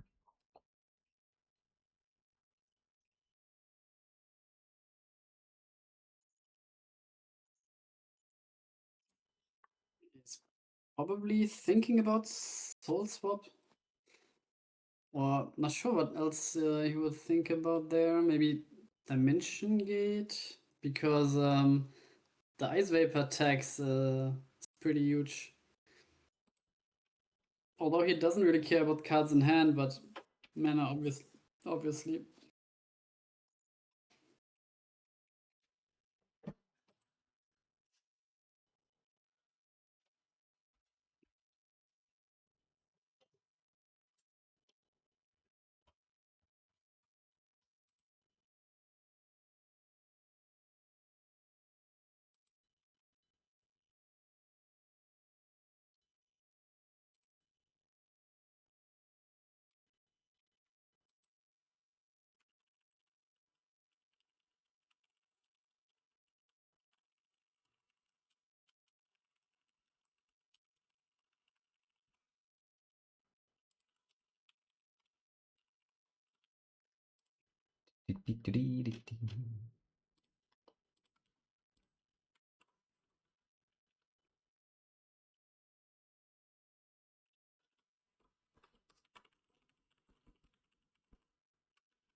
So double slash charger does it here for Dark Signer. So yeah, slash charger into Belix slash charger.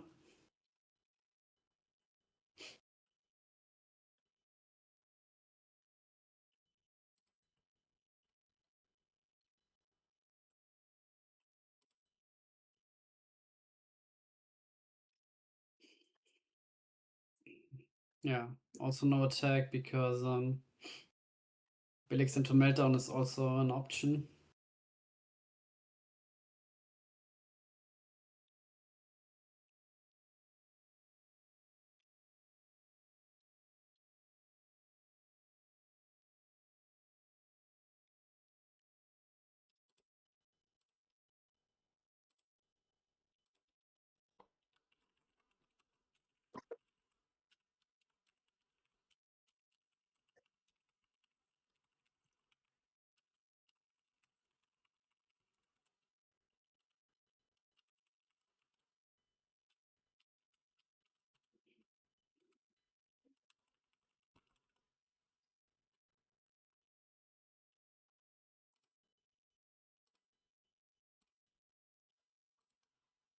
Let's see.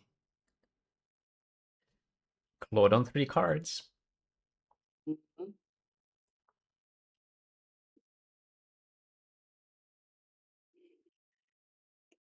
I guess there is a... Would need to get rid of one card. Let's see. 3 charge plus Belix plus Meltdown is an option. Like charge Belix into Ghastly Drain into... You would have to discard. No, but there's 30. Yeah, never mind. Technically an out. Yeah.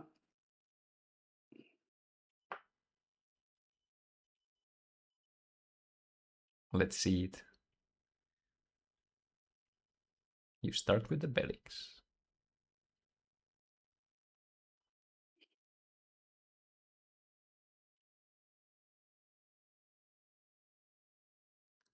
Six. Ooh. Mm-hmm. What is the follow-up, though? What is the follow-up? Now you need to discard and burn 2.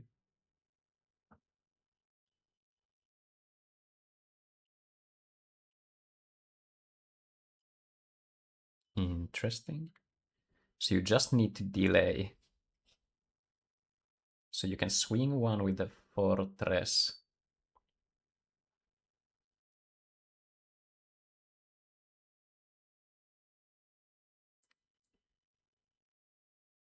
Belix Soul Swap. Sky Sword. Okay. And then you attack one. Claude probably does not draw cards. Darkseid asking, draw? Always correct to ask. No, thank you. I will politely decline. All right. Yeah, now Claude is really hurting himself because he missed one attack on Petrova last turn. But All right. okay. Build your speed attacker. Trigger.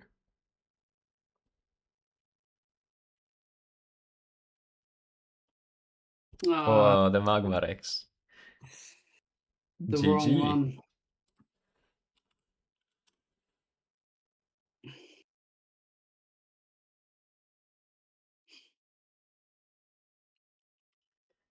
Was that the conclusion already? Yeah. Let's update the bracket. Was it 2-1 or 2-0? 2-0. Claude. So now Wheezing and Claude. Let's see it. Otto waiting to face either of them and Mabel in the upper bracket. So next up we have Hydro Hurricane versus 5-color Burn. Let's see. We can open the bracket view for a bit. So let's see the score lines. Mabel has so far lost a single match against Mr. Buzzot, so maybe Mr. Buzzot was the hidden winner of this tournament all along. Perhaps. And let's see.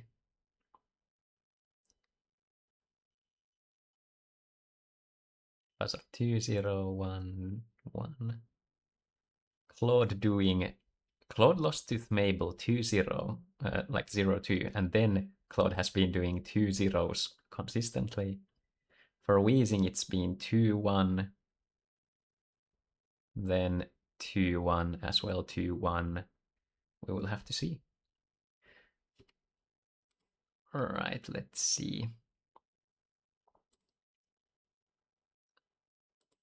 Need a new room. Let's see the deck lists one more time. So Wheezing and Claude.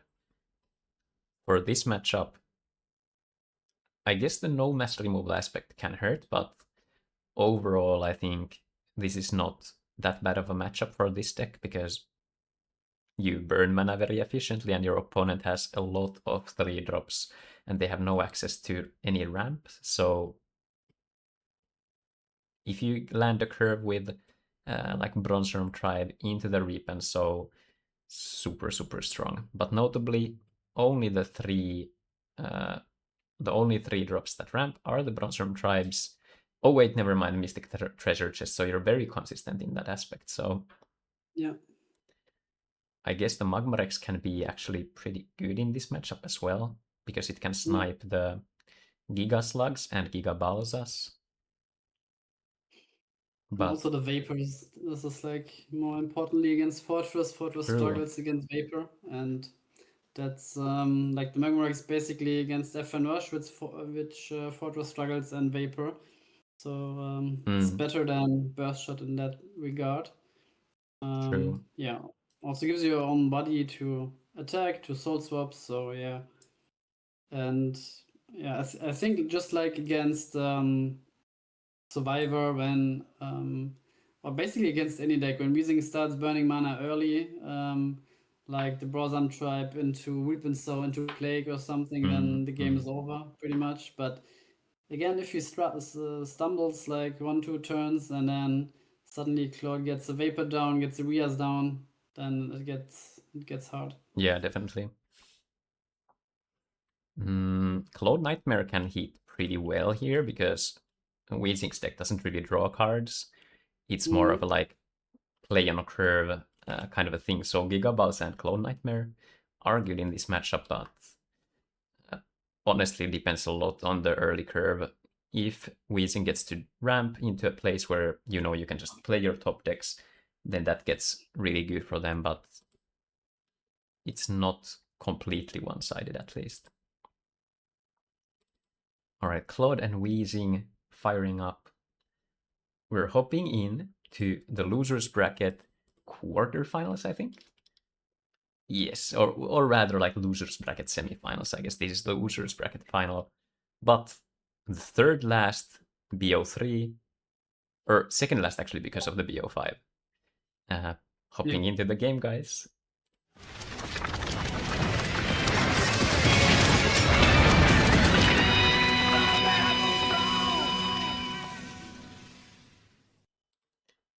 All right, opening up the game here. There we go.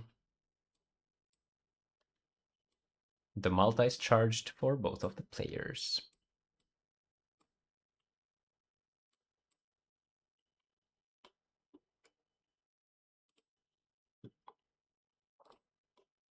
Let's see who won the die roll. 12. Oh, I didn't even see. The history doesn't show that far. So Giga Slug. Let's see if it is the ramp for Weezing.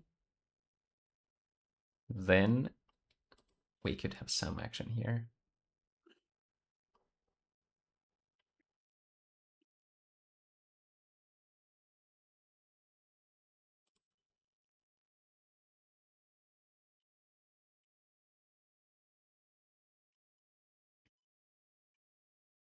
Maybe thinking about Mystic Treasure Chest versus Bronze Arm Tribe. I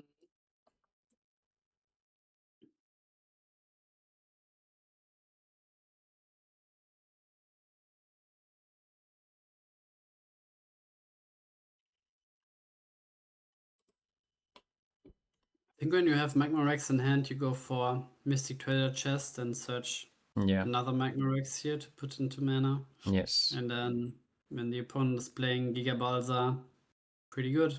All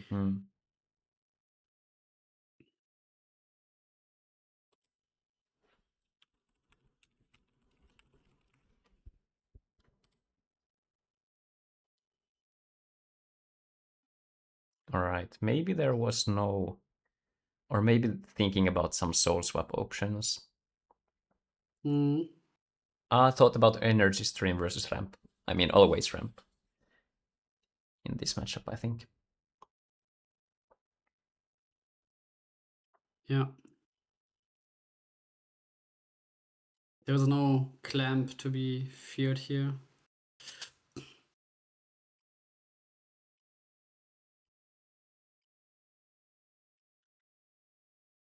Let's see if the game plan was to soul swap the Sky Sword into play.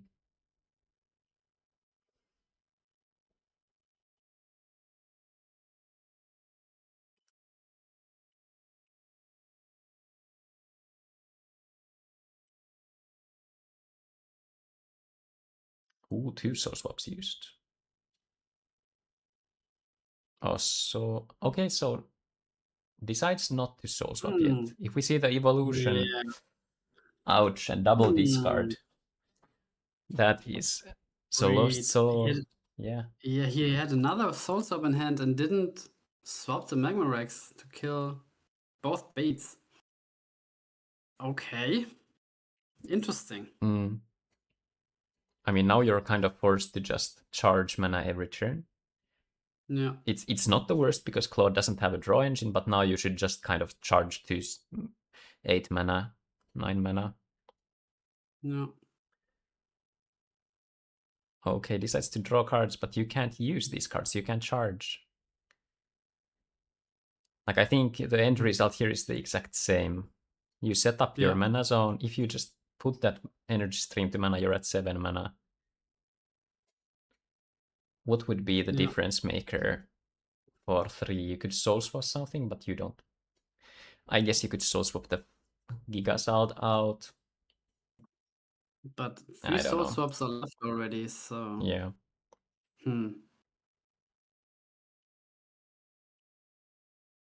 He didn't even kill the Giga Balsa. Wants to keep his Swap boson bait. tribe for perpetual swap around, yeah, but poo. I mean, it all started where he greeded and not playing the soul swap onto Magma Rex.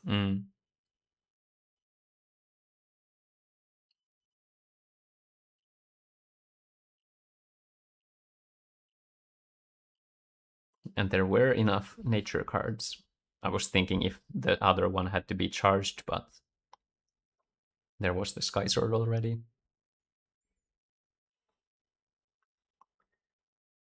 That was interesting.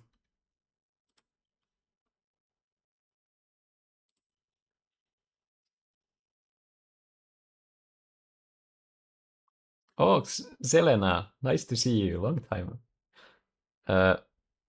When classic drops, then yes. Modern, not really interested personally. Every once in a while I log in, like maybe once a half year, and then I just look at, like, I don't know, my characters, and then I'm like, the gameplay loop. I don't have the time and energy for that end game grind anymore.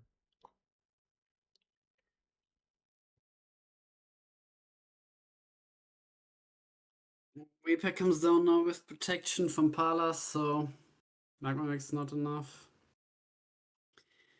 A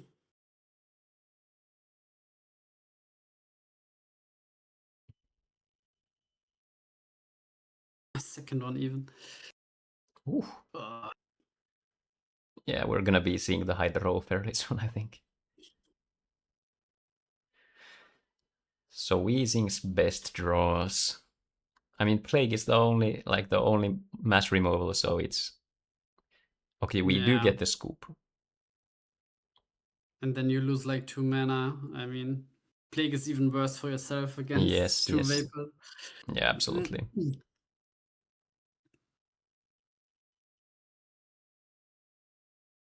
Yeah, I think the swap it had to be the swap. Claude was only at 2 cards.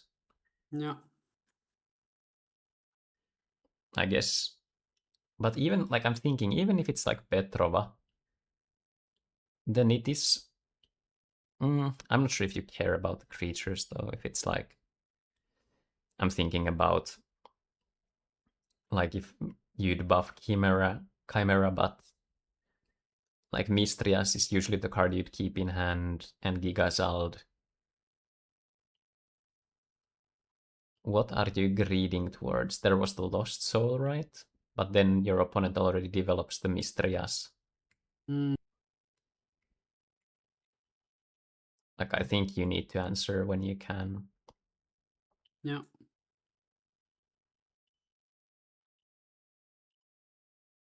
And it's still like a 2-for-2 use.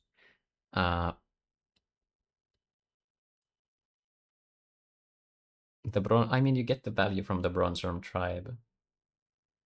No, it's just like 1-for-2. You soul swap, then you switch the body, but you get to clear the things. Yeah, I mean, the opponent's Gigabalza also did something when coming into play, but also the Brosum tribe, so yeah. Yeah.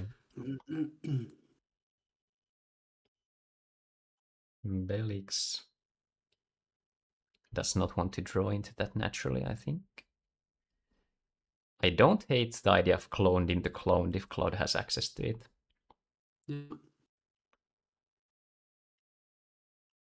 Like the weakest point for Fortress is... There we go. Plague Hit is good for wheezing though. Assuming there's like a ramp spell. I think charging and playing a card is super good here, because then you give less value. Oh, Mayodian, thank you for the kind words. Hoping to provide good commentary. I think the one thing that I thought about which would be nice would be like have a card window. I guess it's actually with just one window available. I can just hover the most recent card. I solved my idea. I was thinking I would have to set up a separate window. Rekkolit outside. That's all good. There will be a... Oh! Baller move. Okay. Attacking mean, creature. Yeah, okay. no. Oh, but you need to get I mean, I kind of like this a lot. Maybe not to the extent of that many shields. I think 4 is fine. Yeah. But still, you answer to most things very good. When you get to Plague, your opponent can't really attack ever. Petrova is the only thing, though. Petrova can cause some issues. What would you have done if there's like Gigabalza and he snipes your Sky Sword out of the hand and then, I don't know. And now you have to be afraid of Gigazalt, so you have to do something like Magma Rex or Sky Sword here. I mean, I guess Reap and Sow is fine, but five shields taken, that's something. I'm just saying, imagine now. You charge a mana, then you play a Karate Potato, then you put 2 cards, and then you soul swap your Fortress Shell. Yeah, that's good. Then you play a Deformer, then you return 2 things.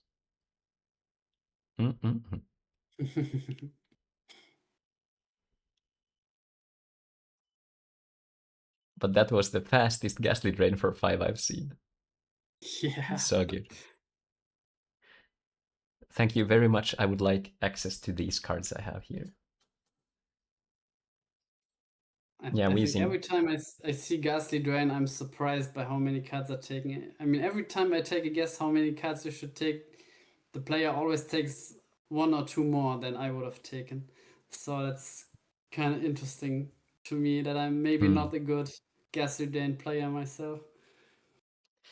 Yeah, I think that, like, I mean, I haven't been fully, like, I think here I would absolutely take 4 and keep the 1, because it gives you much more leeway, where if your opponent, let's act like this turn it was a Giga Balsa, for example. Now you really need to answer the Giga Balsa, because even if you play a blocker, Miraculous Snare is potentially there, so you can't really trust, like, oh, but Snare doesn't matter because you hit the shield. So in this matchup, it's not that much of a difference, but still, like, 1 shield lets you play like a development turn where you don't deal with the board, and against like Hydro, it's highly likely that this is just going to be development after development. Yeah, taking all shields basically mean you have to deal with every creature Claude plays from now on for the rest of the game, basically, until you play like Sky Sword and can clear the creature at the same time. Then you get some breathing room.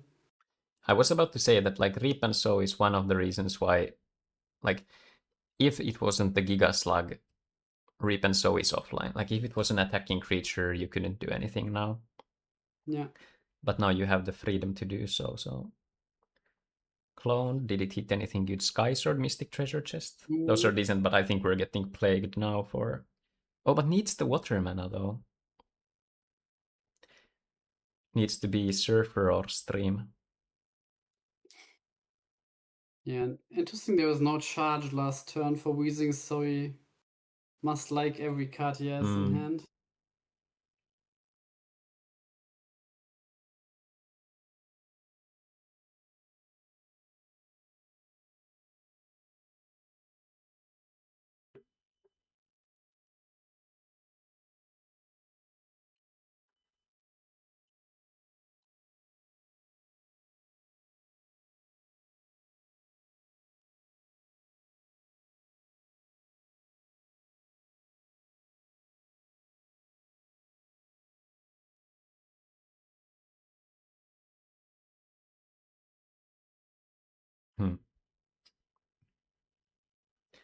Plague would be just instant slam. I guess another Reap and Sow is maybe a consideration. I like just Reap and Sowing. You can maximize the Plague value later. Yeah. Although, yeah, because like an attacking creature, I guess the biggest problem would be like now you burn the darkness mana, you ramp yourself. If your opponent has a darkness mana and Gigaballs available, now the Plague could be discarded. Yeah. But overall, though, for Weezing's side, like you have cards, but you don't have the mana to play all of them.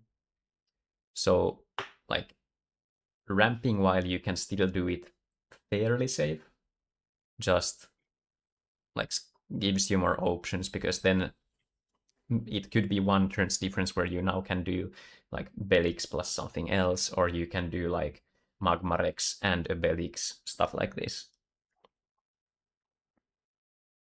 Okay, thought about the Lost When you Soul. play Plague, you can't get rid of the darkness mana since he would just pick it up back to hand. Soul Swap Fortress.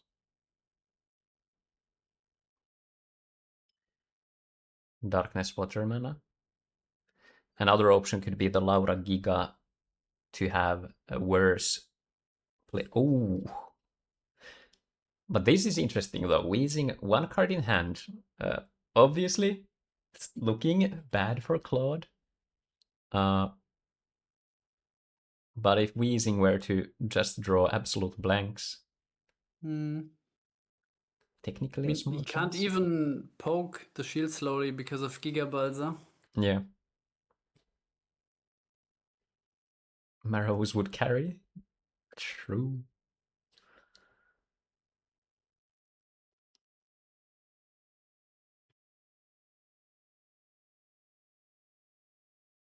So many good draws for Weezing though. Let me look at the list. Stream is good. Surfer is okay, you can bounce your Fortress. Plague is good, Fortress is good, Soul Swap is good, Sky Sword is good. Bronze Arm and Mystic Treasure Chest are a little but Falig good, Belix good. Morbid Medicine, did we have something for Weezing in the grave? Sky Sword, so that's fine as well. A lot of good stuff.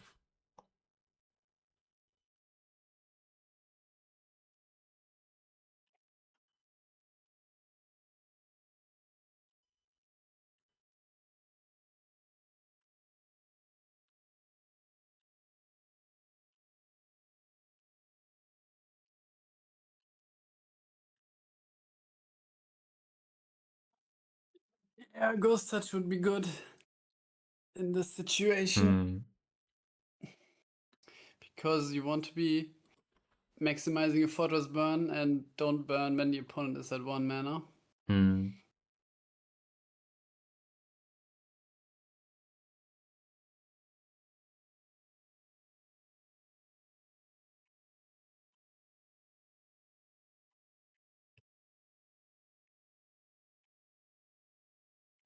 I think the light mana here, because Plague can allow you to...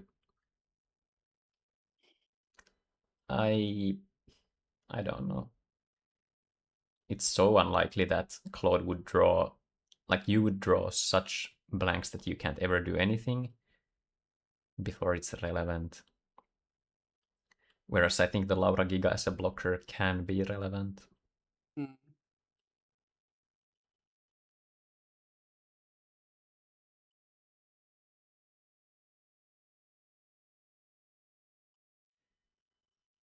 And also, I guess, small upside Soul Swap as a removal spell. Like, if you get the Laura Giga out, you can now use Soul Swap to just remove something. Obviously, you'd rather use it, like, proactively for your, like, just generate value or cards for yourself, but it's still an upside.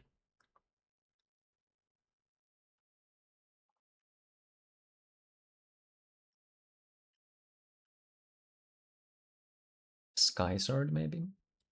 Oh, still fell. I think, like, now, pretty soon you should just go for Plague. Oh, but you need a blocker, though. But blocker and Plague, and just go. Claude Yeah. has only Balsas as triggers. Yeah, so you can be really secure. Even if you lose one or hit one Giga Balsa, you just stop there. Yeah.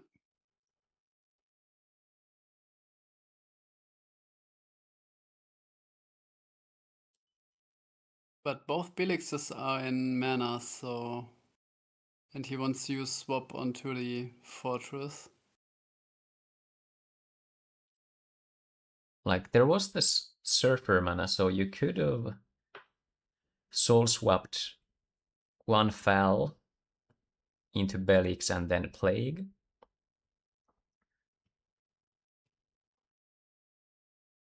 I mean, If you every do that. fortress burn is costing Claude like 2 turns of charging. Yeah. So,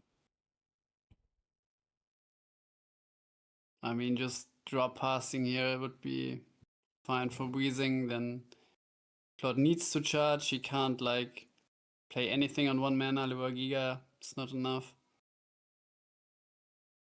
Yeah, but if he had Mirror Ooze, that's pretty interesting. Yeah. But I think to be like looking at this in the big context, this is not the game state you want to be in or play towards. Sure, it would help here, but generally you kind of wish to already deal with this kind of a thing beforehand. But I think it's really slow though. If Weezing gets to go first, and then they ramp on turn 3, your 3 mana plays are so clunky. Like Clone Nightmare is alright, it can snipe something, but when you fall behind in resources and your main game plan is to play 3-drop creatures, it doesn't feel good into an opponent who is going for a Plague.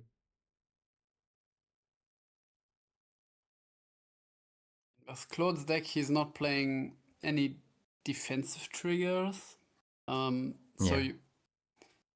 Weezing knows he needs like 6 attackers and remove Giga Slug, and then that's it.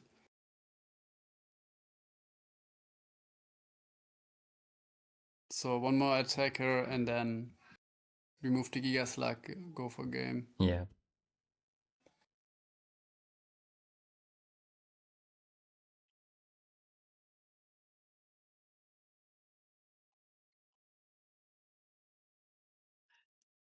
And to be honest, Weezing as a player won't screw this up, so Yeah. Claude could have like conceded a couple of turns ago, but that's okay. It's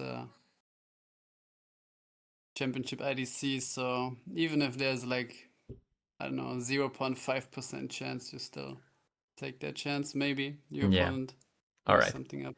Claude saying But the no, GG there. All right, match number 3.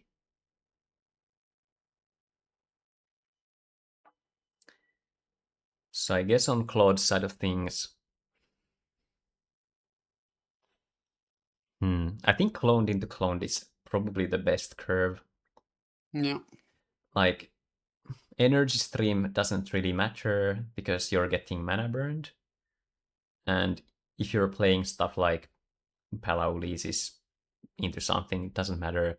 Giga Slug into Giga Balsa is alright, but still, then you're only discarding one card.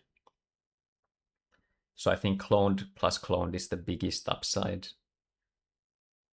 And then you just hope to draw into your things like the engines like Mistrias and for your opponent to blank.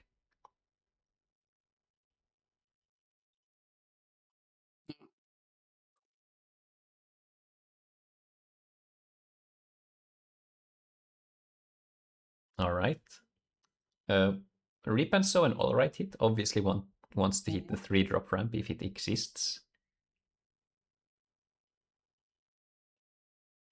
Bronze Worm is beautiful. Another clone. Let's go. That was the cloned in the cloned.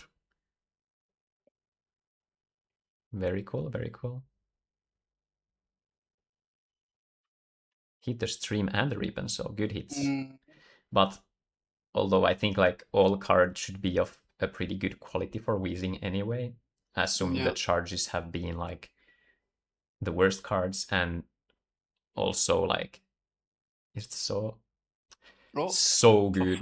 If this is, dude, oh, this is so 4, 4, 4, 4, 4, 4, 4, 4, 4, 4, 4, 4. Good. Because Claude is at the stage where Claude can start deploying both a creature and a blocker at worst case, so like a Laura Giga and a Giga Balsa. So you need to be able to have like one turn off. You don't have Miraculous Plague for the next turn yet. Oh, Mistria's Rebirth would be so good. It would go so hard. Because you can just then find Sky Sword and you're unbelievably set there. Reap and Sow isn't bad either, but there's 2 in the discard already. Yeah. Oh, Weezing doesn't... Oh yeah, it was only the Reap and Sows. Sorry, yeah, no Rebirth in the deck. Now, what is the best play then? Honestly, Reap and Sow, I guess. Or just Terror Pit, like, if there was removal. Let's check. Yeah, No I mean, Terror even Pit. swapping out the Rias for Petrova is alright.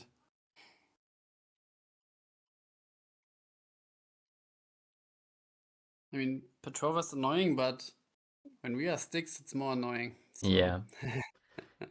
Yeah, Mistrius is the thing that will generate all the cards.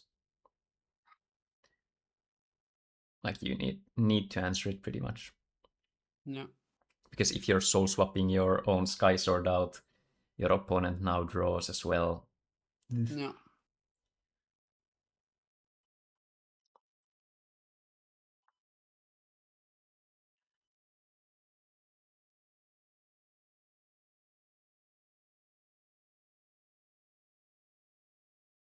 5 cards.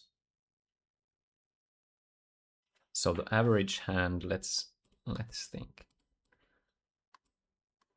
Probably has by now 1 Fortress Shell, 1 Chest, 1 Soul Swap, 1 Fal'iga, and then like probabilities wise it would be Plague here. So I think out of those lines, just swapping out the Mistrias.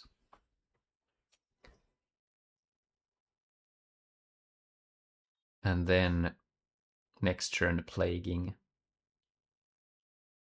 Seems fine. Even if your opponent plays 2 creatures. I'm thinking like 2 attacking creatures, 2 Oh, but Claude is only at 1 card. It's really hard to do that.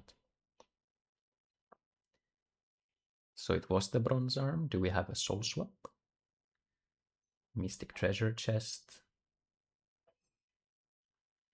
Ideally, you want to deal with this Mistrias right now. Yeah.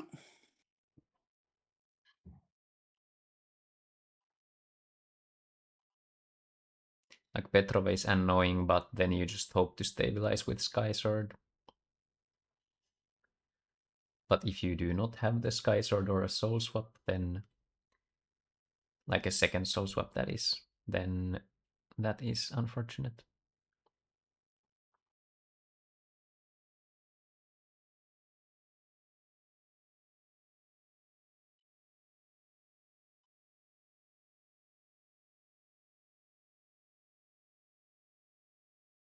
All right. So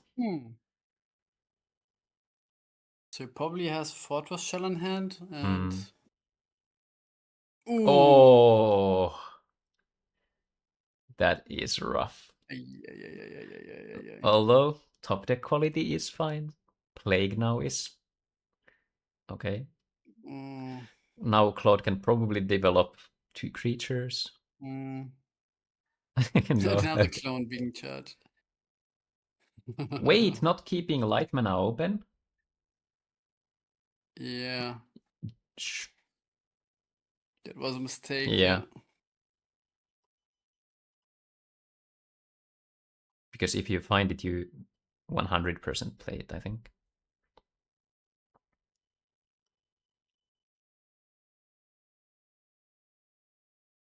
Oh, Ice Vapor is good. Magmarex is alright, but Mistria's value, we have the engine.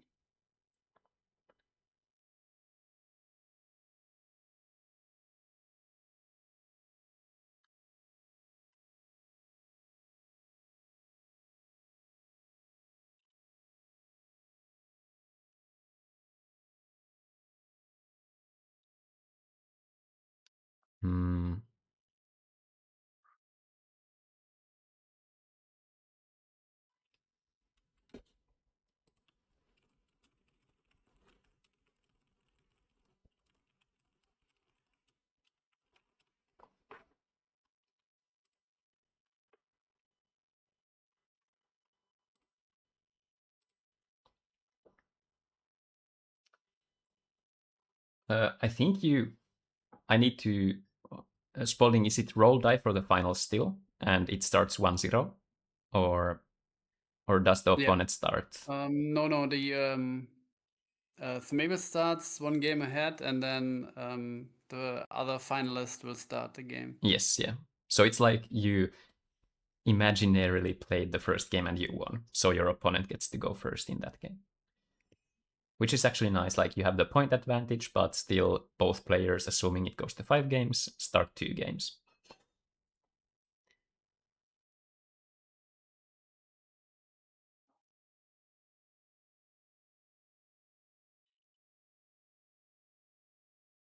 All right, let's see. Claude. Is it Gigasalt time? Or Petrova? Another Mistrias. All the cards. Still 20 in the deck, so more than enough.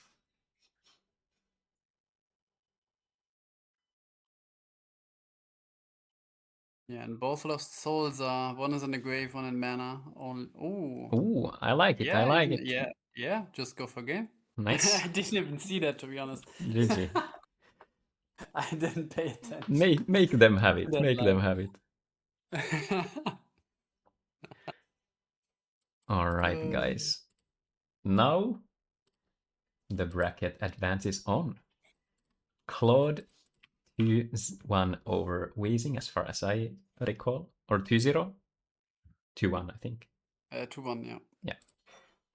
Alright, it is Otto's time.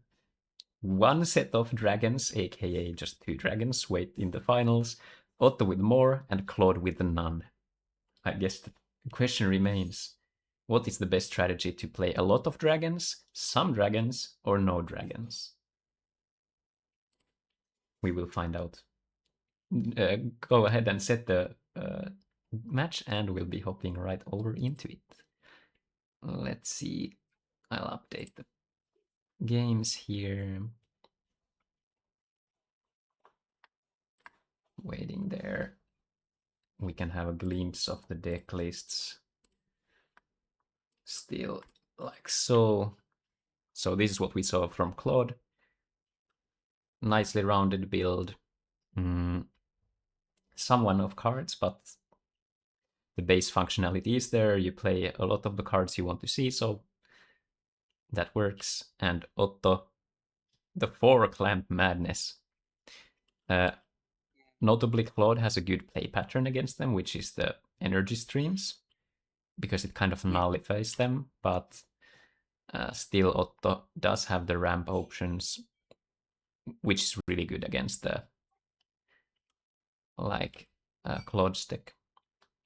Notably also Clamp is a little iffy against Claude Nightmares, if your opponent chooses to put 1 away, and now you just play the Claude Nightmare and then you get your opponent's 2 cards. That's pretty good. But this is an interesting matchup in the sense that the Dragon deck might very much be able to surpass the blocker amounts. Like if you do get rid of the Petrova with the Mecha Dragon's Breath, now your Velurica dragons can attack in. It'll be interesting to see. Yeah, definitely the Giga Slugs doing a lot of work here against those big dragons. Yeah, absolutely. All right,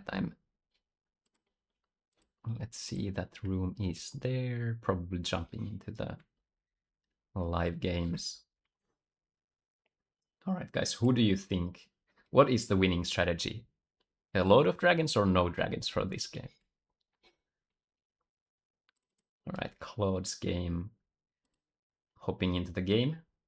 We are at the semifinals, so the winner of this game will go to the finals and face Mabel in there. Mabel with the spicy 40-card mid-range deck.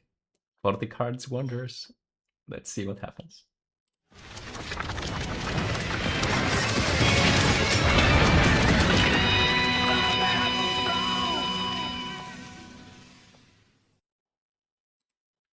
And this in here.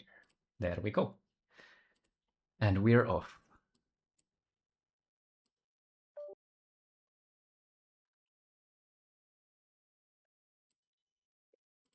All right.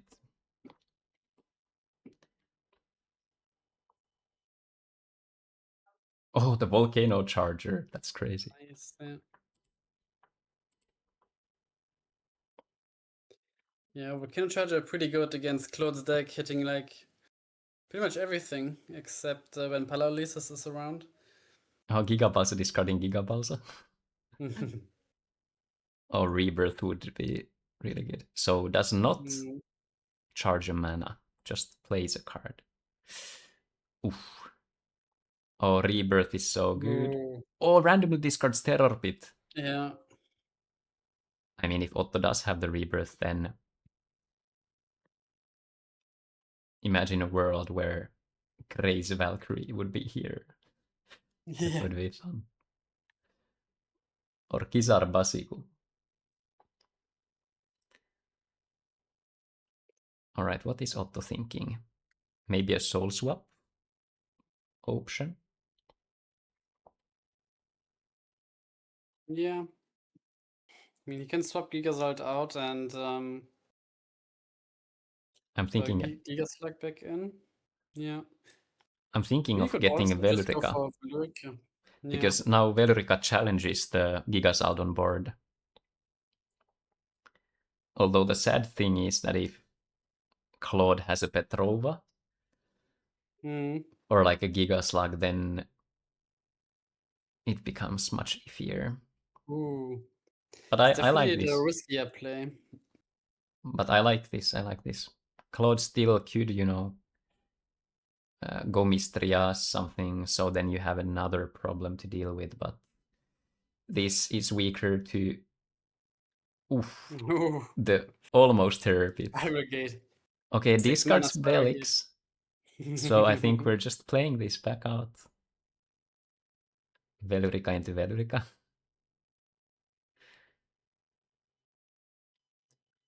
If there's removal still, though, I would remove first. But maybe it's just not there.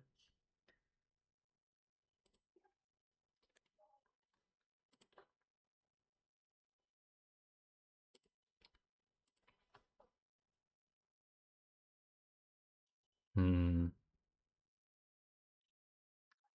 Oh, does not get the... Oh, but you can't find Della Serna, damn. I was thinking about that. That would be such a good counter.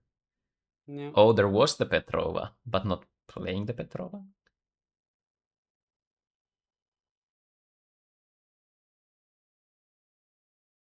So wanted to do the discard. But this just loses on the board. What do you get? Energy Stream? I'm confused. I think just play Petrova and discard. Yeah. Like, what's the best card Claude could find here? Maybe Rias here, but Rebirth? Ah, just there. Oh, but Otto was Otto on Rebirth? No Rebirth, okay.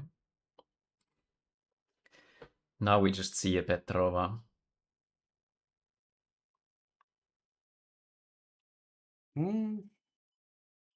Oh. Man, the Velurica value. Yeah. Oh, but I guess the Petrova had the thing. If you go for Petrova and then there's the Bajula still in hand, it could be evolved and then you can't get in. Mecha Dragon's Breath.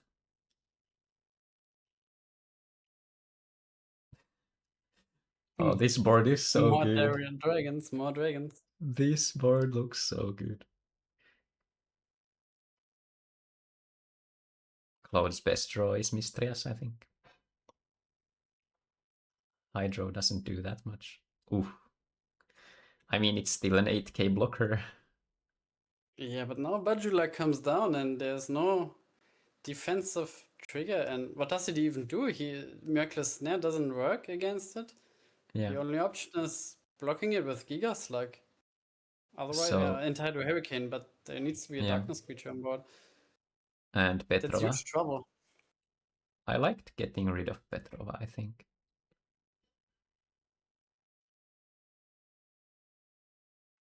Ooh, Giga's out could be all right here. It doesn't answer the Bajula on board, but...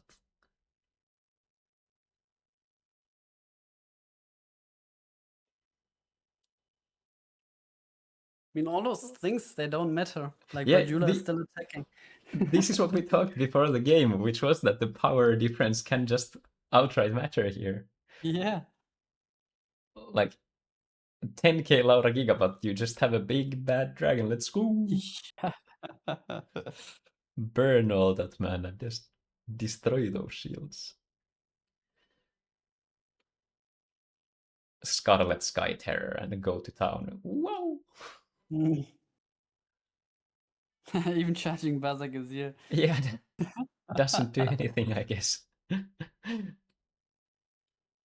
Decides not to block.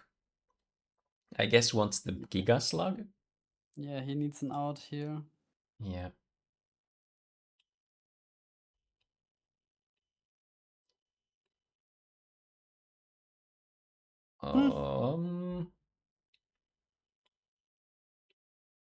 So there's still a lot of blockers here. Yeah. Mecha Dragon's Breath doesn't answer the Petrova anymore. I guess the interesting point is that do you have to start attacking now? Yeah, that's what Claude is thinking, but I don't think you can because I mean you maybe you can, but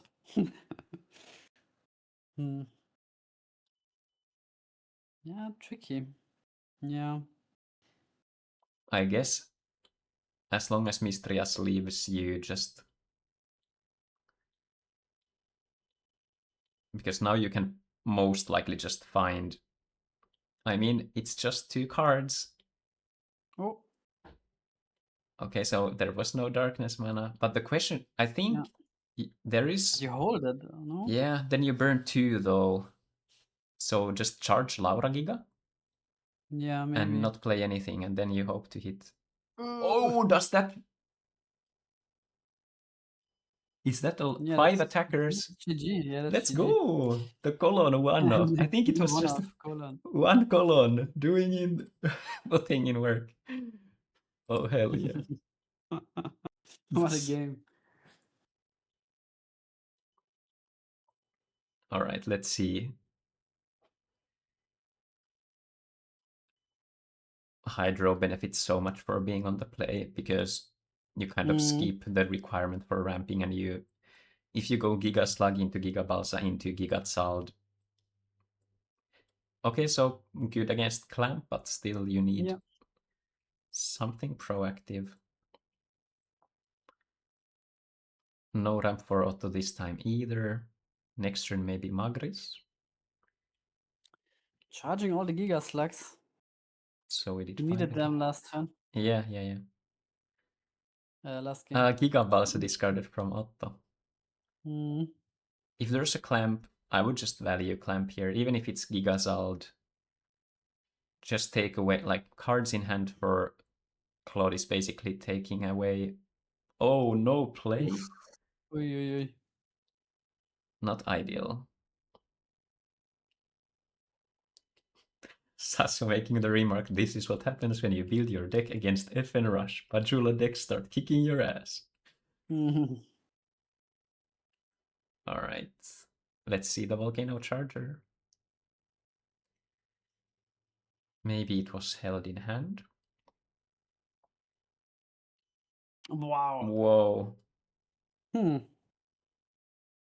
Is this just natural, a Blizzard of Spears curve? And just don't do anything and then play 1 card? Oh my god. Oh, Palaolisis is good. Is there... Oh, but there can't be another. Oh, Blizzard would be... I mean, it would be good, but... Like, Claude still has a decent amount of cards in hand. Terror Pit on Mistrias is something. Yeah. But what a curve. I guess there's all the Veluricas in hand or something. Yeah. Oi. Yeah, this is so good. The protection for the Pala. We discarded Velurica and Velurica. Yeah. Ouch. A very timely Terror Pit though. But still Claude 4 cards in hand. Yeah.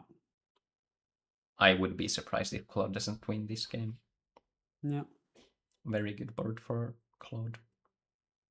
And I mean, 3 Veluricas are already gone for Otto. Yeah. All this. Dimension Splitter. Yeah. Also in mana.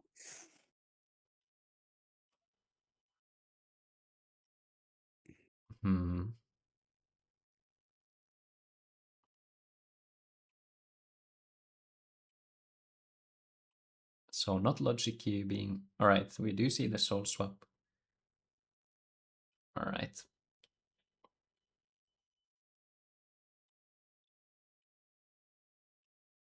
Well, that is certainly a board against master removal.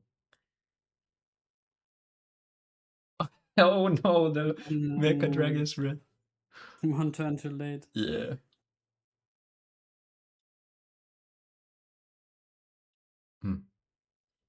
Draw 2 value.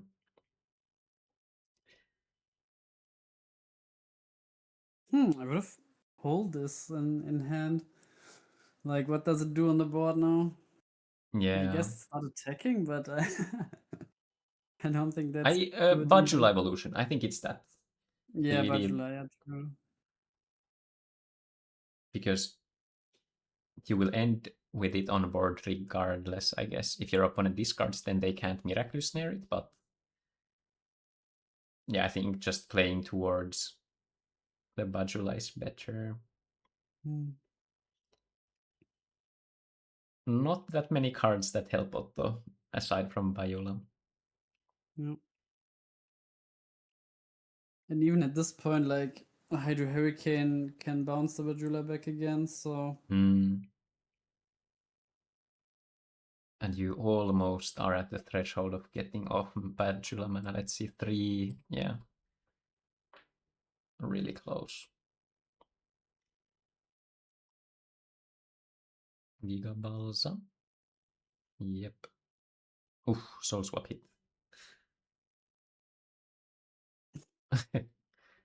Hydro Hurricane discarded. That's good. Palau Lysis.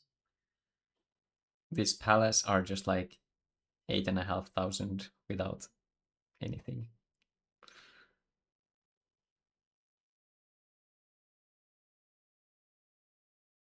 Even with Petrova, it wouldn't be enough. Yeah. Okay. Yeah. Now we can start Break a Shield and then use Gigasalt's effect. Yeah.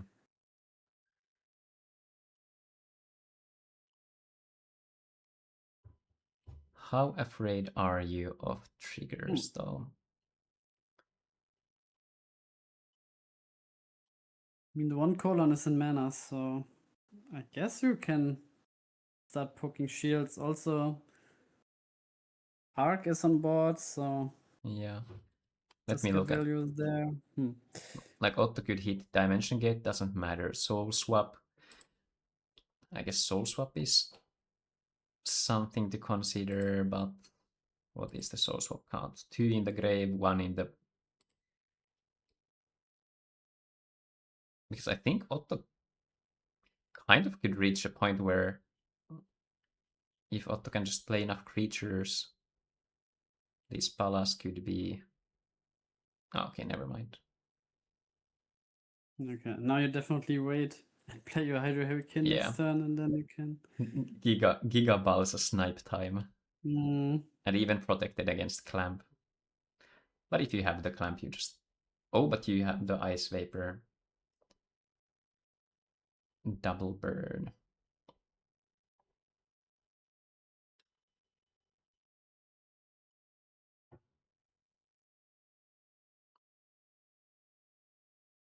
Alright. Hydro O'Clock. 4 mana for creatures.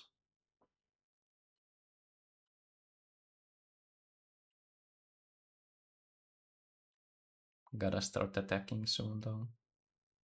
12 cards in the deck. So it's not the worst, even if you just wait. I don't think Otto really has that many outs here. Can only really play creatures. Magris is a good one. I guess Claude might want to find a Giga sound first. Mm.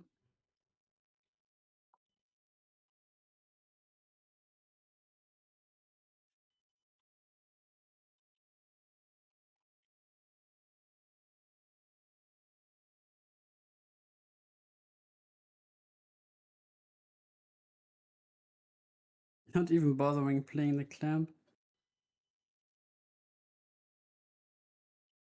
Yeah, doesn't want to lose to the Ice Vapor mana, I guess. Yeah. Alright, there we go. So you wait 1 turn, hope to not get hit by Giga Balsa. Or Clamp. We did have the Clamp, let's go. That was a threshold to kind of stay above. Like, you didn't have to play the Giga Slug as Claude. You could have kept it in hand and just evolved the Giga Zald.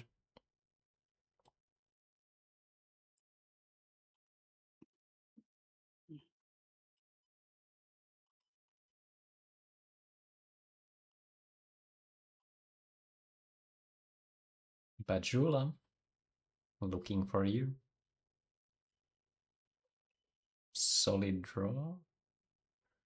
But this is just a slow, painful process. Now, do you just swing? Probably not.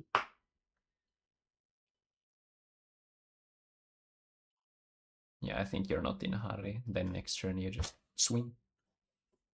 Yeah.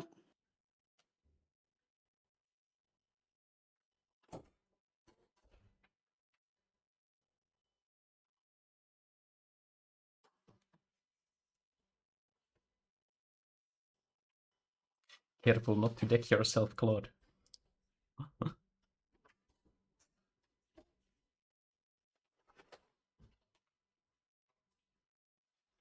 I don't think you really need to even use the tap ability. Yeah. Magma Rex is the only card and that isn't even in the deck, so like there's nothing to be afraid of.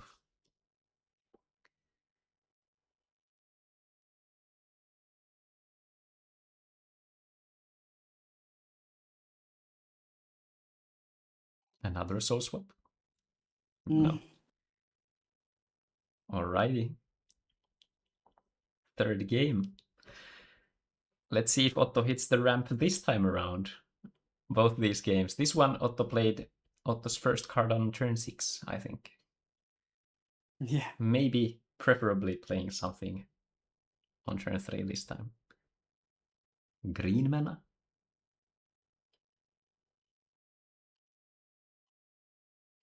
Not the worst, I guess. No, better than nothing, yeah. Now, do you find a mana color so you can ramp, or do you find a clamp? I guess that's the interesting part. Volcano Charger, I think, is alright, but it doesn't fix you colors. So it depends on the hand. Like, Yeah. Volcano means that your opponent kind of has to play just Palau Lysis, or not play anything. So Otto probably looking at the shields, quickly to determine what is stuck in there.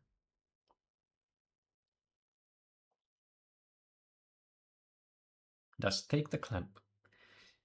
Clamping 2 turns in a row is pretty good.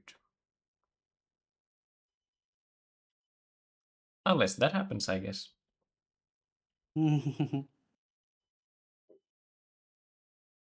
We have the bronze arm, so probably drew into the bronze arm now, or just kept it. Oof. Oh, let's go! Damn. Actually relevant now, like that. Yeah, definitely. Like there I are think you can even go aggressive now if you want. Because it's gated by mana, I think. If your opponent plays Giga Sald, then you still have the De La Serna. Like, I would swing two shields, then you hit one more. Now, if your opponent evolves, I guess Petrova is a little annoying, but then you can backswing the Giga Balsa. Because Claude will be, like, if you don't attack now, Claude will be playing Mistrias.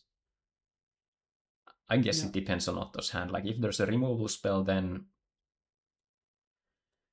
But let's see.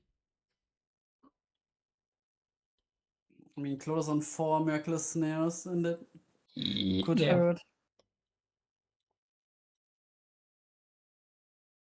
But again, Claude doesn't play defensive triggers. No Terror Pit, no Surfer, no nothing. So I think just taking your shot here would be good. Would be interesting to know Otto's hand currently. Yeah. I think if it's anything like just creatures, then attacking is really good. So now, although Claude would be at 7 cards now, I guess.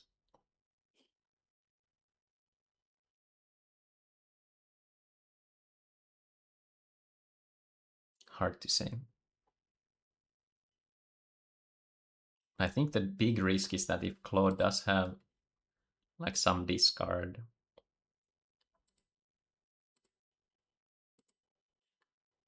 Yeah, Claude is not on clamps, but Gigabal's a clone nightmare.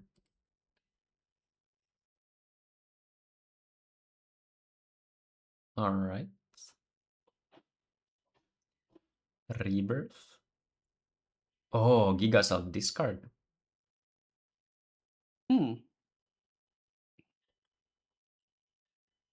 Yeah, you wanted to have protection in Gigaslug first and then... Yeah.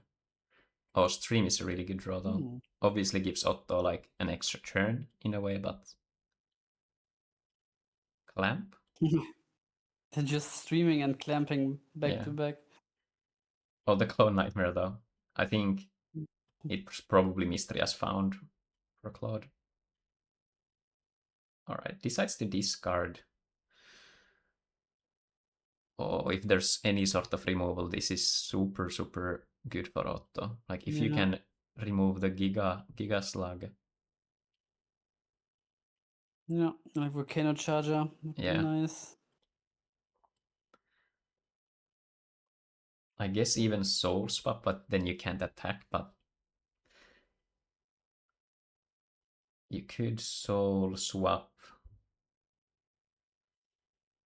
the Giga Balsam, maybe?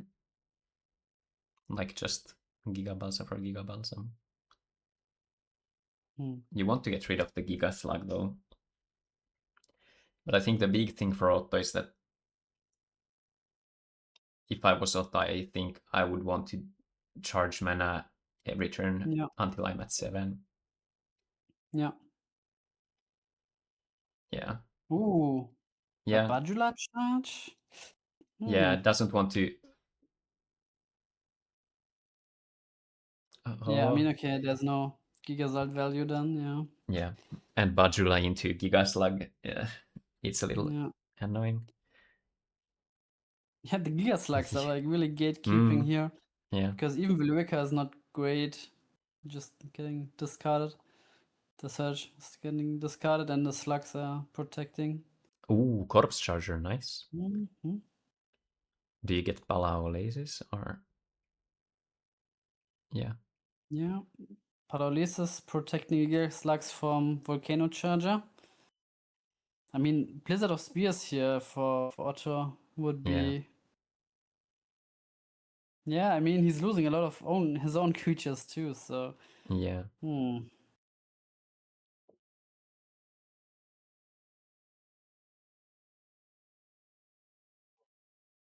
Maybe, 2 cards for but you can't Claude. really hold also the Blizzard since it gets discarded. So you have to pretty much play or charge everything you draw.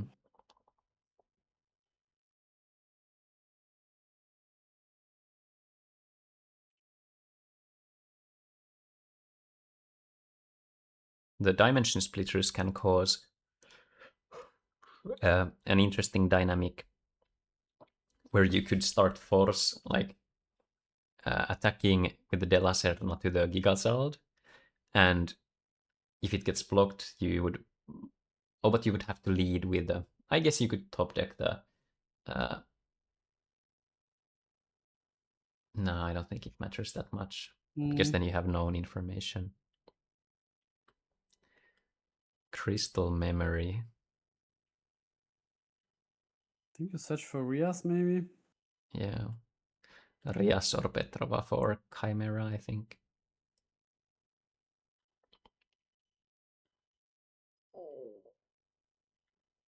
Magris into something relevant. Notably, Otto is building a pretty solid board, and there's not that much, not that many triggers for Claude. Oh, does this do something? Belix tapped, and you attack with your small creatures? Yeah, you can even tap like the Gigaslug, attack with Magras, and then force at least one of them off the board. Yeah, that's an interesting choice as well. Then let's see, would be left with one.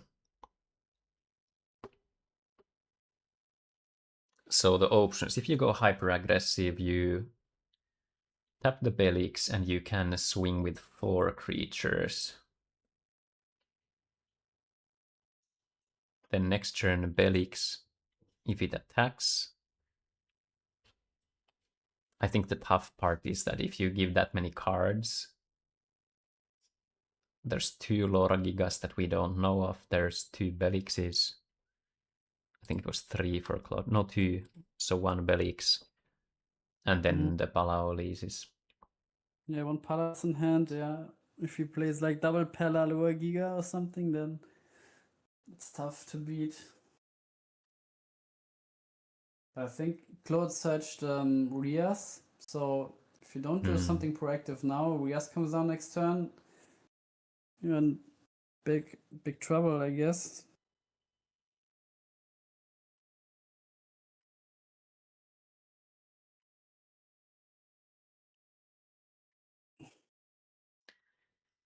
If you tap the Belix, your things shouldn't get blocked. Maybe 1 Gigaslug on the Magris. Yeah. All right. I love this. Yeah, Interesting. I guess mana resource is the biggest thing that stops Otto.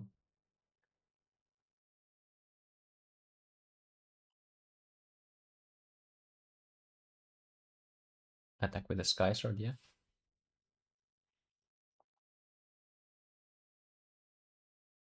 Okay, blocks. Now you just attack with the Magris. Magris gets through, no? Yeah. But like, why?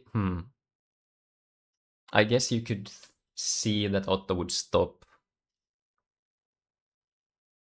if that happens. But now no, but it's still the same in the result, right? Now you would be at 2 shields and You Otto can't basically attack. traded 2k for a 3k creature. Yeah. Oh, okay. Yeah, that's good. Like, because Belix would have run into the Rosan Trap for free or something like that next turn.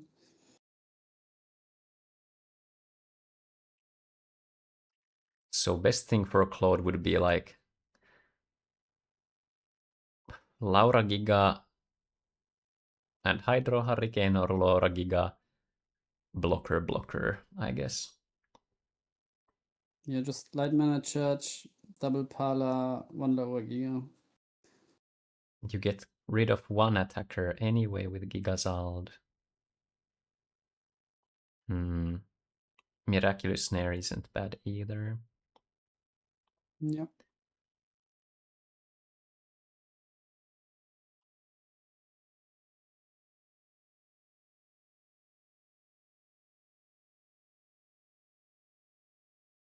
Otto basically only needs to draw creatures now. Let's see what non-creatures Otto could draw that are relevant.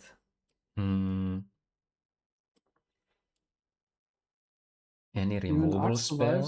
Majula's still pretty good. Yeah.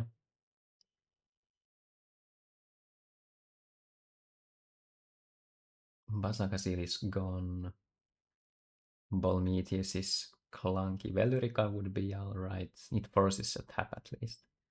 Ooh, development turn. Do we have the double Laura? No, that would be too good. Oh, if we find removal... Oh, but we still can't crash into the Gigazald.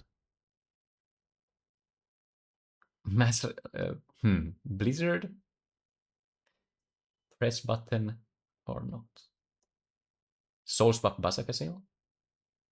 Oh, Dimension Gate.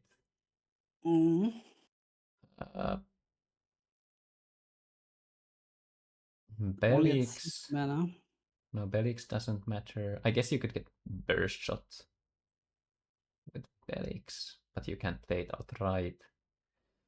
Oh, Belixes are... No, there's still 1, so you could get Belix into Soulswap. Does that do something good? It gets you Basakasil, which just gets discarded next turn, probably. You could crash a creature into Gigasald. What are the other options? Does Otto have a lot of dragons? None, so Giga, yeah. Dimension Splitter doesn't do anything. Basically just has to be something that you can play outright. So Magris and... But it's still like Magris, it's highly like you probably can't do anything with that outright. So I think you need to get rid of the Giga Child this turn. So now you soul swap the Basakasil out with the Belix, I think. If your opponent plays Petrova and backswings, then so be it.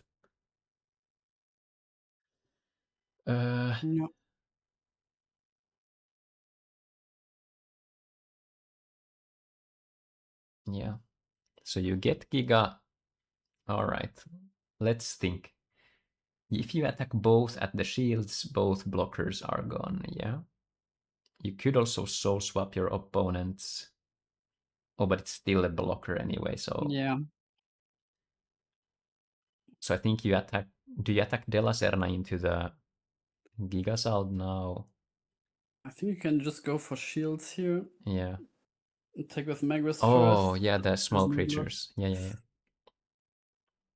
Attack with Magris first, no block, and then Basakasil, Giga Slug blocks, and then Arc, and then lower Giga blocks, and then with Butt and with Colon you break the last two shields.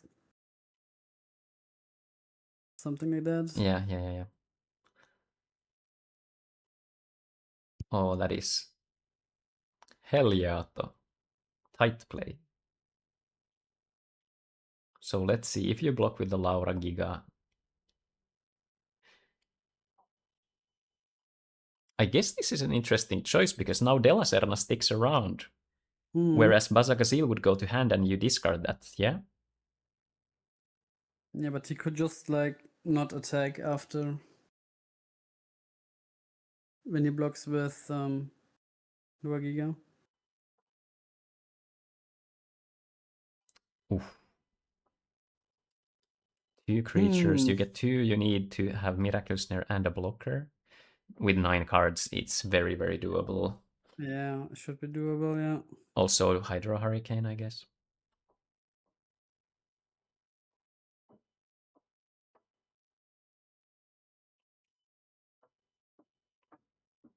But yeah, I don't think that time favors Otto at this stage anymore, so I think just going for it is the best.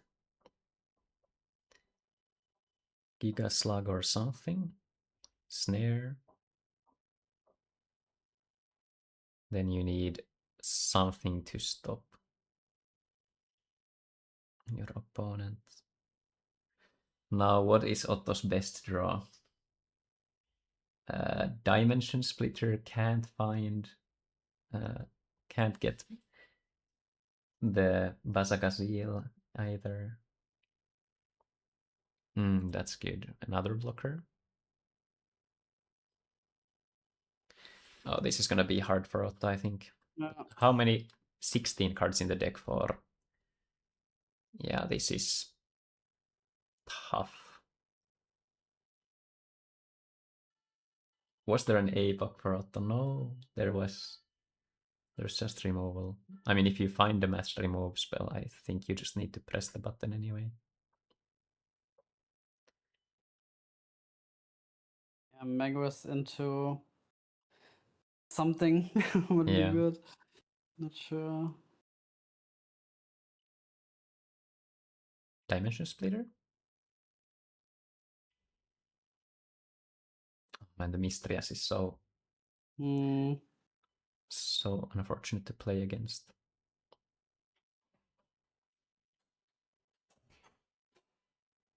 Alright, power of the board. Okay, blocker. So deck out angle, so it seems. Yeah.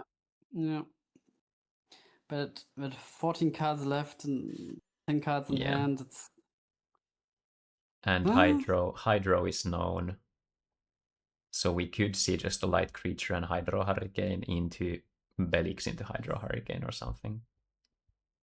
At this point, just play everything and then you Hydro for every mana. Yeah. Like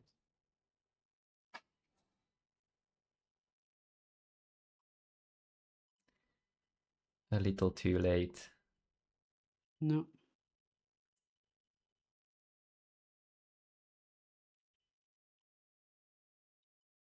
Damn, this top 3, very, very cool.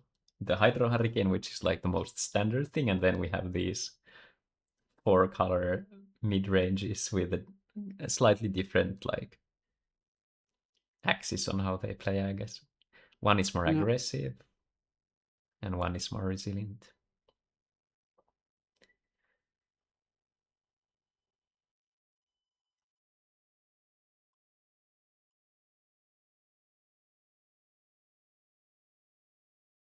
Surprise Holy, oh, wait a minute.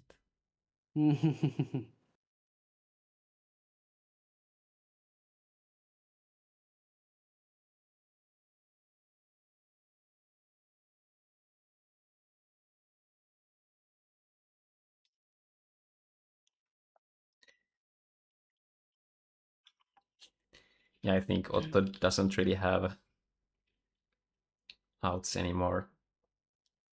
Yeah.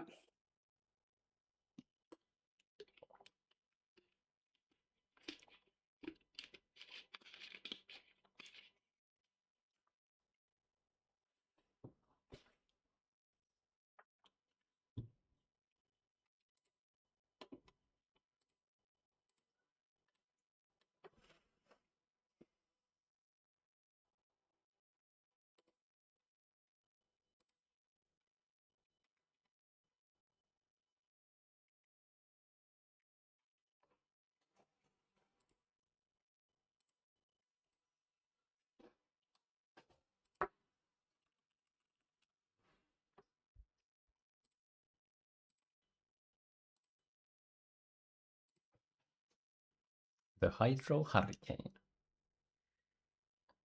We knew it was coming, and here it is now.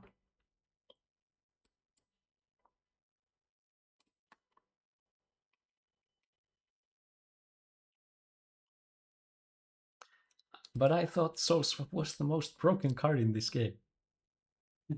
Oh my lord.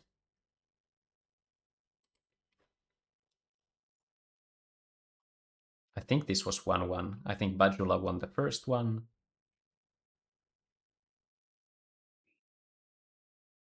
And then Claude did the slow attack win.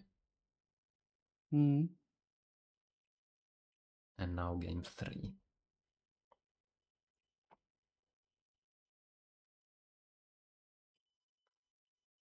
So Bronzer try, then you just...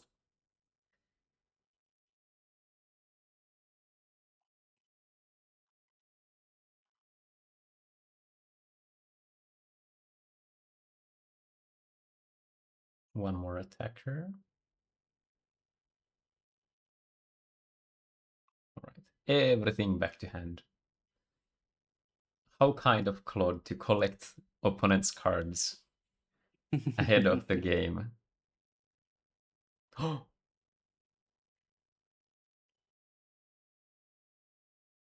Not yet. Dude, that would have been so funny if that actually just like won the game, but... Yeah. Okay, Otto just needs to attack with it now, I think. That would be a good conclusion. Alright, Otto staying optimal until the end. Yeah. And Claude is playing as well. Gigasalt. Miraculous Nair, even for good measure, not that it matters. I think optimal line would be putting your own creature into the shield, but doesn't matter at that stage.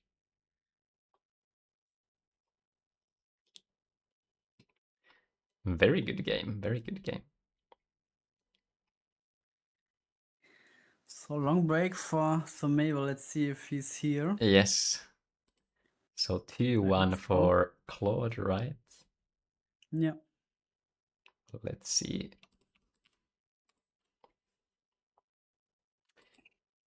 Are we crowning a first-time CIDC champion regardless today? Or did Claude win? Yeah. Yeah. So we'll be celebrating a new winner this time. All right, guys.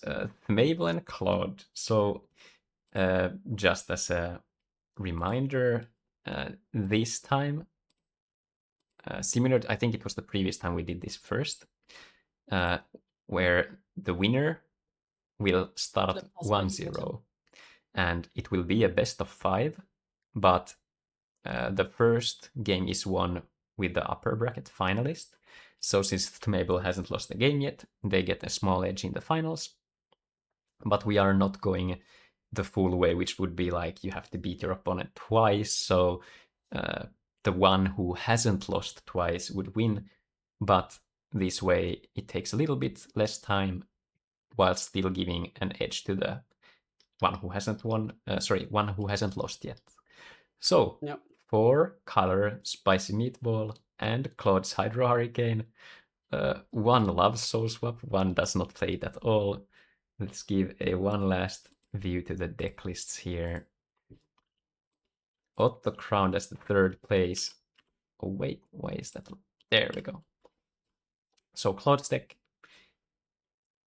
you saw it how it works in action, but I guess for this matchup, power could matter. So the blockers are interesting, but I think Mabel does have some really good like silver bullet cards, like Galek is really good here. Surprise Soul Swap Yaggalzor can be really potent. And, well, I guess notably, the value of Miraculous Snare goes way higher for Claude here, because Charmilia is a great target, the Mistrias engine is a great target. So interesting to see this one. Yeah, and also Magma Dragon Jaggalzor is hard to against Turbo Rush with so many blockers again. Giga Slug, MVP kind of against Dragon, and also against the Volcano Dragon here. Also against Cryptic Totem, obviously. So I think on paper, at least, I think Claude should be favored, but again, when there's like Mushroom into Soul Swap for Rias, and then turn 3 you have Rias suddenly, and Claude doesn't have Snare, it's pretty good. Also Rebirth pretty good against all those 5 drops. Yeah. So yeah, Mabel definitely has a good chance. I think this is like close, but I still think Mabel has the edge, mainly because the snares are the only removals.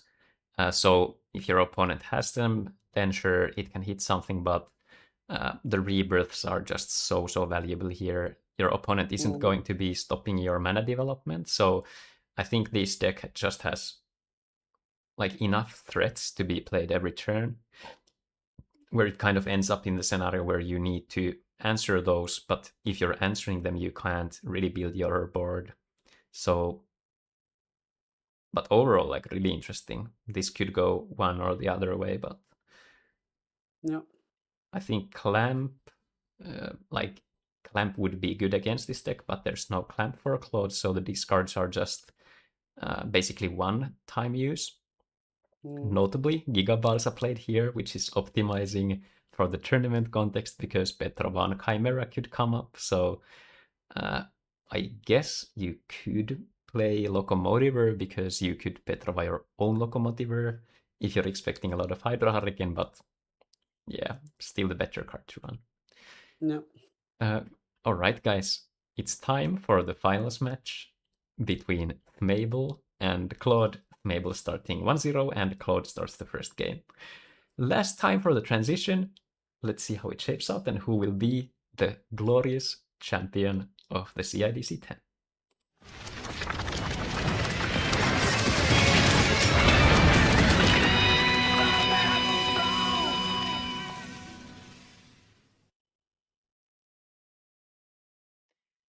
Right, we're waiting for the lobby to kick off. Who? Yes, Claude. Mabel is 1-0. You get to choose if you want to start. Like, technically, if Claude didn't want to start the second game, Claude has the option to do so, but Yeah. usually in this game, you want to go first. All right. Open up this here. Time for the finals.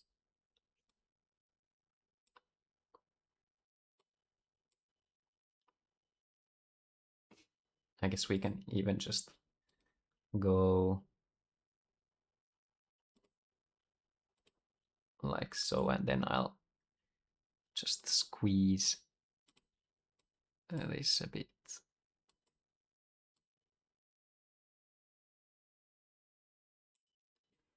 And move it to the side.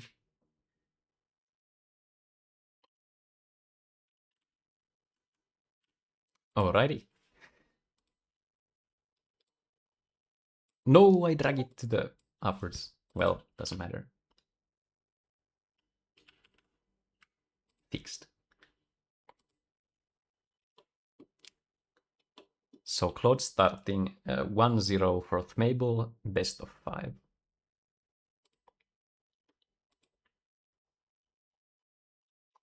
Rebirth charged, so probably has access to ramp.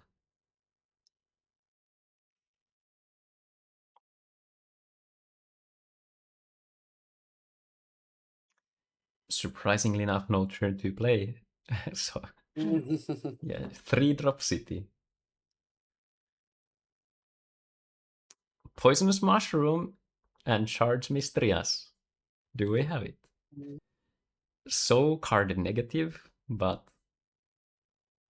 yeah, no. I think Gigaslug would be the best for Claude. Yeah. Climate Nightmare isn't bad either. Ooh. If you have the second one, then pretty good. Sniping the Brosam Tribe. Let's see if he has another one. Mabel saying, like he yeah, Claude, not cool. Is it just charge pass? Oh dear.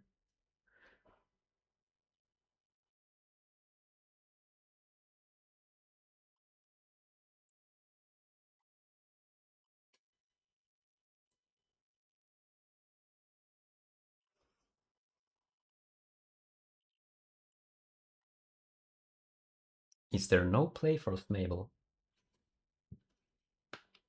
Don't you dare have another one, Mabel says.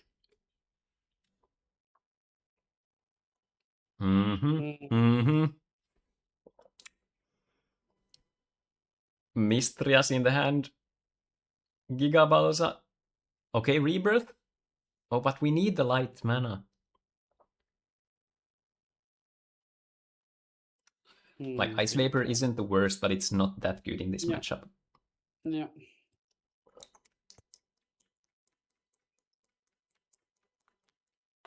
Oh. Dream. Whoa, and doesn't charge? Yeah, I think he missed that Vapor's on the board somehow. Oh. Oh, that is not good. That is a huge misplay. Holy. This might give Mabel the time that Mabel needed. Yeah. Yeah. Because now next turn he's at 4 mana. Ouch. So And it wasn't like in the final. Oh, The nerfs. and this wasn't dependent on like Claude wanting to save cards in hand. Oh. Ooh, Jaggalsword beatdown. No, Cryptic, okay. No light mana for Claude either. Yeah. Oh, development gets so much slower for Claude now. No play. Oh my lord. If there's any creature, then this is... Whoa. What's the worst if you... would have even been better because it turns on like the Charmelia. Tell you what, cryptic attack, no other attacks. Yeah. Gigasald loses you the game. Mistrias loses you the game. It has to be a blocker. So the best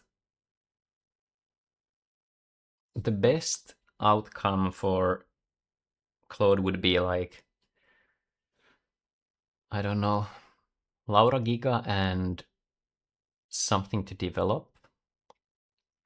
I guess Miraculous Snare. But then if you snare the Cryptic, you lose a mana and there's still the Charmian. Yeah. I like attacking with the Cryptic and no other attacks. I don't want the Ice Vapor to die. And now you just pass. Because the Ice Vapor is keeping... Very good play, very good play. Laura Giga and Giga Slug, okay.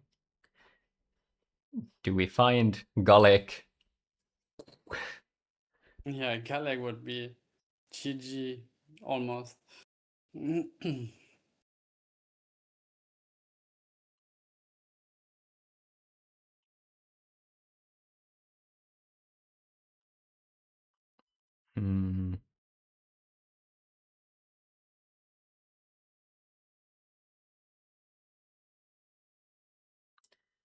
What is the draw? There's a fair bit of bricky draws though, like getting an Ikats here. Ugh. I mean, it's a mana card, that's fine, but... Yeah, slight mana, he needs that maybe Yeah. at some point. Does Soul Swap do anything interesting? I guess you can get rid of the Giga Slug, which would be good. Get the Giga Balza out. Yeah. And then you can just break with Cryptic, which probably has to be blocked.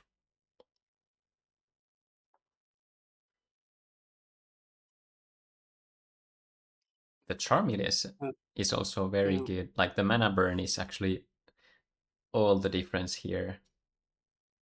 Okay, no charge and no play. So wants to find a card to put into mana and then play the card from hand, it seems.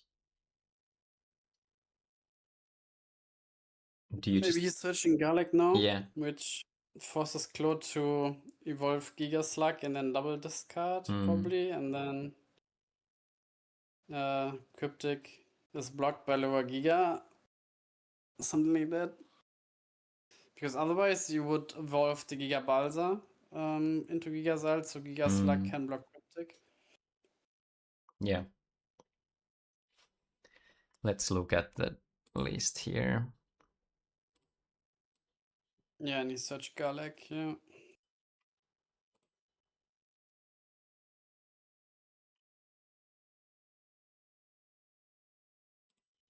Yeah, this is gonna be interesting.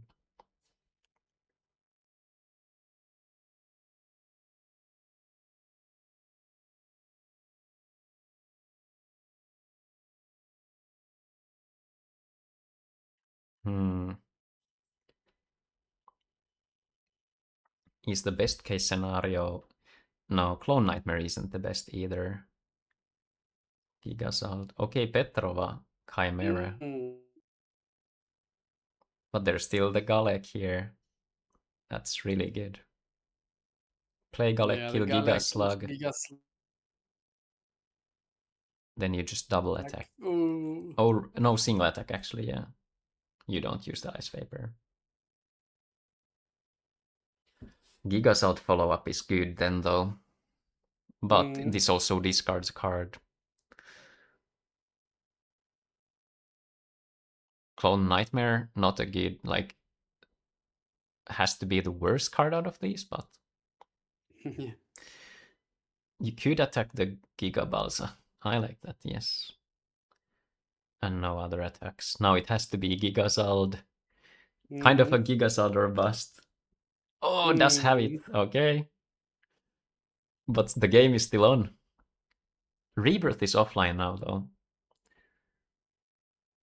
Oh, Yagalzor. Oh my god. Yeah, the Galzo is Oh. game. Oh, that would be so cool. No light mana, unfortunately. Oh. Mistrias. Still not bad, still not bad. Oh. I mean, there was an option to not charge anything here for Themable last turn. Body is okay. Oh, but this is the most important turn here. If Claude gets to develop some blockers at least. So one light blocker coming up. Based on the mana tap at least. Or thinking with a snare?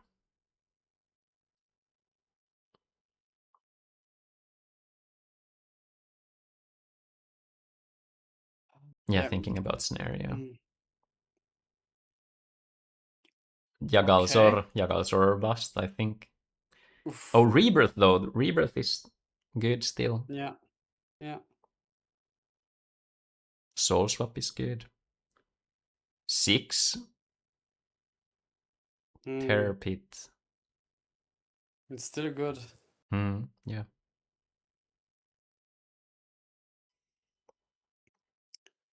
Could be another Mistrias at this point though. Oh, this is tense.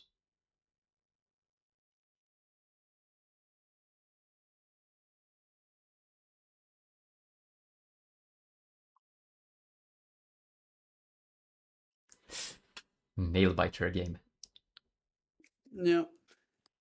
I need to... Let's look at Themable's Grave.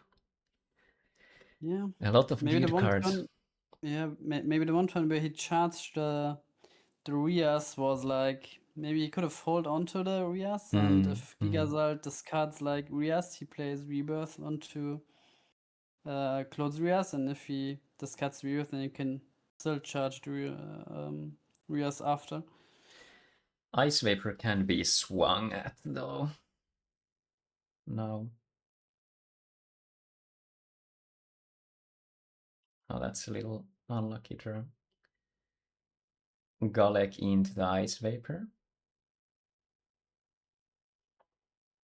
And then you force the Petrova to swing back. Or not discard. Oh, but there's 0 cards in hand, so Giga's out. Yeah.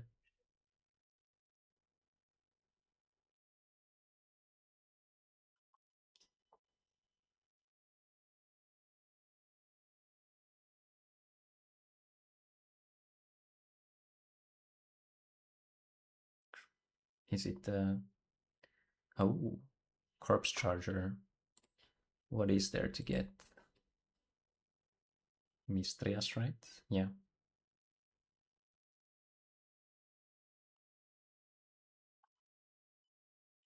And have a Belix? Nice. And Crystal Memory, probably for an upcoming Hydro Hurricane. Now Yagalzor window is kind of closed. No.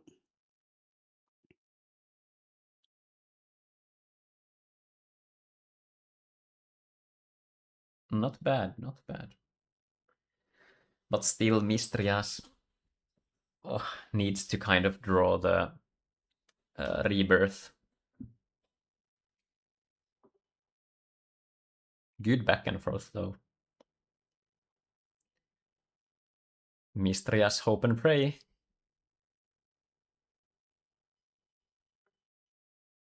Oof. And here comes blocker number 1. Could charge Crystal Memory and get like Palaulisis if you want.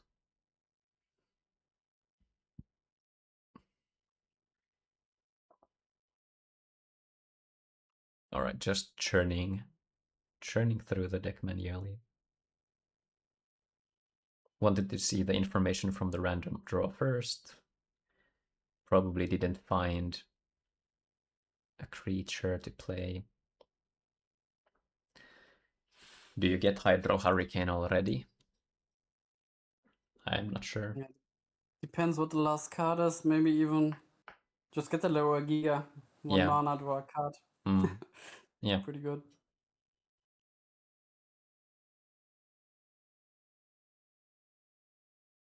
So Thmable's best card to draw is still Rebirth, I would guess. So you get Yep. Mistrias into your own Mistrias. But then you just get Hydro Hurricaned. I guess you then play the Mistrias back if it's bounced.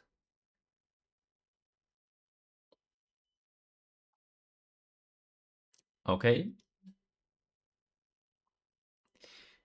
It's not gonna draw any cards though, it's gonna get bounced probably. Oi, oi, oi.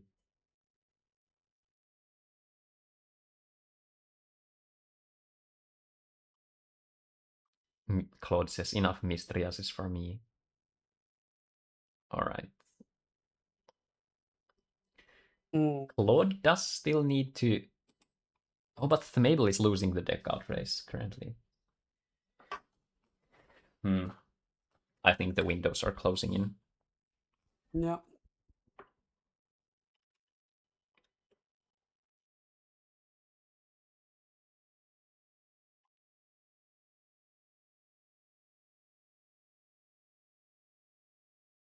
Even Laura Giga not drew cards though, so yeah, planning on attacking.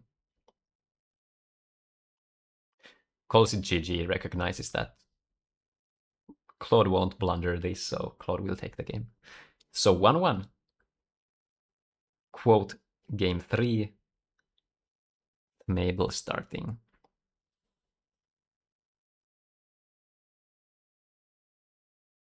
Oh, let's see.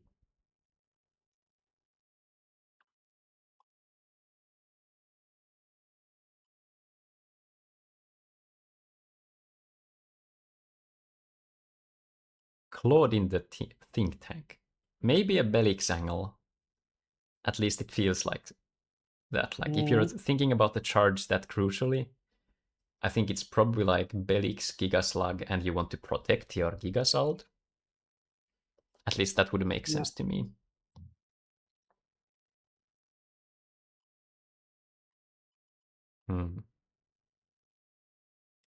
Oh, I so want to see a value curve from like Bronze Army into Galek. Okay, no Crystal Memory. Maybe it was hedging towards the Belix. Or maybe we're just reading too much into this and it's just the worst cards in the hand.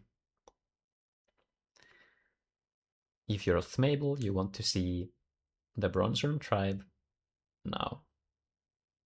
Summoned into the hand. We are seemingly playing Light Fire Control based on the mana. Not exactly what you want to see, but just the Palau laces. Stream, no board development. Which is a good sign for Thmable at least. But now you're getting Giga Balsa next turn. Yeah, Palaulis is getting discarded. Giga Balsa back. Ice Vapor, that does not matter that much.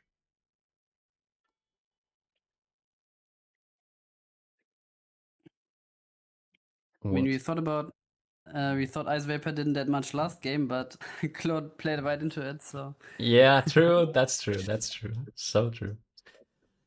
Oi, oi, oi. But this Rebirth top deck. Oh, the Rebirth hit. Oh. Is there another one?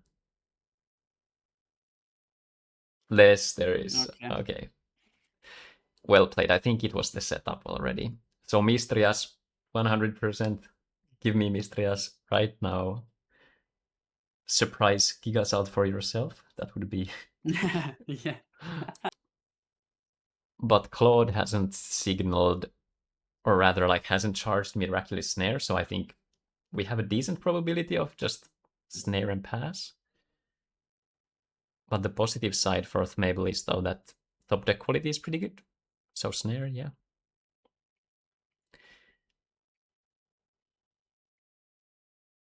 Charmelia would be great. Just Rias back to back, also good. Yeah, absolutely.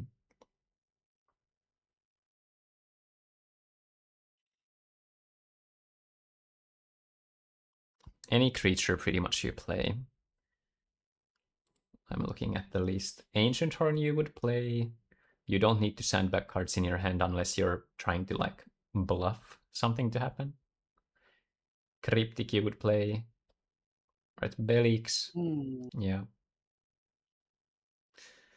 Rebirth or Terrorbit or something. All right. We're building the board. But so much mana for a Claude. No. Oof. Yagalzor and double swing, or rather just like oi oi oi. Go time. Do we have the Yagalzor? Let's go, dude. Okay, can we stabilize? We need. I mean, just 2 blockers. Oh, Petrova is also so devastated. I mean, it would clear. Oh man. Okay, so thinking about this last attack, I think you need, because blockers are the thing that stops these, so you just need to force everything. Definitely doable for Claude, but yeah. Let's see it.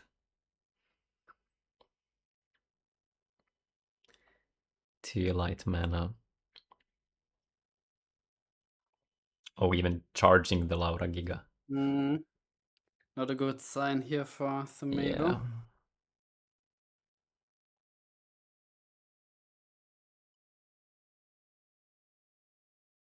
Oh, is Claude gonna leave creature out?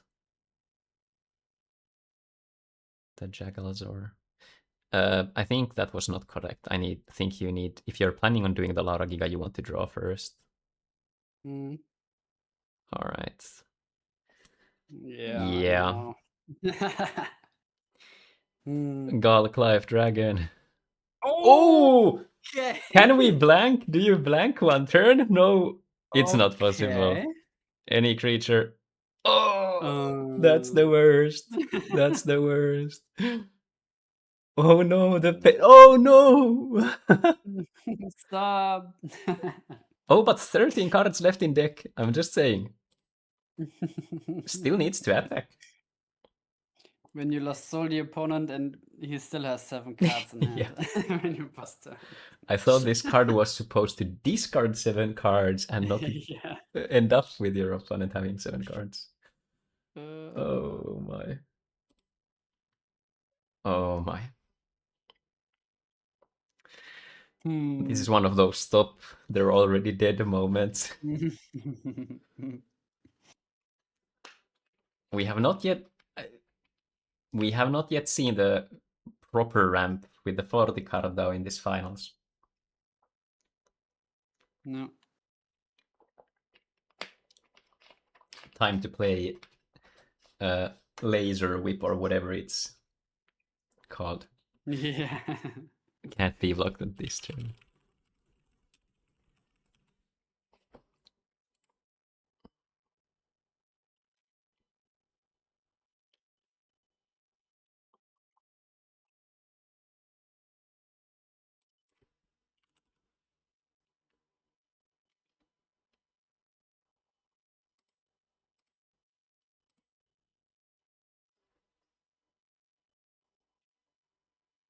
Yeah, Otto, your strategy was good against the fire controls. What even saves you? Poisonous mushroom. I guess it's the best against Hydro Hurricane. Yeah. Pick all your cards up. Womp. Alright, we are attacking.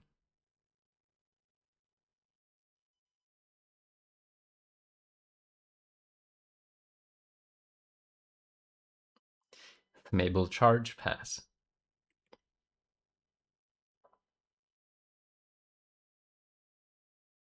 Optimizing the mana charge. There we go. Just Gigasal then. Alright.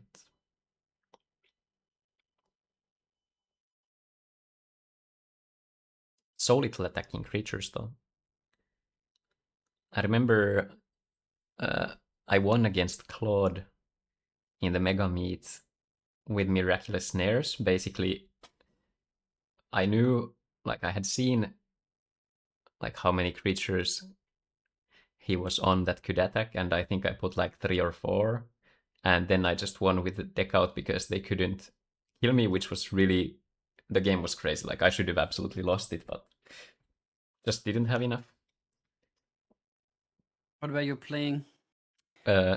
Fortress. It was the first Mega yeah. Meet round 1. Mm-hmm.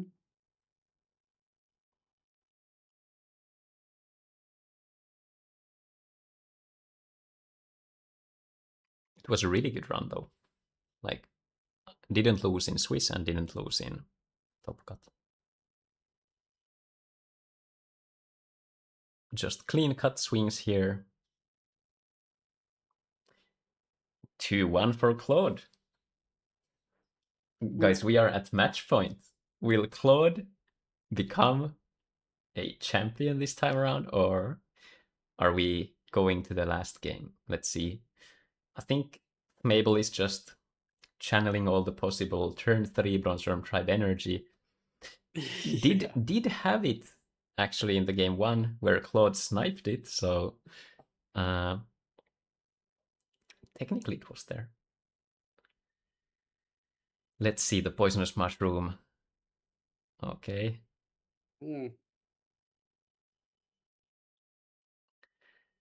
Nature Mana. Cryptic. Okay, Bronze Arm into Bronze Arm. Saved. Okay. Clone Nightmare. Okay, no stream. Mistrias. And dodge Miraculous Snare. Okay, this time Mabel is drawing like all the copies. Yes, the snare. There was even like an option to attack with the Brosam tribe.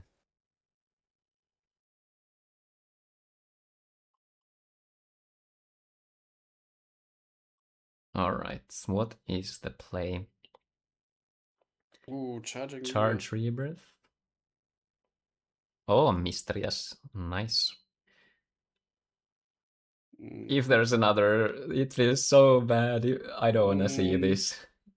Oh, I'm not ready. Okay. Notably not feeding the potential rebirth, and also not giving Mistrias an upside, but assuming Mabel has a creature that he can play, then this is good. No. If you're Claude, do you just get Miraculous Snare regardless? Or Mistrias yourself? I think Mistrias is tough because then you give your opponent a draw, and if they find an answer, especially if it's like Rebirth, then... Because charging Rebirth... Yeah. Like, I would be put on high alert if an opponent charges a Rebirth in this scenario. Alright. A creature, and things are looking really good. Oi! Oof. Alright, if we see a creature, this is going to be over really fast, but... Could be... Belix? Belix into Ancient Horn, untap your mana, let's go! Alright. Oof. Yeah, that's looking really good for the Mabel here. Yeah, has the luxury of putting creatures. Tap. Ooh, poisonous mushroom. Oh, okay. Just gotta. Not really drawing into the beneficial things, but still it's hard for a Claude to come back. Like you need a Terror Pit or Snare for the Mistrias and then develop yourself. Yagalzor, Cryptic. Yeah, this is the beginning of the end. Now you're kind of forced to play blockers if you find any. Or is there a line for a Jagalzor swap? Jagalzor into mana with Poisonous Mushroom. Draw first. Okay, nope. 5. Oh, but even more. Let's see the Jagalzor. Let's go! That's so cool. Hell yeah. Nice. This is 2-2. Very cool. That was super sick. Last game, Claude gets to go first. This, my dearest friends, is the final match of the CIDC 10.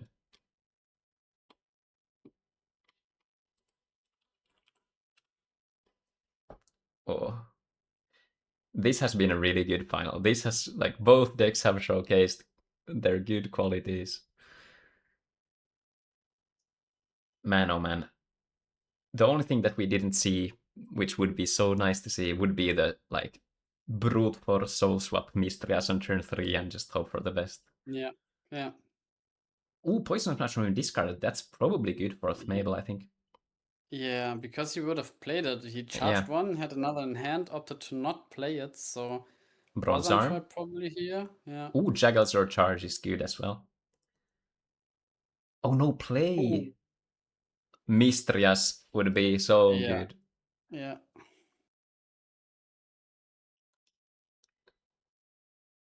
Okay.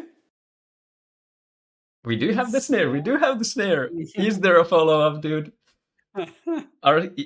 This could be just dropping the threats after each other if we have them, but oh my god. This is still really... Oh, this depends so much. Clone Nightmare would be really bad for Thmabel.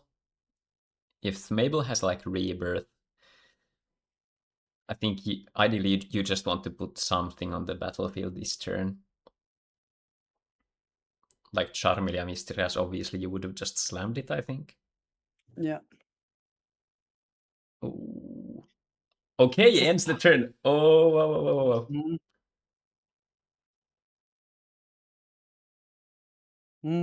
Yeah, so protecting the... I like this, protecting... Yeah. And this blocks the Rebirth, dude. What?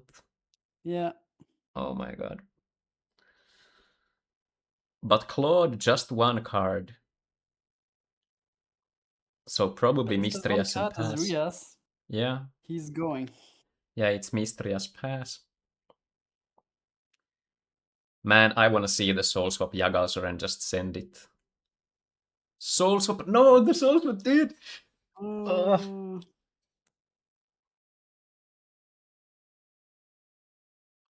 Now it can reworth the Gigabalzer for your Charmilia, which is nice. Oh. Or for your own Gigabalzer, because Petrova can just run over the guy. Yeah, this is actually a really interesting. Average top deck qualities. Yeah, worse. If you dodge like the Mistrias top deck.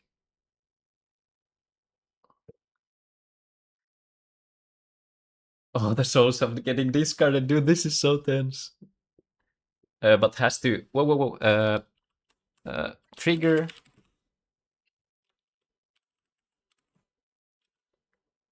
The Ice Vapor, no.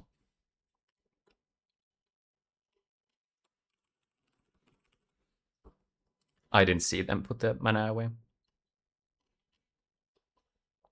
Jody and I keep cooling these situations Ooh, by just yes, bursting Marius. out in hype flames. Something. Oh, you draw a So card, do you draw? but yes, you force them to tap it, I think. No, because the Yeah, Guardian is buffed! The Guardian is buffed, dude! No! Yeah, but No! oh man. Ah, what a If misplay that... sometimes. Oh no, if that punishes... Another Rias. Yeah, because Rias is like 6k, he missed it. Yeah. Wait, but... Huh? No, Now you just attack. yeah. But maybe Claude is Yes, Petroweiss Guardians. thinking that Themable is missing that Petrova Oh yeah, is yeah. buffing Guardian, and he's just taking advantage of this fact, so... Soul Swap? No, okay. Draw. Soul Swap Yagals or... He's not killing it! Oh my god, it's forgotten! The Guardian is forgotten! Wow. Oh my... Wow. Oh, and you just He's keep just discarding playing yeah, because now you know that your opponent doesn't remember this. Yeah. Yeah. Oh.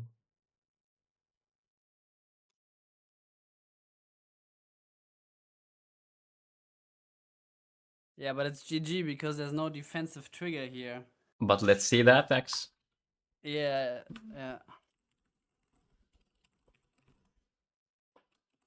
Wow. I mean...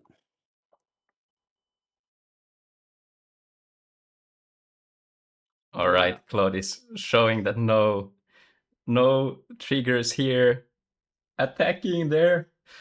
Oh my god, the Petrova Guardian. Yeah. Whoa, but it didn't end. Woo. But we have our winner. I'll say, Mabel, can we get you on voice? All right, guys. Huge applause to Mabel, the people's champion, the casting desk favorite deck. Oh my lord, we did get there. That was a hell of a final, and also the games leading up to this. Jesus, holy moly. Yeah, it looked pretty grim. He's like losing the first 2 games back to back, but then coming back from this. Holy moly, Mabel 3-2. Alright guys, Mabel, we have officially clicked. And Mabel, undefeated this time. Upper bracket finalist. Although there were some close calls, the last game that was super intense. Notably did miss some things here and there, like the Bronze Arm Tribes ramp on the early games. Holy moly. Let me see if I can add Mabel. All right.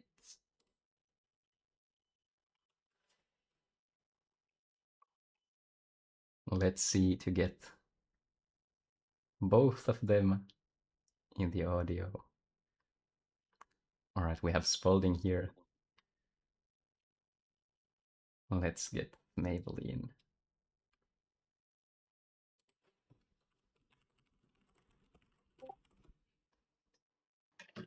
All right, there we go. Hello, Mabel. Hey, guys. First of all, congratulations on becoming the 10th CIDC champion.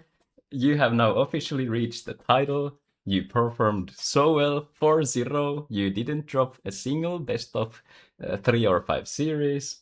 And with this deck, 40 cards, connoisseur, and awesome toolboxy type. How are you feeling right now? I think I'm in shock. I think I was extremely lucky many times, but yeah, it's really cool. I wasn't expecting it. As soon as I saw when I saw that Ali was on Fire Nature Rush, I sort of went, because my deck is so weak to FN Rush. I mean, I have a couple of bits that you alluded to that mean I can win the matchup if I get lucky, but I was kind of praying that nobody brought it. I thought the only person that might bring it would be Mr. Bazat. You know, but again, I wasn't sure he would. So yeah, I feel very, very, very lucky. It all kind of played out in my favor. So cool. Yeah. And so I think in the regular IDC tournaments, we saw you on just Fire Nature Light stuff, and then Yeah. you added the darkness. I think mainly when we look at the cards against the control with like Ice Vapor and Lost Soul and stuff. And you, typically get weaker against Rush because normally you would have like, I think more Ikas Petrova, maybe even Mystic Treasure Chest to get him into mana, maybe more Sky Swords, and then you have to cut there to get the darkness in. But yeah, it was the right call for this tournament. Yeah, yeah. So we had our sort of UK mega meet recently, you know, with Claude and Bazat and a few others, and I took an LDN kind of mid-range pile that had double cryptic, sort of double ECAS, Petrova, that kind of thing. So it was a little bit more like a more mid-rangey playing onto the board, no fortress kind of foul package, and I thought actually it didn't really. The Fortress file package would have definitely just been better, and why change LDM when it's already really good? And then I thought it's really missing Jigalzor especially, and then it kind of naturally moved into Rebirth, and then it was just trying to find the colors because there's so many nature cards you want to include. Like you want more Trimelia, you want T-Dad, you want other things, but then it's just too much nature. So it sort of morphed over a few weeks into this thing, and yeah, like a lot of kind of theory crafting and just thinking about it and testing solo, and then for it to actually kind of work out the way it did, and Cryptic Jigalzor just coming in clutch so many times, like obviously quite lucky, but so many times it paid off, and it was just really cool, really cool. yeah, I'm not sure if you were watching when we were going through the deck lists, and me and Spaulding were. We wanted you to win because this deck was something that we liked the most out of the like assortment of flavors we had. Even though, like, a big shout out to Otto for also. I think it's like a very smart direction to go with a resilient build where you have this kind of a force bodies into the board, and then these blocker walls, even if they happen, they can't really deal with it. So we did get some cool dragon action there, but this time the correct way about it was running 2 dragons, actually 3, and just Jaggalzoring it up. For sure. I just thought I expected a lot of 4-boss, and I just thought Rebirth and hopefully early Charmilia or early Rias and you can snowball can hopefully get me over the line. And I'm never going to outvalue these guys. If the game goes on too long, I'm going to lose. So I thought, why not just include the, kind of Jigals or Cryptic and go down that route and sort of do it that way. The other thing I was considering was Survivors as well. If I expected loads of 4-boss and obviously Claude would be on Hydra Hurricane. So I like what Bazat did, and then he obviously just got unlucky to run into me, who was just blessed, just getting so lucky. Did you get to do the all-in Poisonous Mushroom Mistrias in this tournament at all? So like Poisonous into Soul Swap, or how was it? Maybe once. I'm trying to remember. Maybe once I did kind of turn 3 Rias, but I think most of the time it was turn 4 or later. Actually went to turn 4. Turn 4 Ice Vapor did some work as well, just the 1 copy. But I mean, this deck I think would not be good in the general kind of IDC environment. I think it loses to Fire Nature Rush, it loses to most aggros, probably loses to kind of other mid-range piles. There's no board wipes.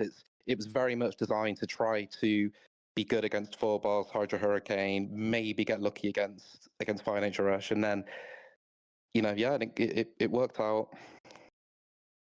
Yeah, because normally in these kind of mid-range piles, you also see some Sing Wave, which can come down turn 4 to clear most of the board also, which you don't play. And definitely a meta call here, targeting specific decks. So good deck building going into CIDC specifically here.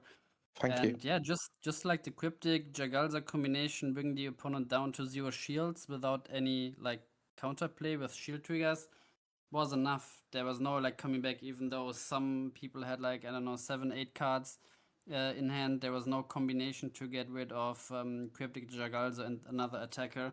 Of course, against Claude, we saw that wasn't enough because he's playing so many lower Gigas and Miraculous Snares. But against Of any other course. deck, basically, it was GG once these two guys hit the board together.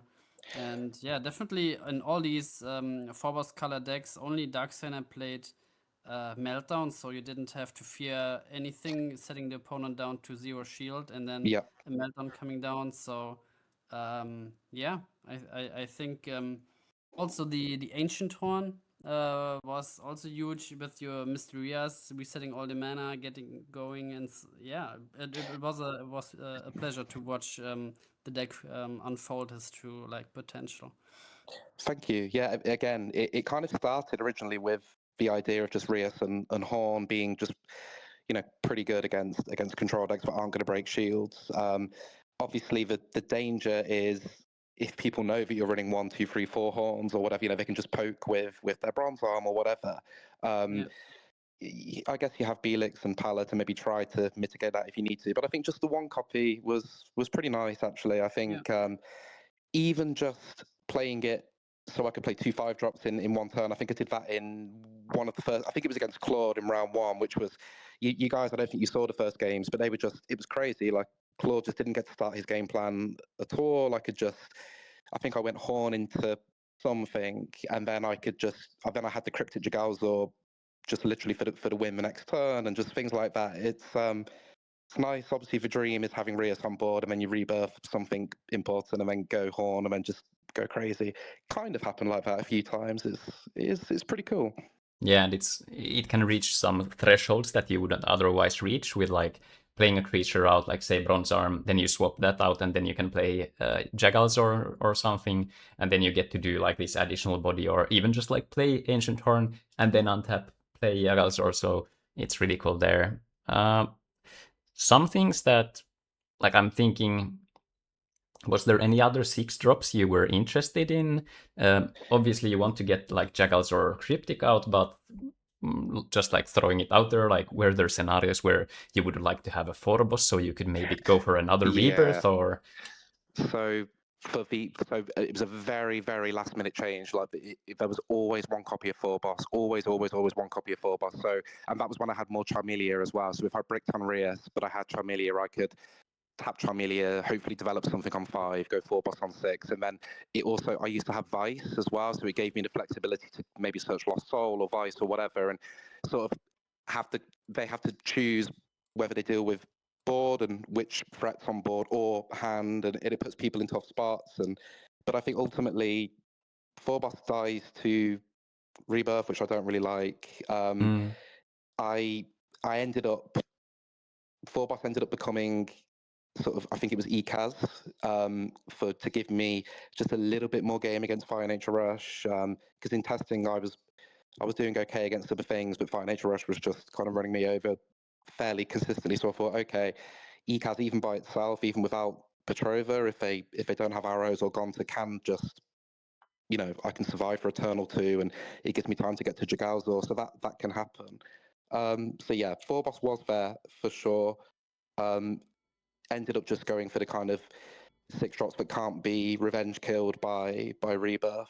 I think the thing I missed maybe the most was maybe one foul. So when you're running dry and kind of matchups like, against Hydra Hurricane, you rebirth something, you get foul, you get back rebirth, and it's pretty good. But I don't know. I think obviously I was extremely lucky, and it's a small sample size, so it's hard to evaluate. But I was actually pretty pleased with how it played, and with how it can end games very quickly, and they don't necessarily know which threat to answer. And yeah, I like the rebirths. I like 3.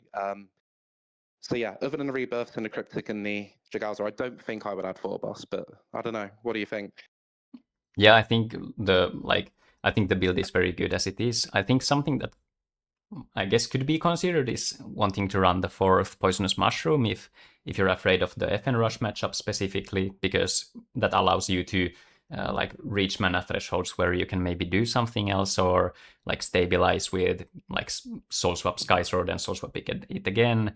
But other than that, obviously 40 cards, it's hard to fit these things, but Lost Souls were coming at the right times, and like they did their duties. But maybe like the Ikas is like, I like the appeal of the Petrova Ikas, so you have like this deterministic like put a stop to all the things your opponent is doing if it's an Efren rush. But I think it's hard to say. Like maybe could trim one slot in favor of that if you want to slant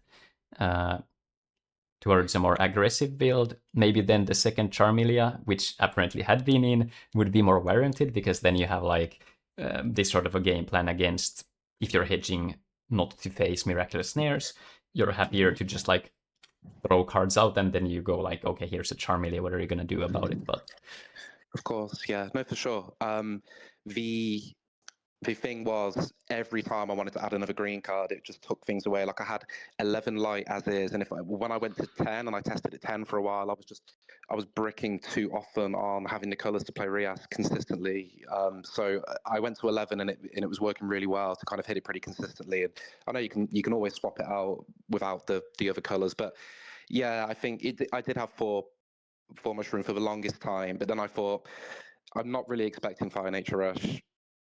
I need to find room somewhere, so I had to cut like an extra horn. I had to cut a Charmilia. I had to cut a mushroom just to make the colors a bit more balanced and consistent enough. And yeah, it worked out. But yeah, and I guess against Claude, mushroom's just horrible because he just discards you so early, so you don't want to go down in hand size. yeah. Or even if you have 5 cards in hand, he'll hit your bronze arm apparently.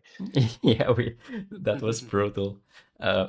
Also another card, obviously, nature card, but Terrahorn is another card that I think is good.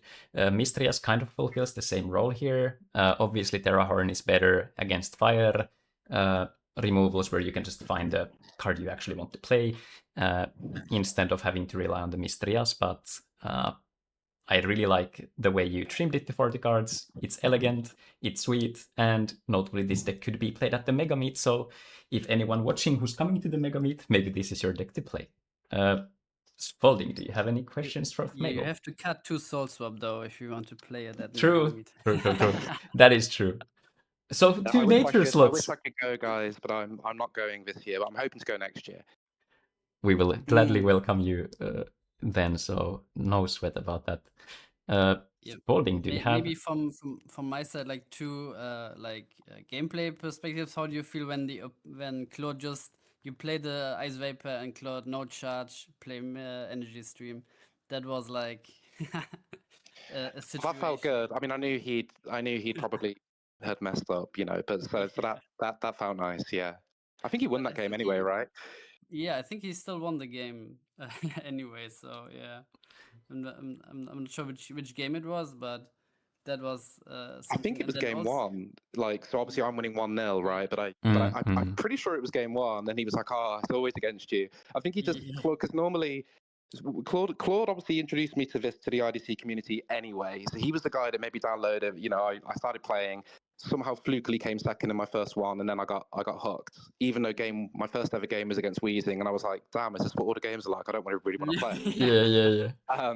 But I carried on, and then and now obviously I used to be incredibly lucky against Claude to the point where it seemed like I was cheating because I would just always beat Claude, and then on webcam things and that kind of thing, and then things switched, and I can't beat the guy. Like, he's beat me.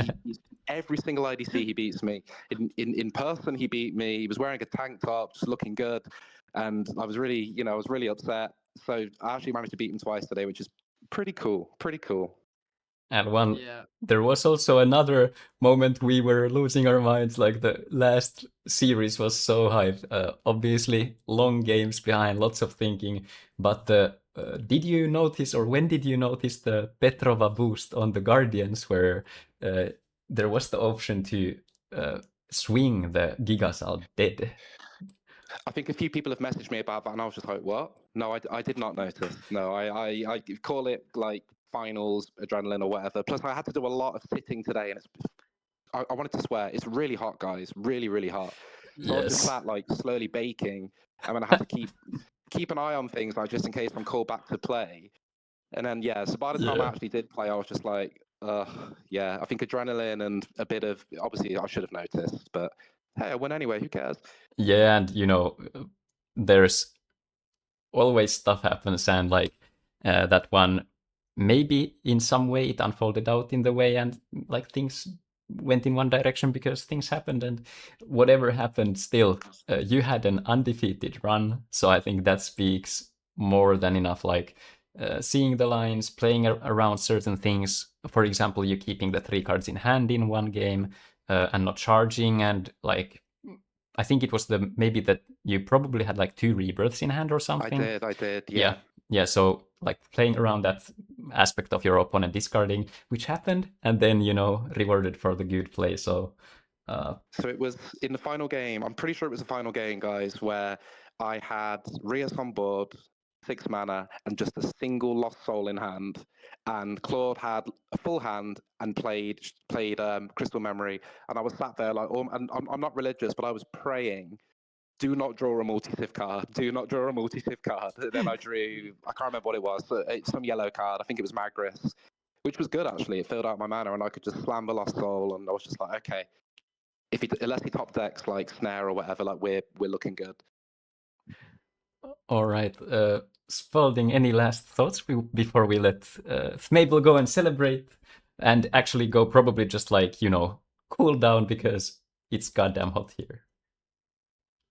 Yeah, no, thank you, Sydelio, for hosting CIDC again. So the 2 times per year, really coming in clutch with the stream support here. And yeah, other than that, keep an eye out on our Discord. We will announce the next IDC, where the next CIDC cycle begins. 5 more tournaments for you to gather points, and it will be delayed, the start, because in start of July is obviously Mega Meet at Finland, so we will start after that. But yeah, keep an eye on our Discord.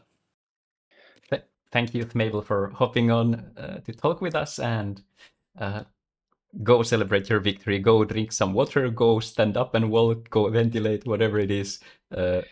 This was your day, undefeated champion, and you are the first CIDC champion for the double digits for many more years to come. So congratulations again, and keep playing, and hopefully see you in future CIDCs as well. Thank you, guys. Thanks both of you for hosting and doing everything today. It was really cool. Thank you. Alrighty, Spaulding. See you. So the day has come to an end, and it has been a pleasure casting with you once again. The insight always, and I just like the vibe. It's always fun to commentate with you and play with you. So Yeah, always a pleasure. likewise. Do you also come to Mega Meet? Yes, I'm coming on a day visit or 2 days. We'll have to see. Okay. Planning our wedding, so that's going to be mostly my vacation stuff, which started today. And surprisingly enough, because I was working like late shift yesterday, in a long time, this was the first one I had to wake up with an alarm, and it was a vacation day. So tomorrow I will sleep. But CIDC, something that you don't want to miss and sleep past by. So always a great time. But thank you, Spaulding, so much for commentating with me, and everyone at home, wherever you're watching. My sincerest, or rather our sincerest, thank you for joining us in this day of Duel Masters action yet again. It has been the 10th time celebration, not your 10 years, but still Duel Masters is thriving, and in just 2 weeks we'll be having the Mega Meet yet again, and it's going to be a blast. Thank you very much for watching today. Thank you, Spaulding, yet again, and our last congratulations to Mabel. We shall see you guys next time. Now I will go drink some water and cool down, and hopefully Spaulding will do that too in that. Me too. Bye, guys. All right, guys. Thank you for watching. See you guys next time. Take care.